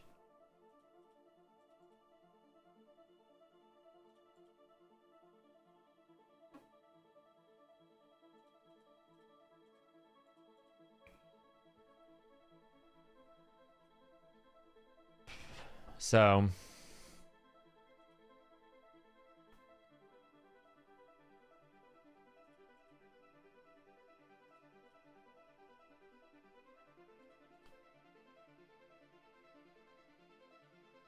oh, that's a good hit. Nope. Why doesn't Baron's defense down? Because Stone Skin has a more unique effect. You think once you do, if you put Fushan in it, will it make more? Well, yeah, because I'll get 5% more ignore defense. Because I get 35% ignore defense, not 30% on my set. So yeah, it'll do essentially more damage based on the ignore defense component. Straight up.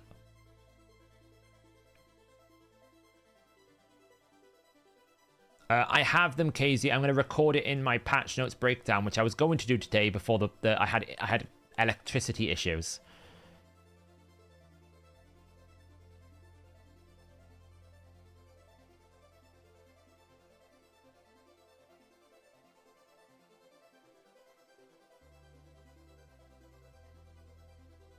What champs am I going to build in Merciless? What champions aren't I going to build in Merciless? If I'm building a Hydra damage dealer, I build it in Merciless. If I'm building an Arena Nuker, I build it in Merciless. If I'm going to build a Whisper for damage in Crushing Rend, I build it in Merciless. If I'm going to build a Gnut, I build it in Merciless. You see the point. Everything goes in Merciless now. It's the most valuable artifact set in the game. Nothing can compare with it. There is no better artifact set for a damage dealer or a champion that needs to do, like, you know, Michinaki style damage, where it's not necessarily a nuker in Arena, but for damage.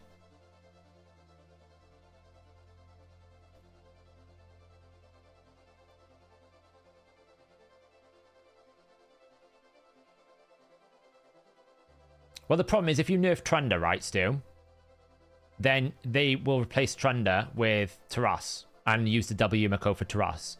And if you then nerf Taras, they'll use some other crazy damage dealer that just does a lot of damage to do the same thing, right? The issue is always coming back to the Yumikos can reset themselves. It's not one Yumiko that's the problem, it's the Yumiko together, because they're able to reset themselves. This one's going to come close, I think. Nope, didn't proc. If it was just, like, Kaimar, like, there is actually a team, like, last week when we were looking at Hydra Clash, there was a Kaimar team, exactly the same team, double Kaimar instead of double Yumiko. It did about 30% less damage. So if they just fix the mechanic where Yumiko cannot reset herself, that is going to make a tremendous difference to the balance of Hydra Clash. I'm absolutely not against seeing 1 billion Nightmare teams, as long as that 1 billion is correlating with other teams that can match up to it somewhat. Like, Loey will tell you, Loey, is there any other team that comes anywhere near the number of damage you could do with Trunda? We're talking within 50%. Probably not. Using your experience and the gear that you've got, you probably can't build a team that can do anywhere near, like, can do like half as much.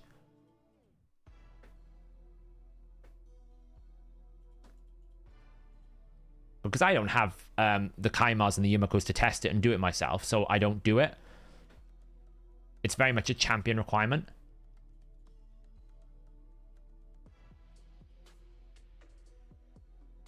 Nothing comes close to even half of what I do with W Yumiko. There you go. And that's the problem for me. It's not about the fact it does a lot of damage. The problem is it doesn't do enough damage. No, nothing else does anywhere near the same damage. It's in a different atmosphere. It's in a different planet. And that was the issue with the Cadaver team. It wasn't because Cadaver was doing too much damage. It's because no other team can do anywhere near that damage. So if you want to buff everyone up to do the same amount of damage, then you can keep the Cadaver team. You can't just have one team do like 80% more damage than anyone else. That's like basically playing League of Legends than having an AD carry that just does 50% more damage than any other AD carry. Why would you pick another one, you know?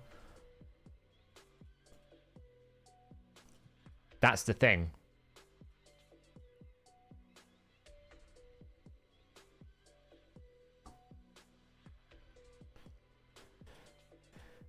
Well, Yumiko resets everyone. Nia can only reset one target. So Nia can reset the Yumiko, and then Yumiko can reset the Nia, but the problem is Nia can't reset everyone.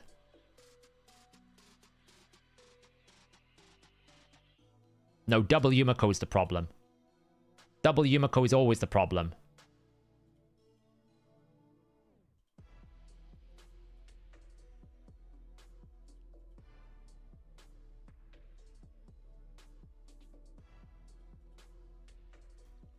We might be free. We might be streaming on Saturday night at the right. Wait, this is going green virus.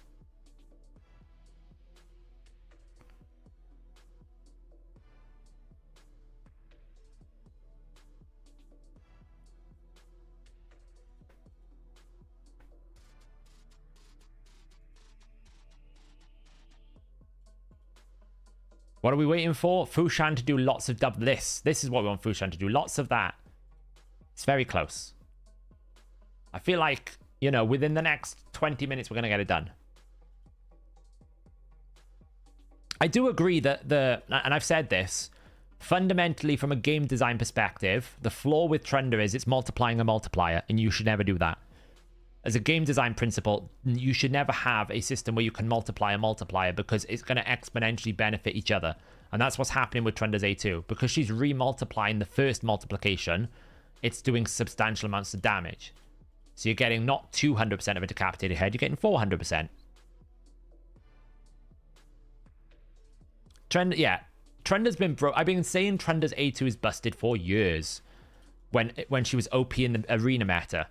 I've been saying for ages that hey, they needed to fix her A2. They never have done. Ooh, come on. That's not going to do it. Oh, I got close though. We got 2 that time. If we had 3, maybe 1 extra on the first one, we would have done it. I have no idea what the song is, but it's annoying me. Move it on. All you're saying is you try building double Yumiko Hydra teams without Trunda and they aren't good. Well, you still need a damage dealer. I mean, you can't just not run a damage dealer, right? So you still need a damage dealer. So I agree what you're saying that Trunda's a problem. But the problem is the way you can see where the source of the problem is. When Cadaver was OP, it wasn't necessarily because Cadaver was one-shotting everything. It was because double Yumiko could basically make it so that Brogni kept being able to extend the shield faster. So you could scale the shield to such a height that it would actually matter. So in that instance, the double Yumiko was the problem. And now all they've done is they've moved the problem from the Cadaver over to the Trunda. So it's like, how many champions are you going to adjust before you accept that maybe the problem with it all is Yumiko as well? Like, you need to maybe do Yumiko to adjust the problem.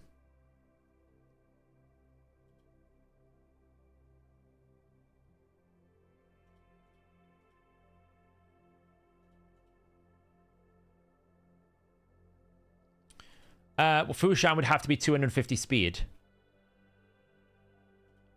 He's not. He's 120, so...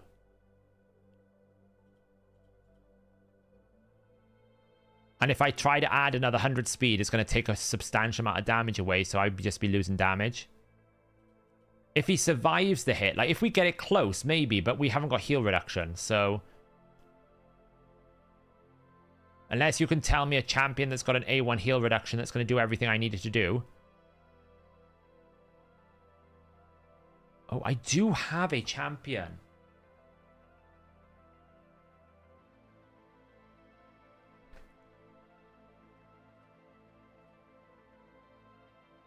I do.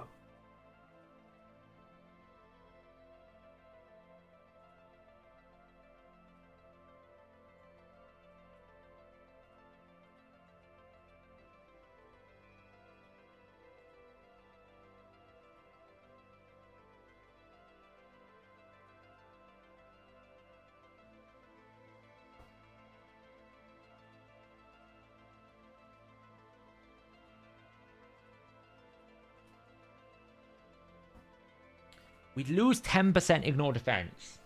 But she does have a weaken.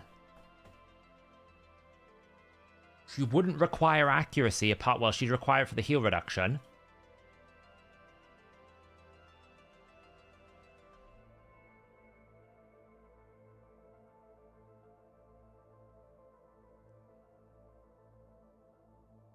I don't know, 10% ignore defense reduction is a lot to lose.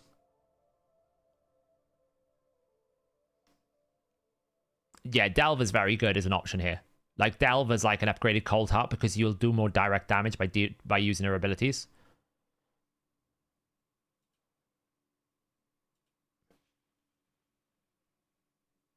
Sometimes he'll survive the hit. He only dies if he gets crit.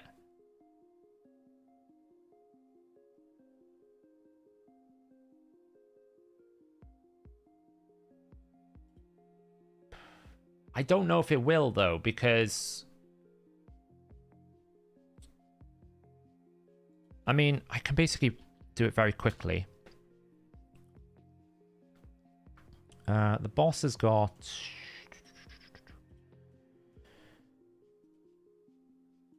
11210.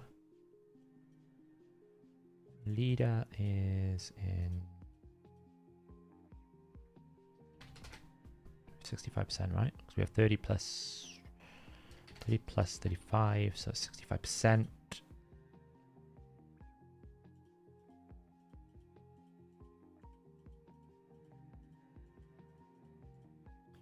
Setup Fushan. So if we just run some numbers quickly here, the Fushan is in 8,564 with 343. It's fine to do that. Booked War, Helm Smasher. That doesn't really matter. Blessing, Crushing Rend, 6.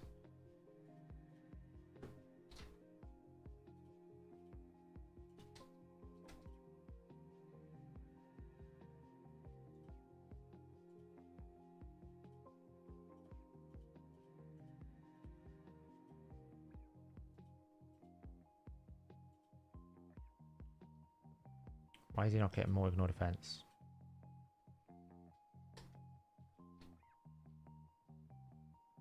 I should have Crushing Rend here.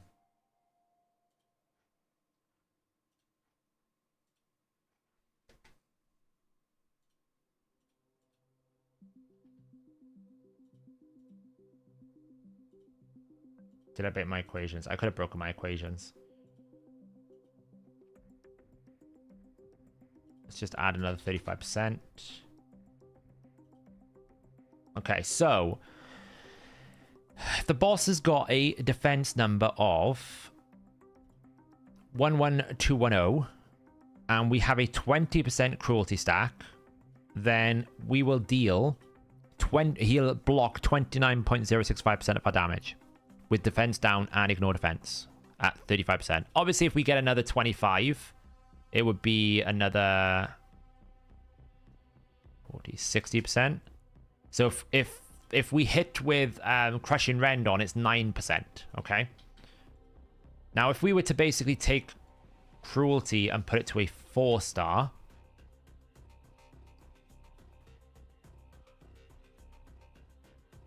look at the difference.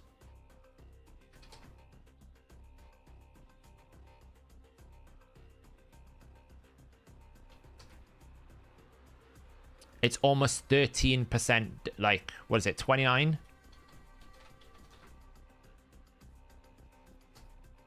So it's 28% damage loss.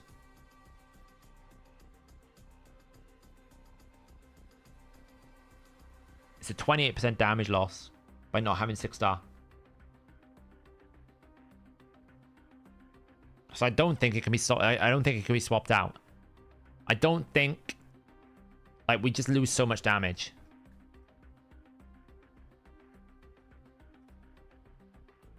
Like, the A1 right now should be hitting somewhere in the region of 342 to 419 if it didn't have it. If we put it up here, it should hit 505 to 607. And then if we hit Helm Smasher, which should take this to 60%, it should be hitting somewhere in the region of 644 to 787. So yeah, I mean, like, if we take away the 6-star, that is the issue. You would lose. I mean, it's not so bad. If you hit Helm Smasher, it's okay. You're losing about 100,000 damage per A1. If anything, we just need to scale it quicker. Really. But it's like, who can we put in here to scale it quicker? That's the problem, because we've got... So we're basically going to attack once with basically a 1-star cruelty. So that's going to take 1%. Then we got 2 hits here that's going to take it to 9%. Because we've got 2 4%s if War Master procs. And then the next, after the first ally attack, it's at 16%. So that's the issue. We can't scale it hard enough.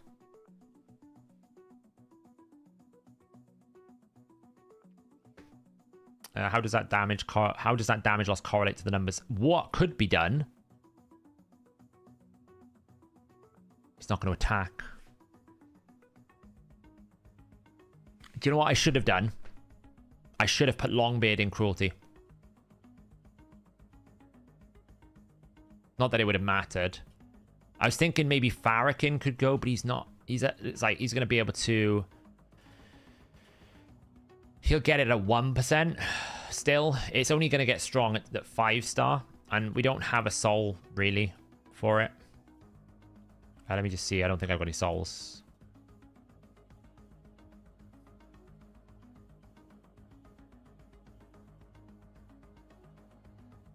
Yeah, we don't have the soul for it.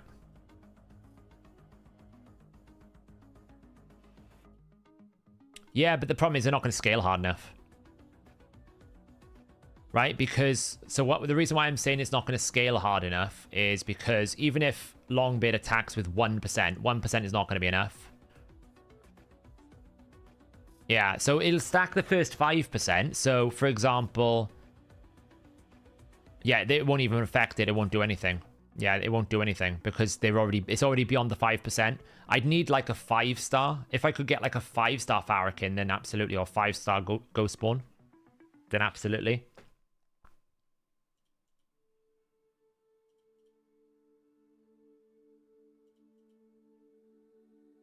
How does that correlate? Well, if we basically run the worst case scenario, which is the main issue is it's the warm-up time, right? That's the main issue. Because the warm-up time for cruelty is taking longer, we're going from the first wave of attacks is 350,000 attacks, right? Yeah, I get that, but what I'm saying is 1%, we're already, once Roxanne takes this turn here, we're already exceeding all of the barriers because we're at 9%. Right? That's what I'm saying. We're already exceeding the barriers by the time the first ally attack comes in. So it's not going to help. It's just RNG, basically. But the main issue is the stacking of cruelty takes a bit longer because Ghost Spawn's not awakened. And because of that, this first hit, you look at the numbers here. 494,000. Look at the numbers when he hits again. Now that you've got some cruelty stack. 500,000. That's the difference. The first attacks are less valuable than the second attacks. No, unkillable doesn't work here because he ignores it. Well, maybe.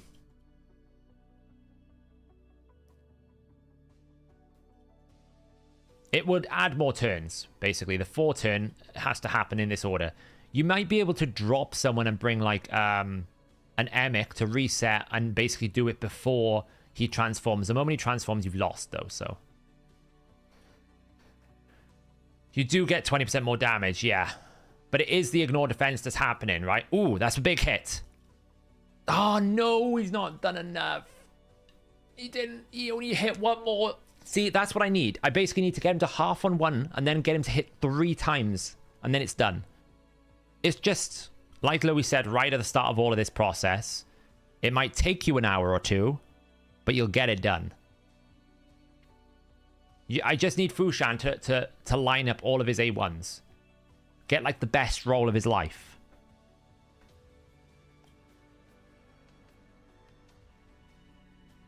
Yeah, Delver... If Delver was 6-star, then Delver could probably replace the Roxanne, and then we'd have a heal reduction as well.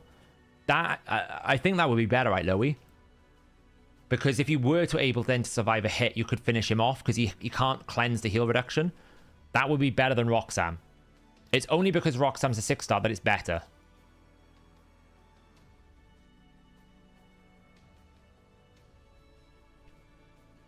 Well, speed is at a cost of damage.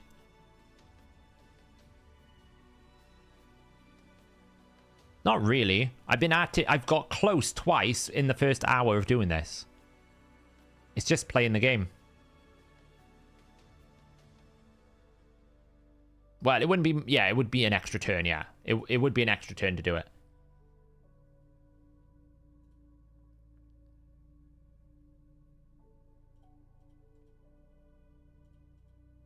Or put... Yeah, I'll put him in Relentless. But I'd also have to build accuracy, which, you know, I haven't got.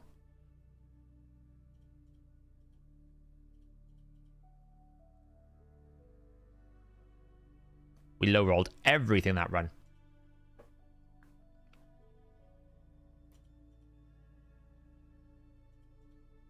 Oh, I am. I want the record. I want to be on the leaderboard for the first time in my life with one of these things. And because I know I got really close to doing it, I know it can be done. So that's the problem. What if you put Fushan in Relentless? Well, Fushan has never taken a turn, so that's not going to help. Fushan here never takes a turn. That's the point. Oh, we've done it! We've done it!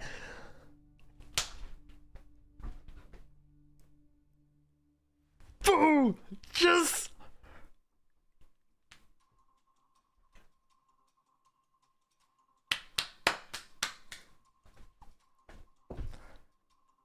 Yes! Oh! I can feel like a kraken for one day. I'm a whale. Oh. Yes. Yes. Yes. Yes, we've done it. I've never been so excited about something in my life. Now, what I want to say to everyone, before anyone jumps on the bandwagon or anything, big shout out to Loey for doing this. Coming up with the concept, figuring it out, because I only realized this when I saw the runs in battle. I don't know who originally thought about the conversation, but I'm sure Loey was part of the conversation. So big shout out to Loey. Thank you so much for coming in chat and sharing your builds and your thoughts as well. That's really cool. Let me pin it in here.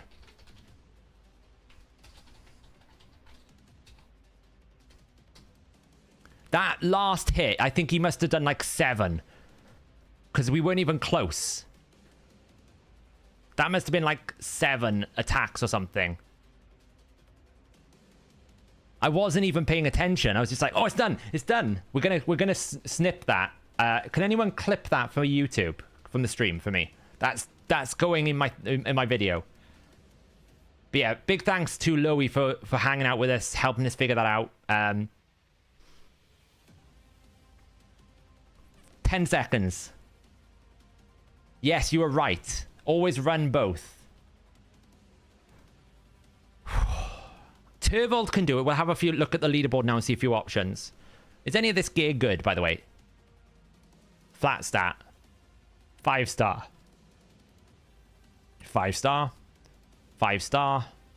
5-star. 5-star. Come on. Just... What is wrong with Raid? Give me 6-star gear. This one looks great, though. This looks good. No speed. The resistance and defense kind of sucks, but... Like, why does it always have to be 5-star crap, you know? At least we got supersonic, but it's boots and it's rolled the speed the wrong place. Plus 4 6-star token could do it in a few more turns with insane gear, yeah.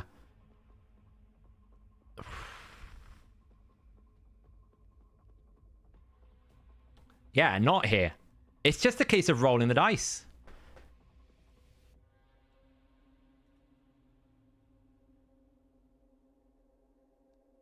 It's just... So, I will... Yeah, the Chronum solo. They're using the Chronum to revive himself, I'm guessing. I'm guessing they're reviving Chronum all the time. So as long as he stays alive, he's okay. Should I put in the cluster? Shall we?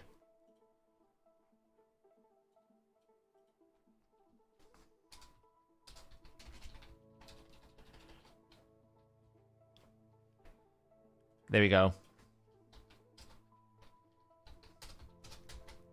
Hydro leaderboard. When?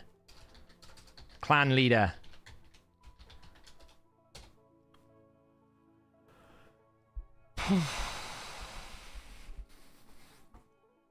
Oh.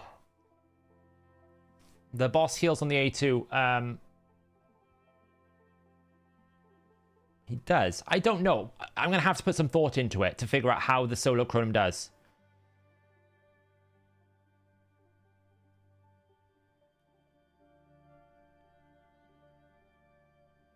Stubbornness gets me somewhere.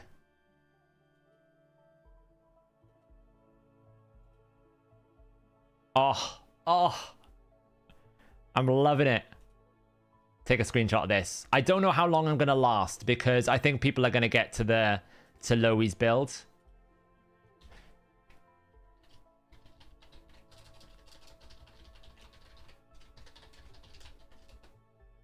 Third globally. Oh. Oh, that's fun. That's about as much fun I've had in this game for about 6 months. Oh. I'm the only one that doesn't have a +4 Fushan as well. So not only am I rank 3, I feel like I'm a scrub. Do you know, like, sometimes when you go to, like, an event and you feel like you're, like, massively underdressed for the event? That's what I feel like right now. I feel like I'm massively underdressed for being in position 3 globally around these +4 Fushans and the crazy gear that Loe's got and all that kind of stuff. Yeah, so here's some options, right? So you can see that Turvold can do it. Like, Infinite probably has absolutely bonkers gear. He's managed to do it 7 turns with Turvold. We've got some here with Turvold as well. Look, Telkarian. But this is the team, look. 40 turns with Chronum. Not entirely sure how it's working. I need to figure it out. I don't really know what the Painkeeper's doing here either. At like 3 stars. But you see, Chronum's doing some stuff.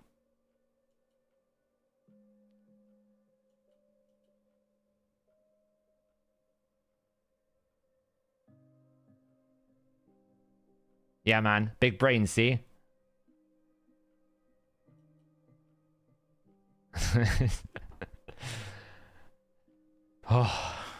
Oh. Doesn't Chronum do block damage? I don't know. We'll have a look now. What a moment. 3. I don't know how long it'll last. I honestly don't know how long it'll last. I don't actually know why I'm 3rd, not 2nd, or I don't know how it works on a tiebreaker. Is it time, maybe? Must be, I guess. I guess you can run the DJ team on auto, so I bet it's time. That or it's alphabetical.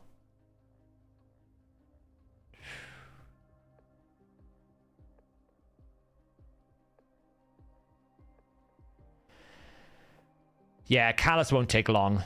He's he'll get there. Yeah, I don't know how long I'll last. I mean, the good thing is I probably will stay on the top 30. I don't think many people can do this because I think you have to have a 6-star, right? The only way this really works is you have a 6-star Cruelty and a 6-star Fushan. It's the absolute only way you can do it because you can sort, like, I probably got super lucky with like a 7 hit. If you have a 5-star Fushan, it's just not going to work. If you have a 5-star Cruelty, I just don't think you have enough damage. Maybe if you have like a +4 Fushan with 5-star Cruelty, you're okay. Because the difference is, it isn't necessarily the cap. I think it's the scaling.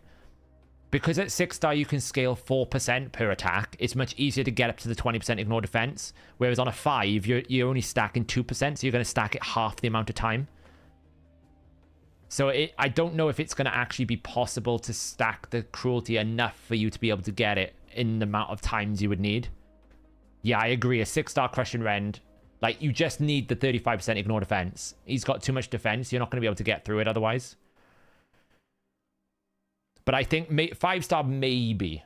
If you had, like, I think if you had 2 5-stars, then you're okay because you can scale it. If you have just the 1 5-star, like the 1 5-star on its own, I think it's not going to scale hard enough. No, 560 should be fine. He will cleanse the heal reduction, but it shouldn't be. Yeah.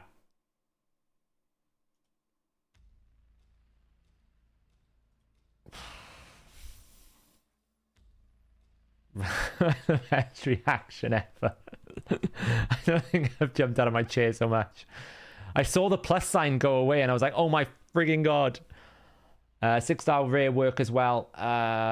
What, for cruelty, not a rare, epic. Yeah, epic would be fine. As I said, if Delver was 6-star, then I would absolutely maybe say, like, Roxam's not needed. You can go with the Delver and just use the heal reduction to try and do it.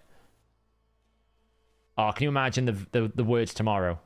I'm going to do this video tomorrow. And I'm probably going to get hated for it, for being a Kraken or something. But, you know, even if I say the words, I'm going to be doing more teams on this to help loads of other people, I'm still going to get hated, but I just don't care. Honestly, right now, I don't care. That's amazing. Like, that's made my day. Oh, top 3.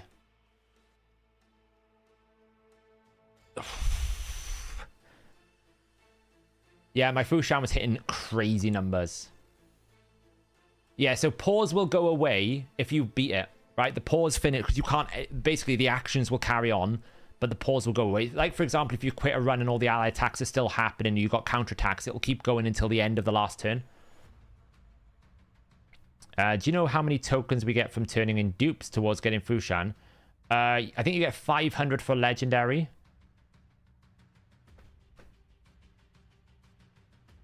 You need an elapsed time run to show. I'll speak to my editor and see if he can edit something up.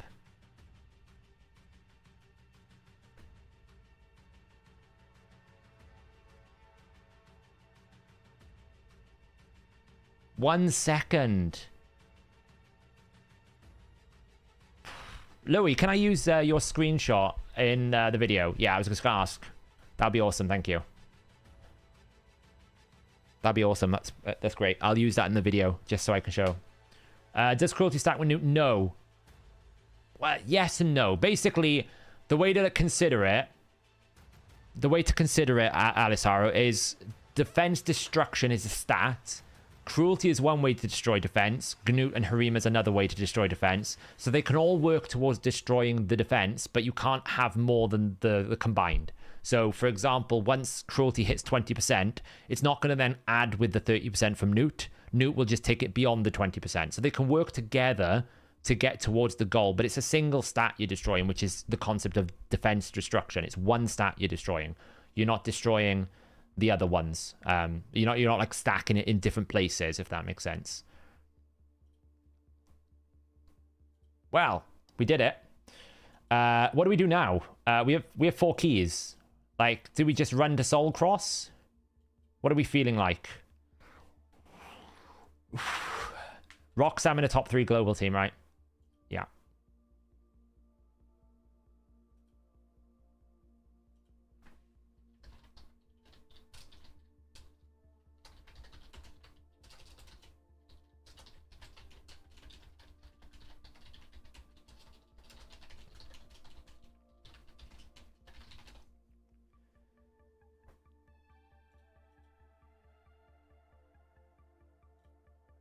Yeah, it could be like time. It could be like how quickly you got there. I should message Callus and say, don't take away my thunder. Don't ruin my day. You stuck a D12. What is D12? D12. Are you D12? You're D10. I don't like the fact I can't see the numbers. when it's a boss stage. Is this D12? No, it's D14. Are you D12? No. Where's D12? Oh, there. Ooh, that is particularly nasty. You're probably looking at a Bassatha Timid. That's a nasty one. You're probably looking at like a Bassatha Lord Champfort Snick track setup. That's going to have to be done with legendaries. That is a nasty one. The Azors are not bad, but it's just no damage there. Oof.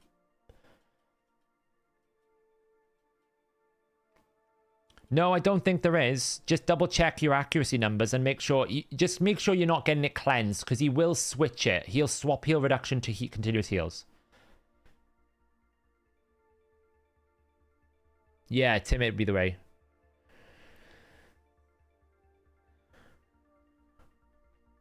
I mean, so when I say it's too easy, it's like if I have the champion, it's face roll. If I don't have the champion, I'm totally locked out. It's kind of like an all or nothing thing.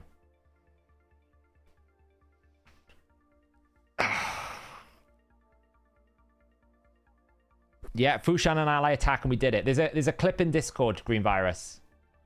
There's a clip in Discord. Oh.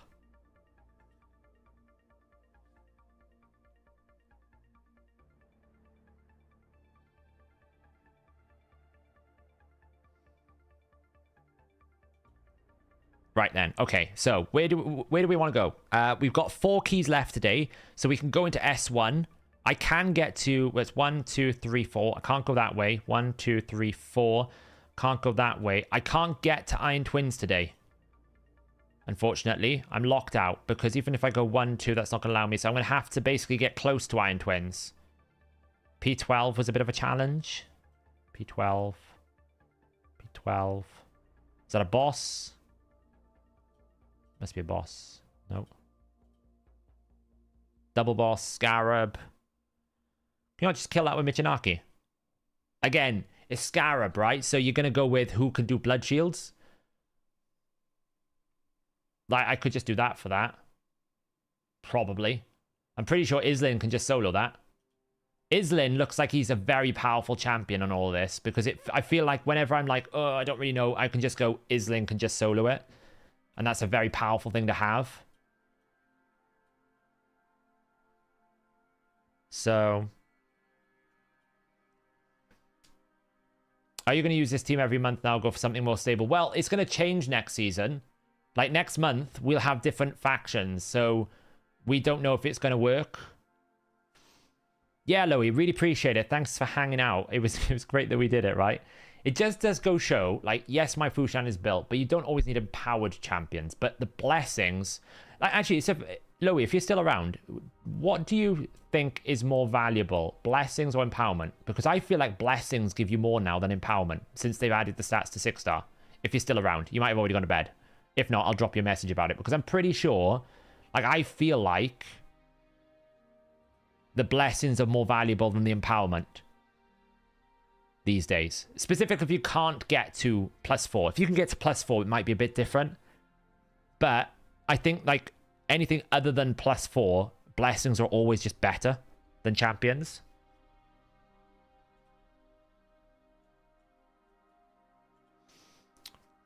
Right. Well, the problem is the blessings have stats as well. Yeah, that's what I'm thinking. The +4 is powerful, but really it's like you need +4, whereas the 6-star blessing, that the stats you get are insane. Because the big difference, and this is what I've noticed when I've been doing the work on trying to rebuild the ratings, is the blessings aren't giving you percentage stats, they're giving you flat stats. Which means you're getting universal gains. Whereas normally everything scales off the attack percentage. So, like, for example, if I empower Fulge, if I could empower her, she'd have 1,310 attacks. So she's only getting 40% of a lower base attack. Whereas every single epic champion is getting the same amount of flat attack.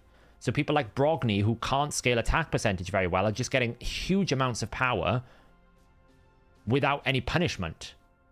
It's insane. Obviously, if you have a high, like Carnage might be the exception to the rule because he has such a high base attack. Carnage has got like 1960 base attack, something like that. So he might actually benefit more from empowerment because probably like 1960 attack times 0.4 is going to be 784. But even that is about the same on here. And because he's mythical, he's going to get more attack. So actually, no, it's still better then. So yeah, it's still better then, you know? The only problem here is I've kind of nuked my Fulgur build now, so I'm gonna have to rebuild Fulgur for something. Right, what are we gonna do here? Let's see. We'll probably just I'll tell you what we could do. Yes. They'll add it, Nobo.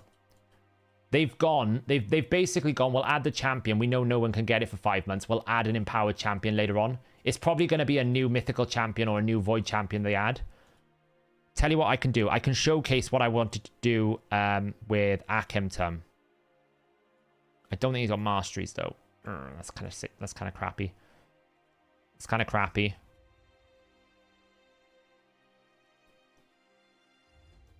We'll screenshot the build. And we'll take advantage of the re-gearing. Akimtum.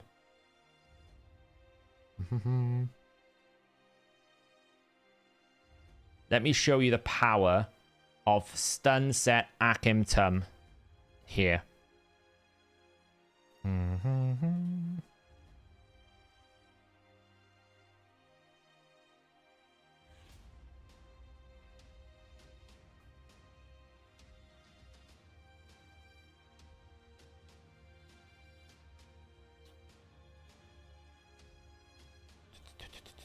Stun set, stun set, stun set, stun set, stun set. Nice.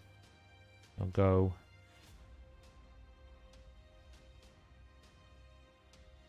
I'm pretty sure I can just put my old Uko gear on.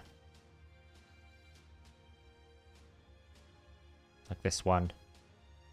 And then I think there was one more as well, which was like...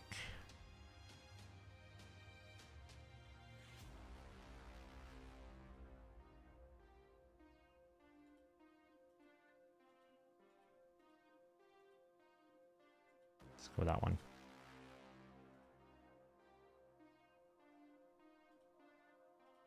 Right, cool. So, how are we going to beat this stage here?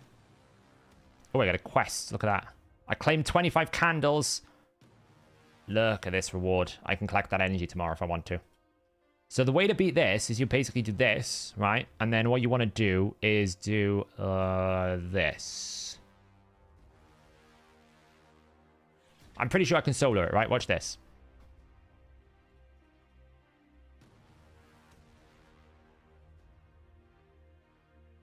Watch what happens when the stuns come out now. We need poisons first. We didn't get poisons. There we go. Watch this. Look how strong this is.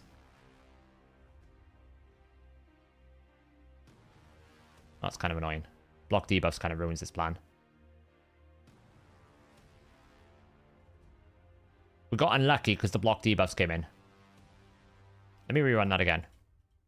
All right, no worries, Lo. Thanks for hanging out. I'll give you a shout out in the video tomorrow. Absolutely, really appreciate it.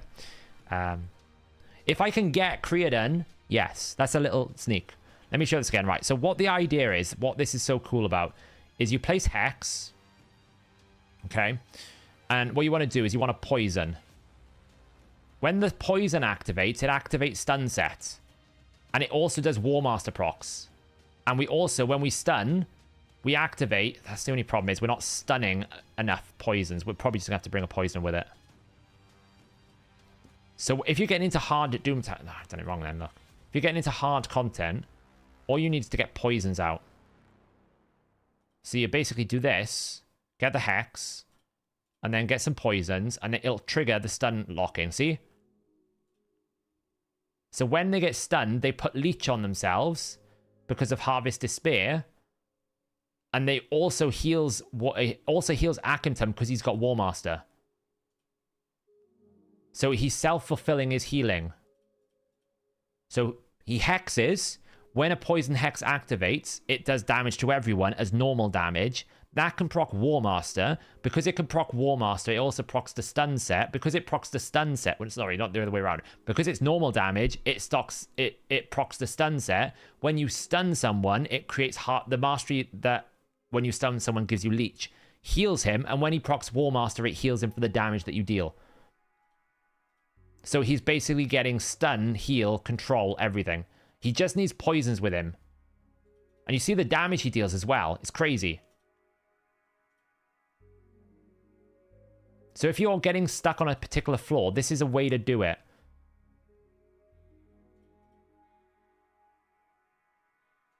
It does need a poisoner with him, probably, because it gets... See, look at the damage output there. Look at the healing. When a turn happens on an enemy, look at the healing.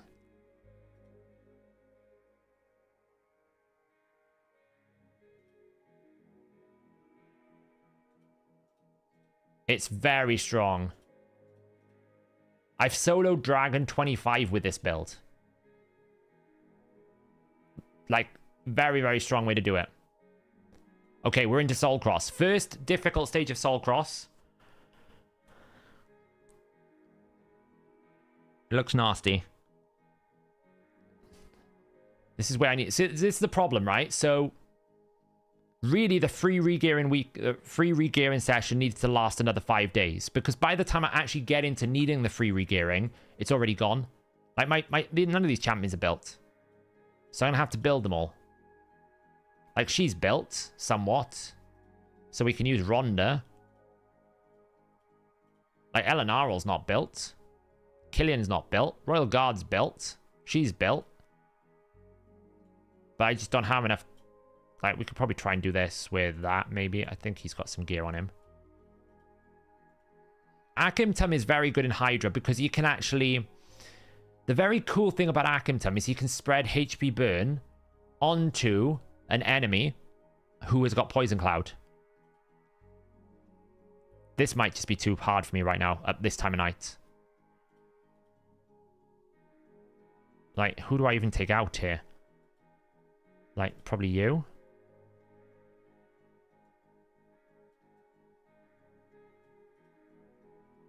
So we can do that.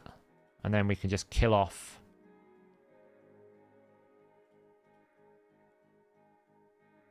They don't hit too hard, which is okay.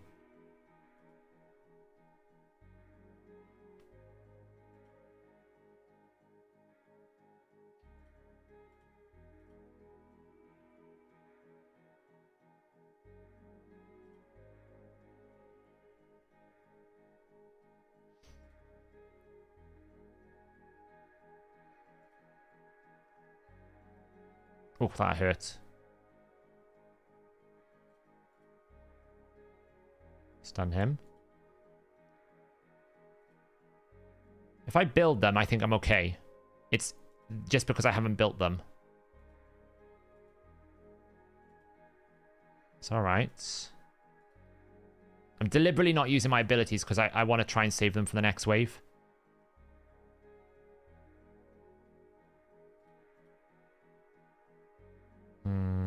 We just throw out the AoE.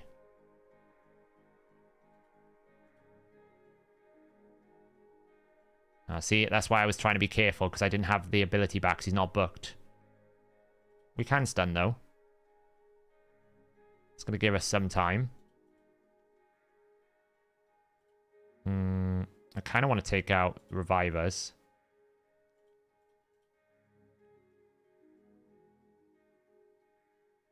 Now we can lock out active abilities. We're going to have to revive Rhonda, I think. So let's just do that.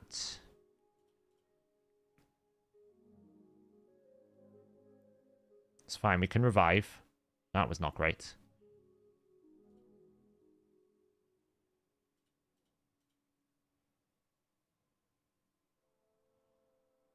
It's getting a little bit ropey. We can get one up.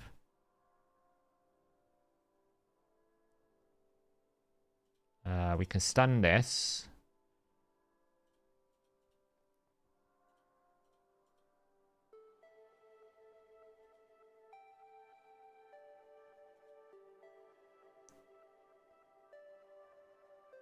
Okay, for some reason they're not reviving.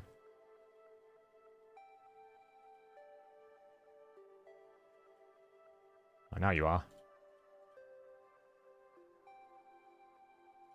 Kill that.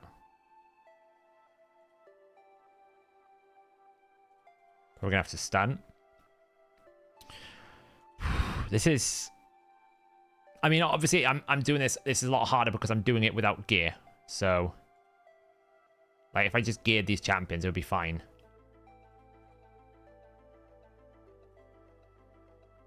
Down. Stun.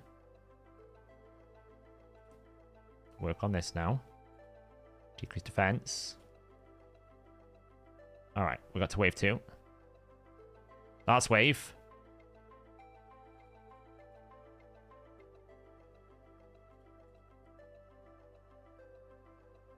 What? What?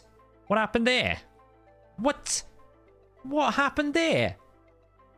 Did he freeze himself? Killian froze himself. Oh, Killian. Killian. What are you doing?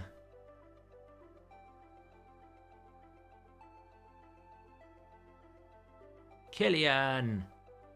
No. I mean, that was doable, though. Like, I'm pretty sure none of them had any gear.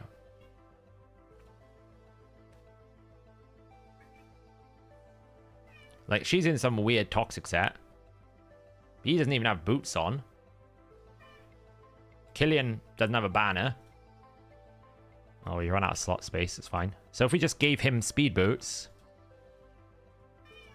with some accuracy, like throw another perception on him. That'll do. Lovely. And then basically gave him an attack weapon with some crit rate.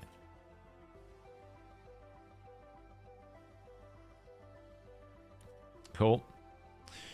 And then she's fine. She could do with a crit damage amulet.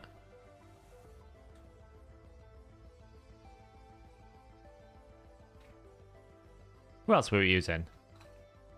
Rhonda, Killian, Royal Guard, who doesn't have accuracy, so we can swap the banner. Oh, we should just use the other Royal Guard. He's got accuracy. 1, 2, 3, 4, 5. So all we need to do is get Killian a banner. But I've run out of space in my inventory. Yeah, it is 3 a.m., but I'm too hyped at the moment. Let's just put Morley away in the vault a second so I can get Killian. I don't know what gear he's in. He's just hoarding gear. Accuracy, speed.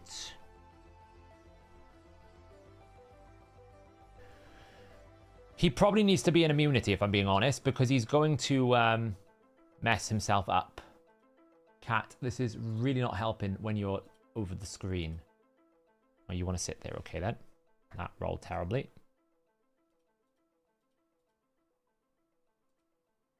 Oh, there we go.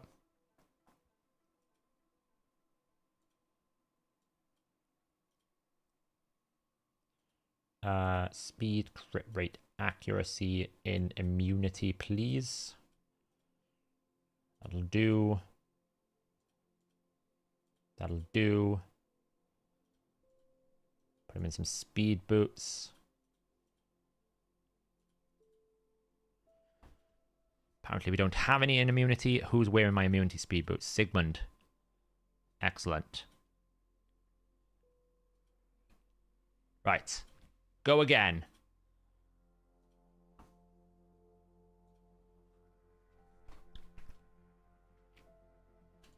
Oh, I was going to change the Royal Guard. I've got the Hydra Royal Guard, not the PV Royal Guard.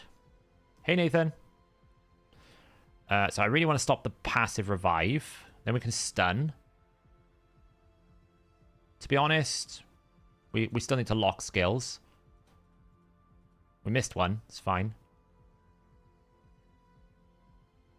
You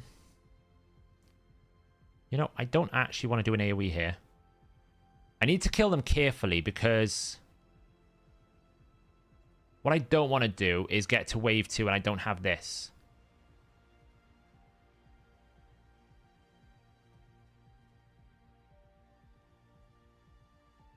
Get rid of him. So I can take a few hits. But I would just like to be...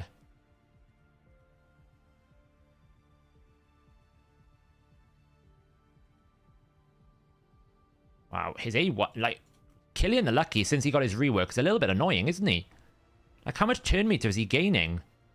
Each hit has a 35% chance of placing decreased speed. Each hit also has a 35% chance of stealing turn meter. That's kind of strong, that. Maybe I need to use Cillian more. Were you, Nathan? Yeah, it was cool hanging out with Drock. I want to try and take out his passive. Can we stun?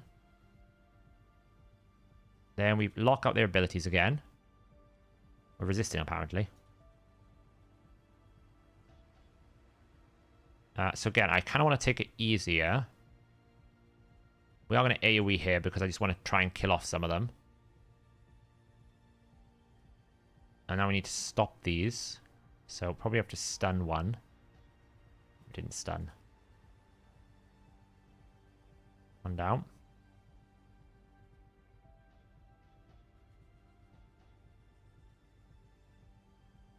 That was a bit of a nasty hit. Oh, that's rough. Okay, well, we've lost one, but it's fine. We can probably... I just need to kill the revive here. That's turn meter steal is crazy strong.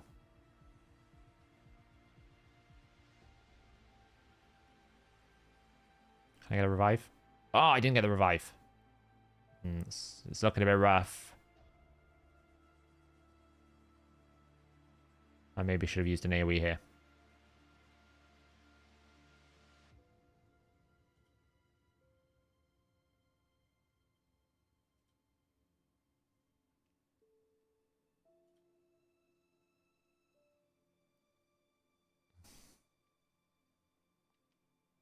Just lost too many people.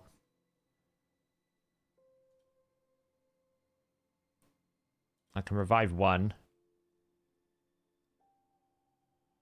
I think I've just lost too many people.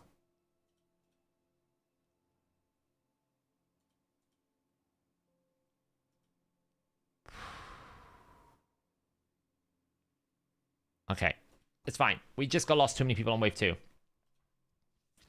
No, we didn't stream together. I raided into Papa Drock, Big Papa Drock, and we hung out a bit on stream. He was playing a bit of Polymorph Nightmare, and then he was playing a bit of Warzone. Oh, I'm the good guy. Oh, cool. Nice. I get it. I get it. No, I was just being too like, I don't want to use my AoEs when I should just use them more often, just to get some kills out. I got 4 turns, basically. I can leave one of them alive, just not all of them.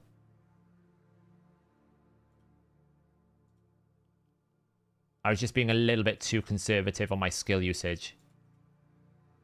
Like that turn, look how much turn meter drop he's doing. It's crazy good.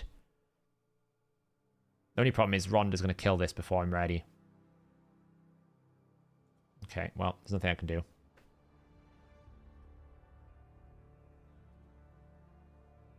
Okay, we went too crazy, but we'll find it. Maybe we'll be okay. We've got a stun, so that'll give us a turn. We probably just want to try and... I need to kill these as quickly as I can. I need to kill the revivers. So we take out one reviver there. Try and do that. Now we lock out their abilities. So they can't really do much to me. Take another AoE. See, it's fine. I can revive. So I can do the revive now. We can steal some turn meter here. Slow it down. You kill off that. Right, okay. If we've got a nasty wave, can we stop them doing what I need them to do, which is reviving and blocking shields. I don't have stun. I don't have my abilities.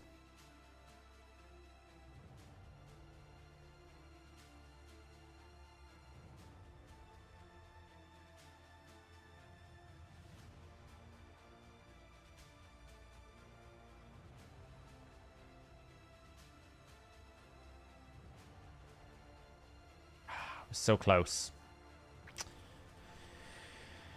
This is actually quite hard, but I can do it, so it's not a problem. I just need to... I probably don't need to go crazy on this wave. I can do this slower. Well, you're a bit annoying. You just stunned that. So I can do that AoE, that's fine. But here I probably just want to take it a little bit slower.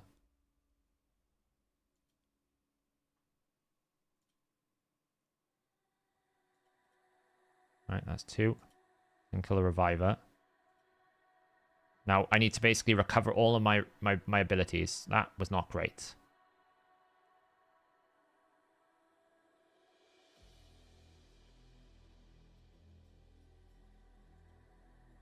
Okay. Nice. That was annoying. It's fine, she didn't do any damage to me, though.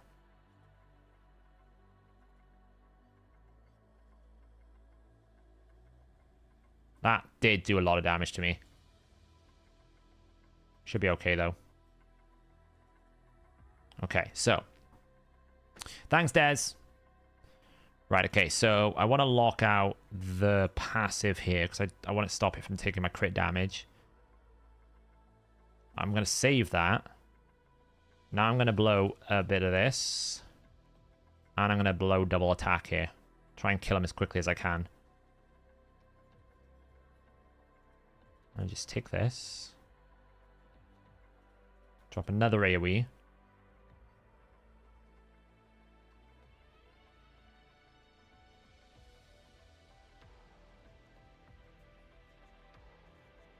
Okay, it's fine.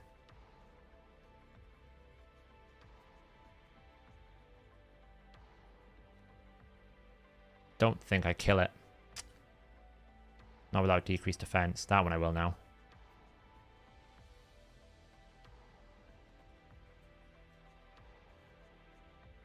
Oh, man, stop it. I need to... Ah, man, there. So annoying. I lost that because I took a massive crit on wave 1.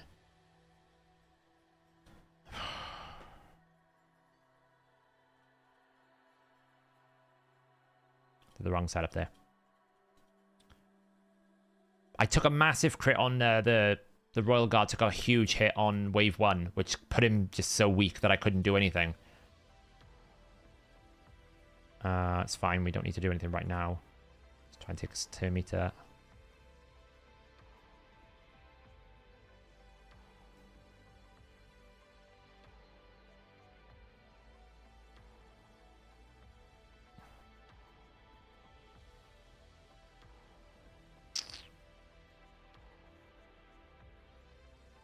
I'm just trying to...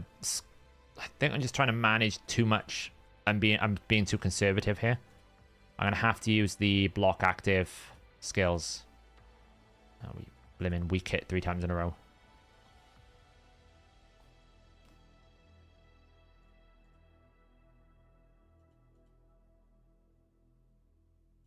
Now, lock out that.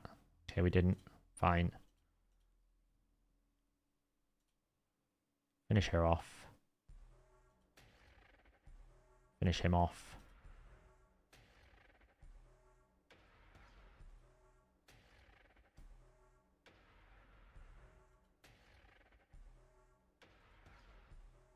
He's dead. Kill him. Right, okay, nice. So can we actually stop you from taking a turn? We weak hits. It's alright. She's still got block active skills, so it's not a problem. Now it's a problem because we can't kill it, so... Glazea, stop attacking me. Kill it, kill it, kill it, kill it, kill it, kill it, kill it, kill it, kill it, kill it. Nice. Okay, he's not going to take... Oh, see, that nuke is where I lose a lot of health. Didn't lose as much as he did last time. See how it goes.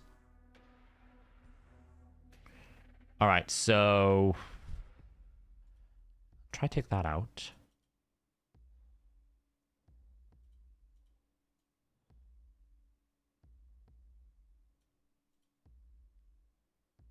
I wasn't able to take... But it's stunned for 2 turns, so that's good. I was trying to take the turn meter. I'm going to blast an AoE here.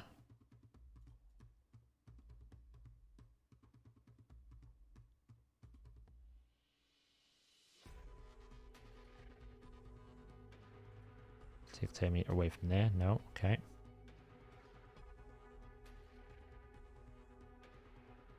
Okay, gotta be careful about killing things too quickly here now.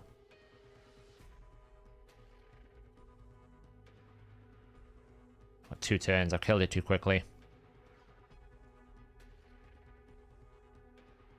Might be alright, we'll see.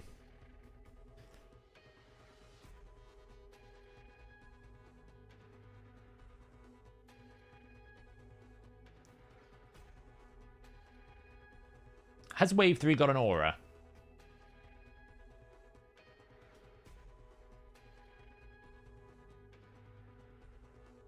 $355.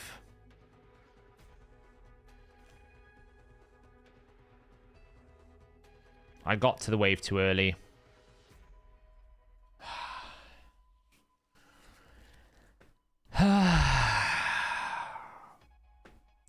Well, there's no Master Seal available at the moment. The Seal one looks okay for PvP, but it's only on one champion we don't have access to, so...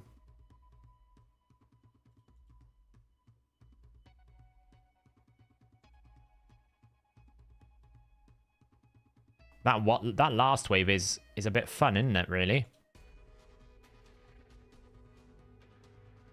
The problem is it doesn't help that killing is not booked. So because he's not booked, this becomes a lot less reliable. Because he needs like a boatload of books.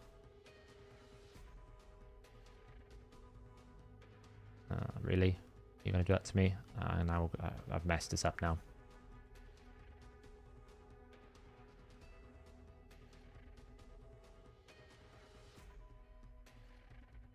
I'm just taking too much damage.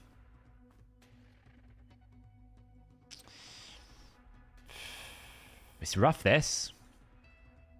It's just about getting everything lined up so that when I get to wave 2, I have all the setup. At the moment, I don't have the setup. So, I'm struggling to, like, defeat the wave. This Glazea is doing work as well, which does not help.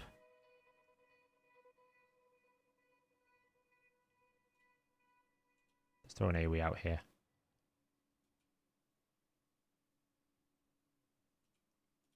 Right, get rid of the Glazea.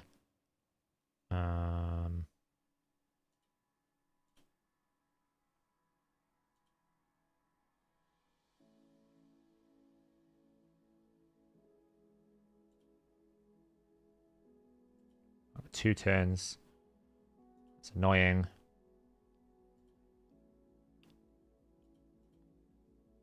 Okay.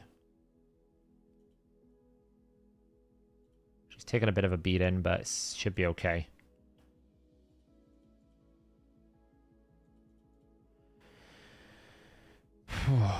All right, we should be okay with this wave. Let's lock out one of these, stun them up.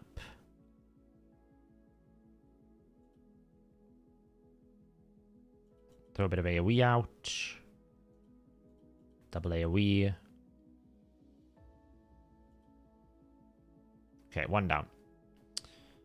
Now we need to kill these. So realistically, I need to...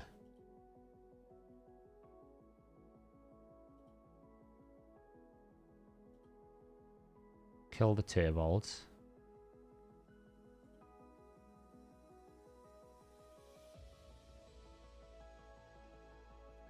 Let's take the stun on you. That's fine. I don't mind if she dies because I can recover her. I can just pump this guy with some damage. That was not great.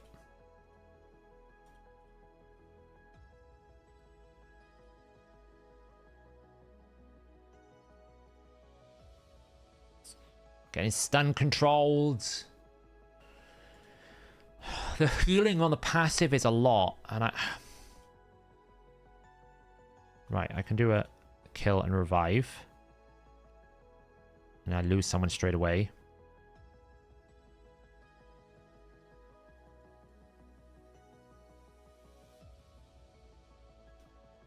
Do that again. The Asulga is just not great either. The ally protection, it really screwed me over. Right, we gotta wait 3 turns now. There's no healing in this team either, which is just... There's no way to heal.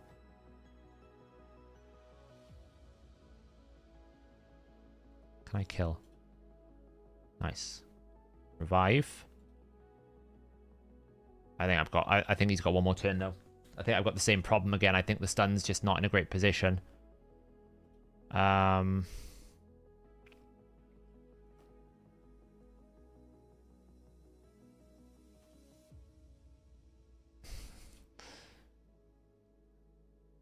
Lock skills. Alright, well, we locked everything apart from Beauregard. Something, at least. I almost killed that one.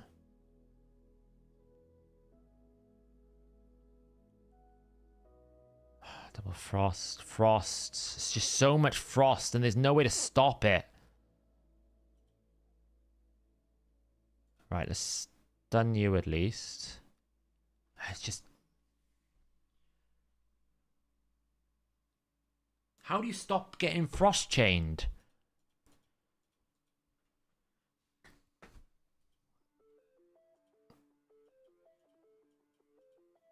There's no block debuffs in this entire option.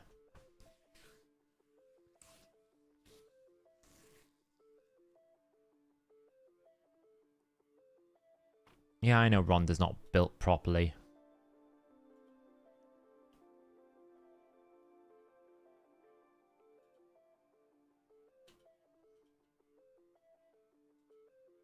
She's not built badly, but she's not built properly.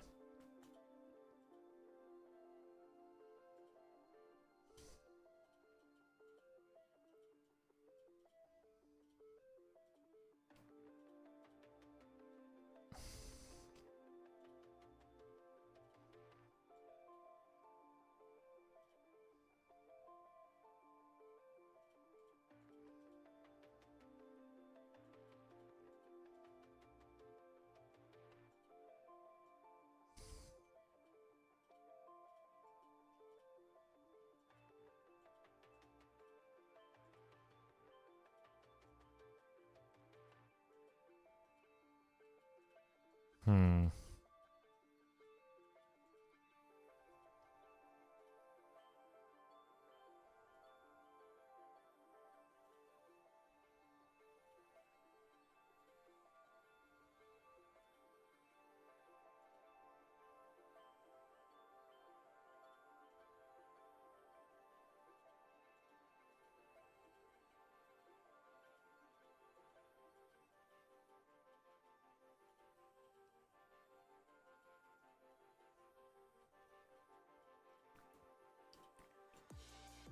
Ah, that's really awkward.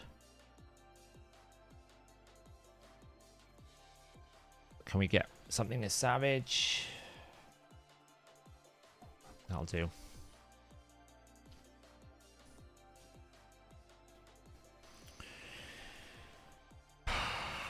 We were fine. We just got super unlucky with... It's just that I have to have stun on that last wave. Like, there's just no other option. You've got to have it on.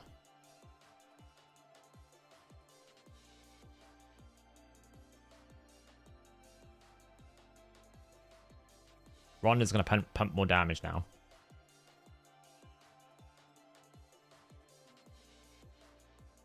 That was a bit fortunate. You're dead. Ow.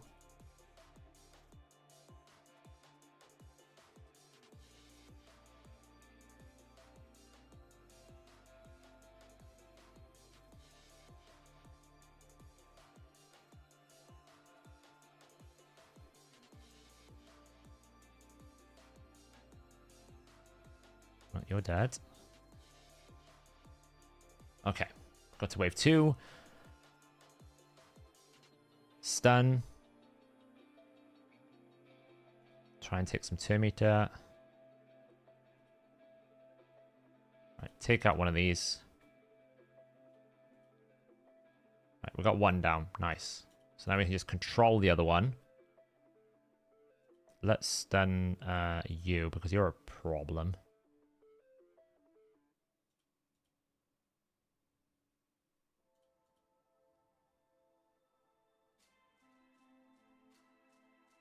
Really? Just so close to death.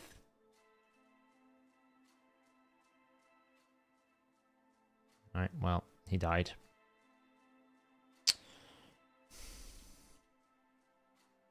Bring one person back.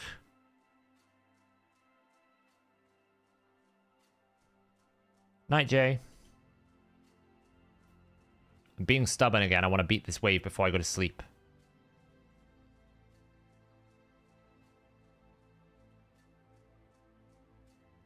I don't think I can recover this. It's too many deaths. No. Too many deaths.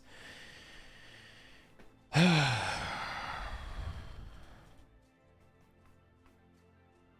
mean, I know a lot of this is I haven't built them properly. I get it. But I'm just like...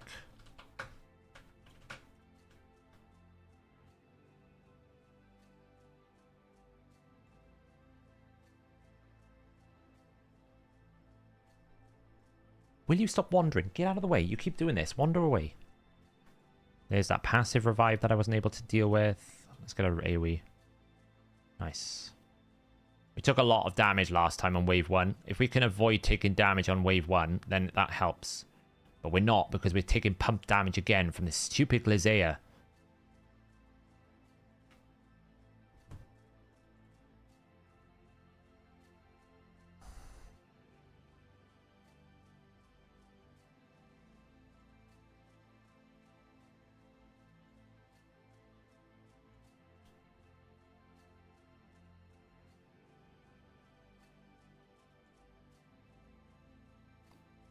I'm gonna lose that at least.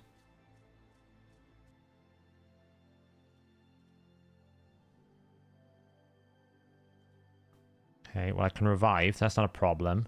Let's try and kill this out.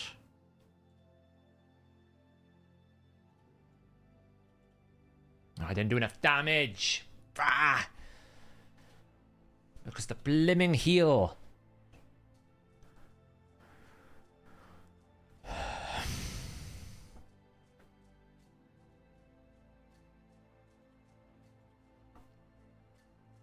I mean, the problem isn't so much the challenge that I'm worried about here. It's I don't want to spend 20 million silver doing one floor.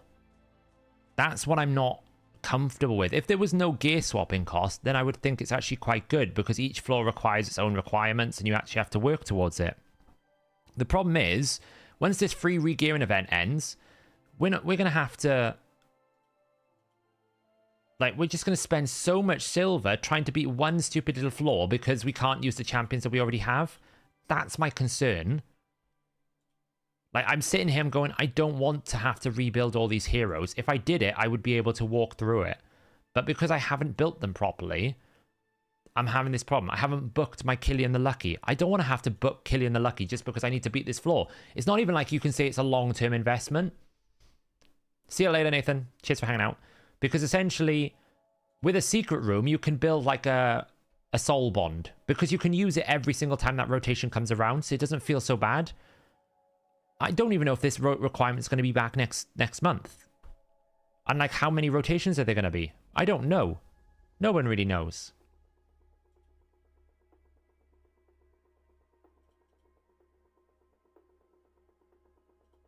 I need to just blast this as hard as I can. Okay, cool. Now let's lock them out. Now we need to kill them slowly. Kill that one because he hasn't got block active skills. Kill him because he can one-shot us. Like that. But we should be able to kill it Didn't have enough damage. It's alright, we can keep him alive. Kill here.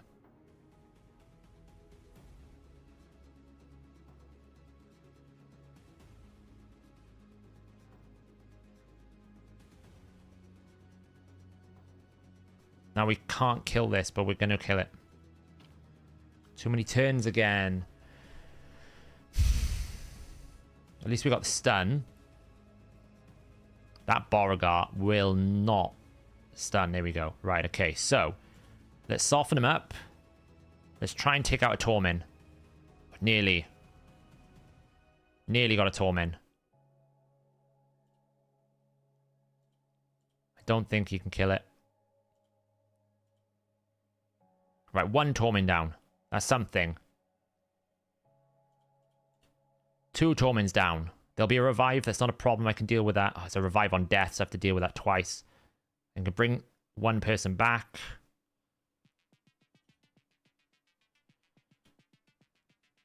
I think I've lost, though. The shield reflex is going to kill me. I almost had it then. But the revive, because I couldn't hit because I didn't have block active skills. I'm going to lose now because I've lost control of the fight. Provokes. She's going to kill herself on the shield reflect. Oh, well, we got rid of him. Lost that.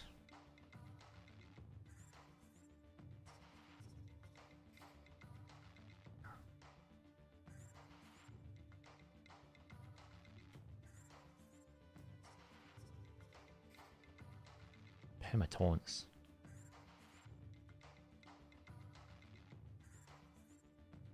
My stun.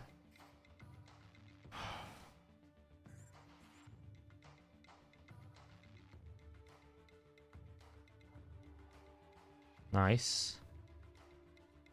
That out to revive. Let's revive the Rhonda. Can we steal some Termita? We got it. We got it. We're getting it. Kill the... Kill. Yes. Do you know what has saved us every single time? Every time he's rolled it, he's had block damage buff. That is what has saved us. Every single time we've had block damage buff. Oh. Alright. That one was a bit... That was a bit exotic. Of course, if you had Siegfried, so much easier, right? Because those mythical champions are way OP for this. Siegfried found a spot in the world. Holzring.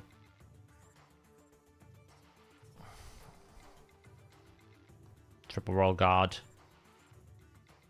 I mean, obviously, if I built them properly, it would have been fine. Right, what do we got now?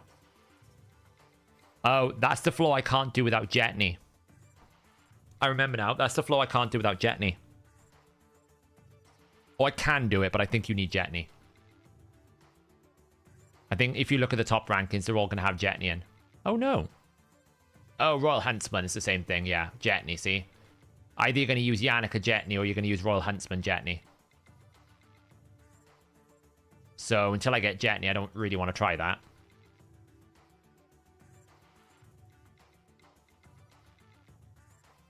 What's this room?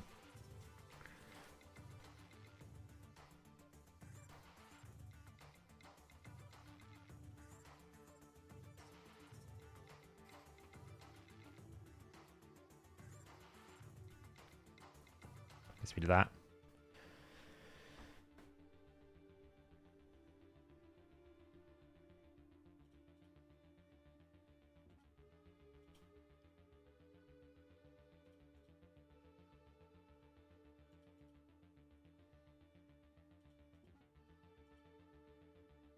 Yeah, because I can use my 6-star Giga Busted Seeker.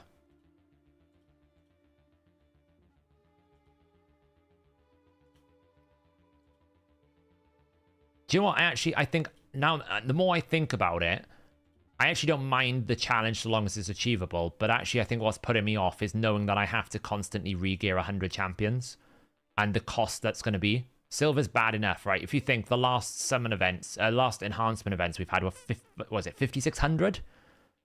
Like, where am I going to have the silver in the month to actually be able to do this and do that? That's what I think is probably putting me off or making me feel a little bit like, ugh, this is not that fun. Because there's just so much expense to it.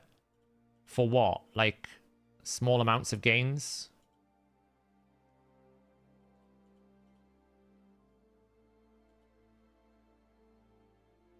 What? I'm getting feared every time I kill someone. That dude is fearing me all the time. It's kind of annoying. Oh, half my roster is just mules. You know this. Come on, Castle. You know half of my roster is muled. Come now. Yeah, I think that's what it comes down to. If we had the permanent free regearing, I don't think anyone would think, like even me, I would actually say, do you know what? Some of the bits are too easy. But hey, it's compelling challenges that I have to spend time on trying to find a solution for. It's just so expensive to tinker with gear. Dragonair is fun because I can swap gear around, I can try different things. I have no penalties to failing. Where in Raid, it feels like, you know, I have to be careful with my investment because if I choose to invest in a champion, it doesn't work out. Well, that's just wasted now, right? Or if I build a champion in a specific way, that could cost me another 1,000,000 silver to re-gear them back. I'll do that afterwards. I might just move towards here and go through here because I need Jetney for that, and I'm not going to summon her outside of a CVC. This one should be fine. I'm going to have to rebuild Fulger before tomorrow because we broke her build. So, luckily, I can look at my last team suggestion. I think I can find it. I think Optimizer will tell me the teams if I go to Dark Fae.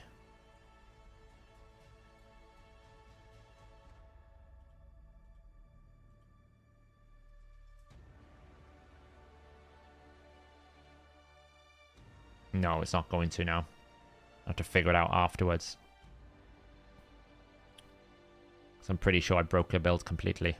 Yeah, I broke her build completely, so I'm going to have to figure out how to rebuild it. What do we got for here? Just Man-Eaters. Venomage. Can't use Arkham Tums, a shame. Scrunky Boy, if he's still built. Yeah, he's close enough. He's got no speed, but it's fine. Is the Ichi still built? Nope.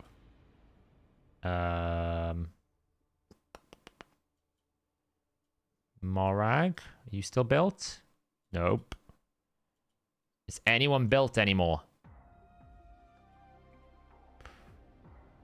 Just use that.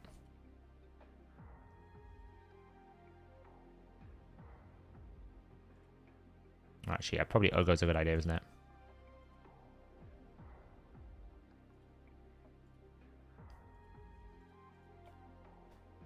Right, last key, and then we're going to call it there. Crazy, crazy stream.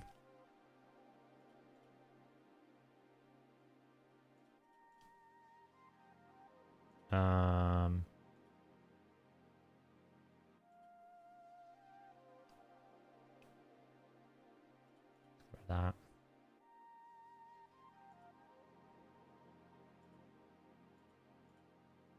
I have no idea what my clan boss is going to be tomorrow because I haven't built it. I've got to rebuild it all now. You got Valken and Lugan. Valken is exceptionally very good with Wukong because you can kill the Wukong comes alive. Valken is very good for that.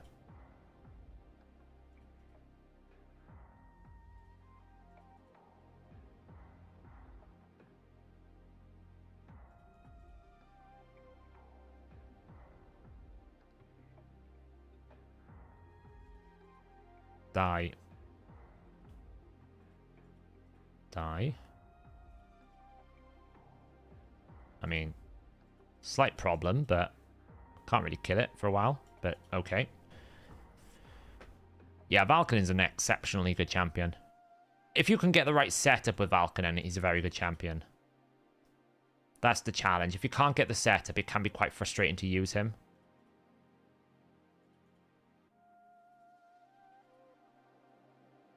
Ugh, we're waiting for the block damage. Yeah, I mean, pretty much that's going to be the case, right? Every time now we have to think about this. Is it going to be relevant for a Cintranos combo at some point in the future, you know?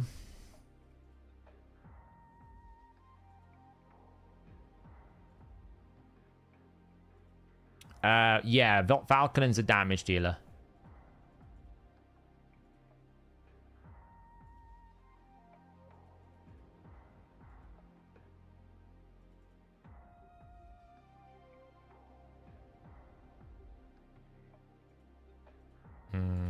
Should be fine. Boof. Boof. Boof. Block damage.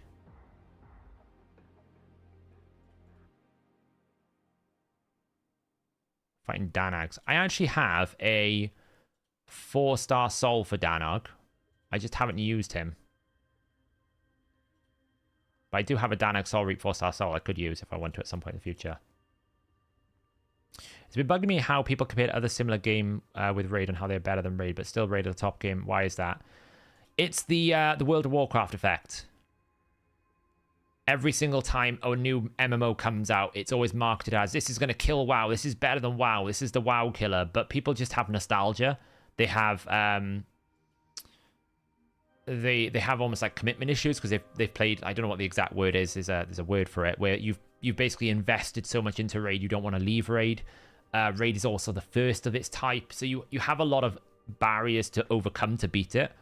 And really, Raid will always be subject to its own downfall. Raid will fail only if Raid allows itself to fail, because it's the first. Just like World of Warcraft will only fail if World of Warcraft lets themselves fail. Because no MMO has really been able to supplant it as the #1 MMO in the world, because it was the first big MMO in the world.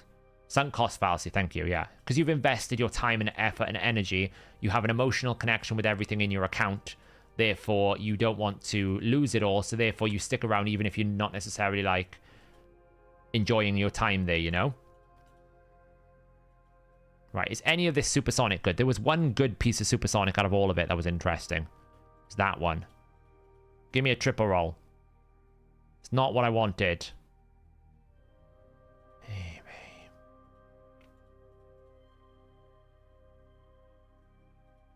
It's just like 5-star gear. I'm not going to keep 5-star gear.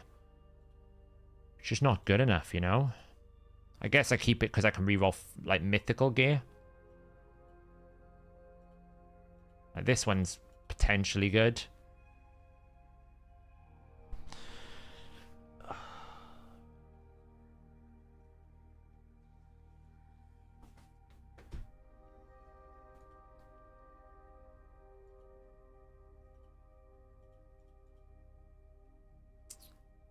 Oh, that one rolled okay. 21%, we'll take that.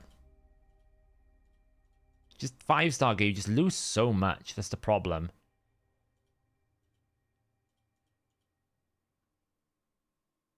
Ooh.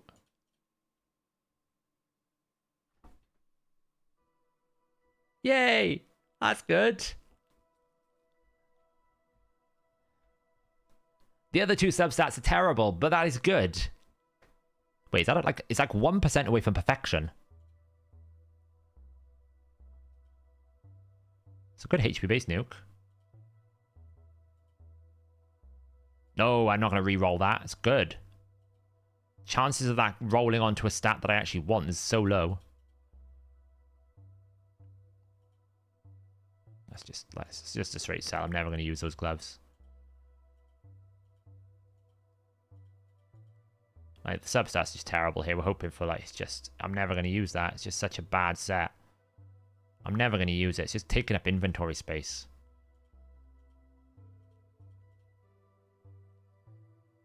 That's not too bad. It's only good if it actually has good substats, right? If it has good substats, I'll keep it. But if it's just gonna, like, if this rolls triple crit damage, great. But that's not okay if it rolls accuracy. If it rolls resistance, it's just rough. It's just really bad. But that's the thing. I've had so much 5-star gear. It's the same with Hydra Clash. I keep getting 5-star attack amulets or 6-star attack amulets. It's so brutal.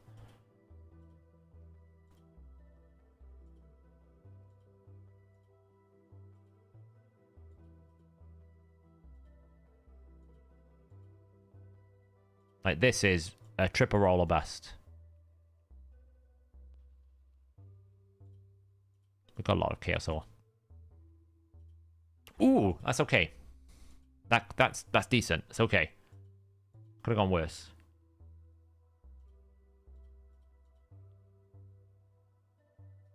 Yeah, see, I'm not gonna re-roll that. It's just terrible. Just sell it. So, I don't know. It's a bit frustrating. Nothing beats this shield so far.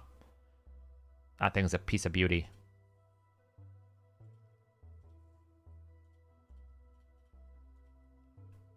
So we are up to like 80. Look how quickly we get. This is what I'm saying, right? The whole thing could be terrible. The best thing about this is this. Look how many I've already got. Let's do one roll to end the night, and then we'll save the rest. Crit damage. Boom. Nice. Yeah, that's why I'm not rolling anything to 16. Free regearing is over. I'm going to have to build a new clan boss team tomorrow. Figure that one out. Dungeon divers. Cool.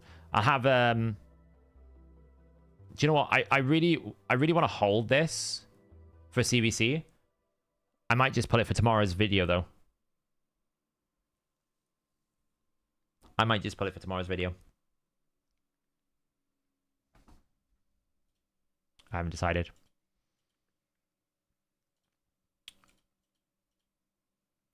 You're saving it all for CBC. I should, really. Yeah, I should. We basically went to P6, pulled our eyes out trying to do S1. Then we did, I think I did one of this secret rooms down here, and then I've gone to here. I stopped at S2 because I'm going to wait. I'm going to pull Jetney during CBC. I'm going to pull Jetney during CBC, and this will make this super easy. Once I have Jetney with Rorik and Yannicka, it'll be fine. We'll just nuke it, because you get decreased defense if I build them properly. So this should be okay as well. We've got plenty of options this Seer. There's lots of different options here. That's not much problem. What was the other floor that someone said was difficult in... There was another floor that was difficult. I don't really know. So we'll see now. We're getting into the harder stages, so it should be interesting. Am I still P3? I am. P3. Tuesday, CBC. So I'll get Jetney on Tuesday. It's fine, though. Because it's non-linear, I can take the path through S4 and work my way up that way. So I can take another path. It's not a problem. I got 500 energy waiting for me. Yeah, it's no PR, but it's that, or I just leave it and I wait for like champion chase or something for the fusion. So I think it should be collecting teams already, but I think it's there's a bug somewhere. So we're gonna check it probably Monday. It should be collecting teams already, but for some reason it isn't. So we're gonna have to figure out why. I'm the only person in my clan to have beaten this so far. Global. I've got my summon video coming out tomorrow. I should hopefully do the patch notes video as well tomorrow if I have time. That's my plan. So, anyway, guys, I'm going to leave it there. It's 3:30 in the morning. What a crazy stream we've had. We've been going for... I don't know. Let's see. 5 hours. That was cool fun. Big shout out to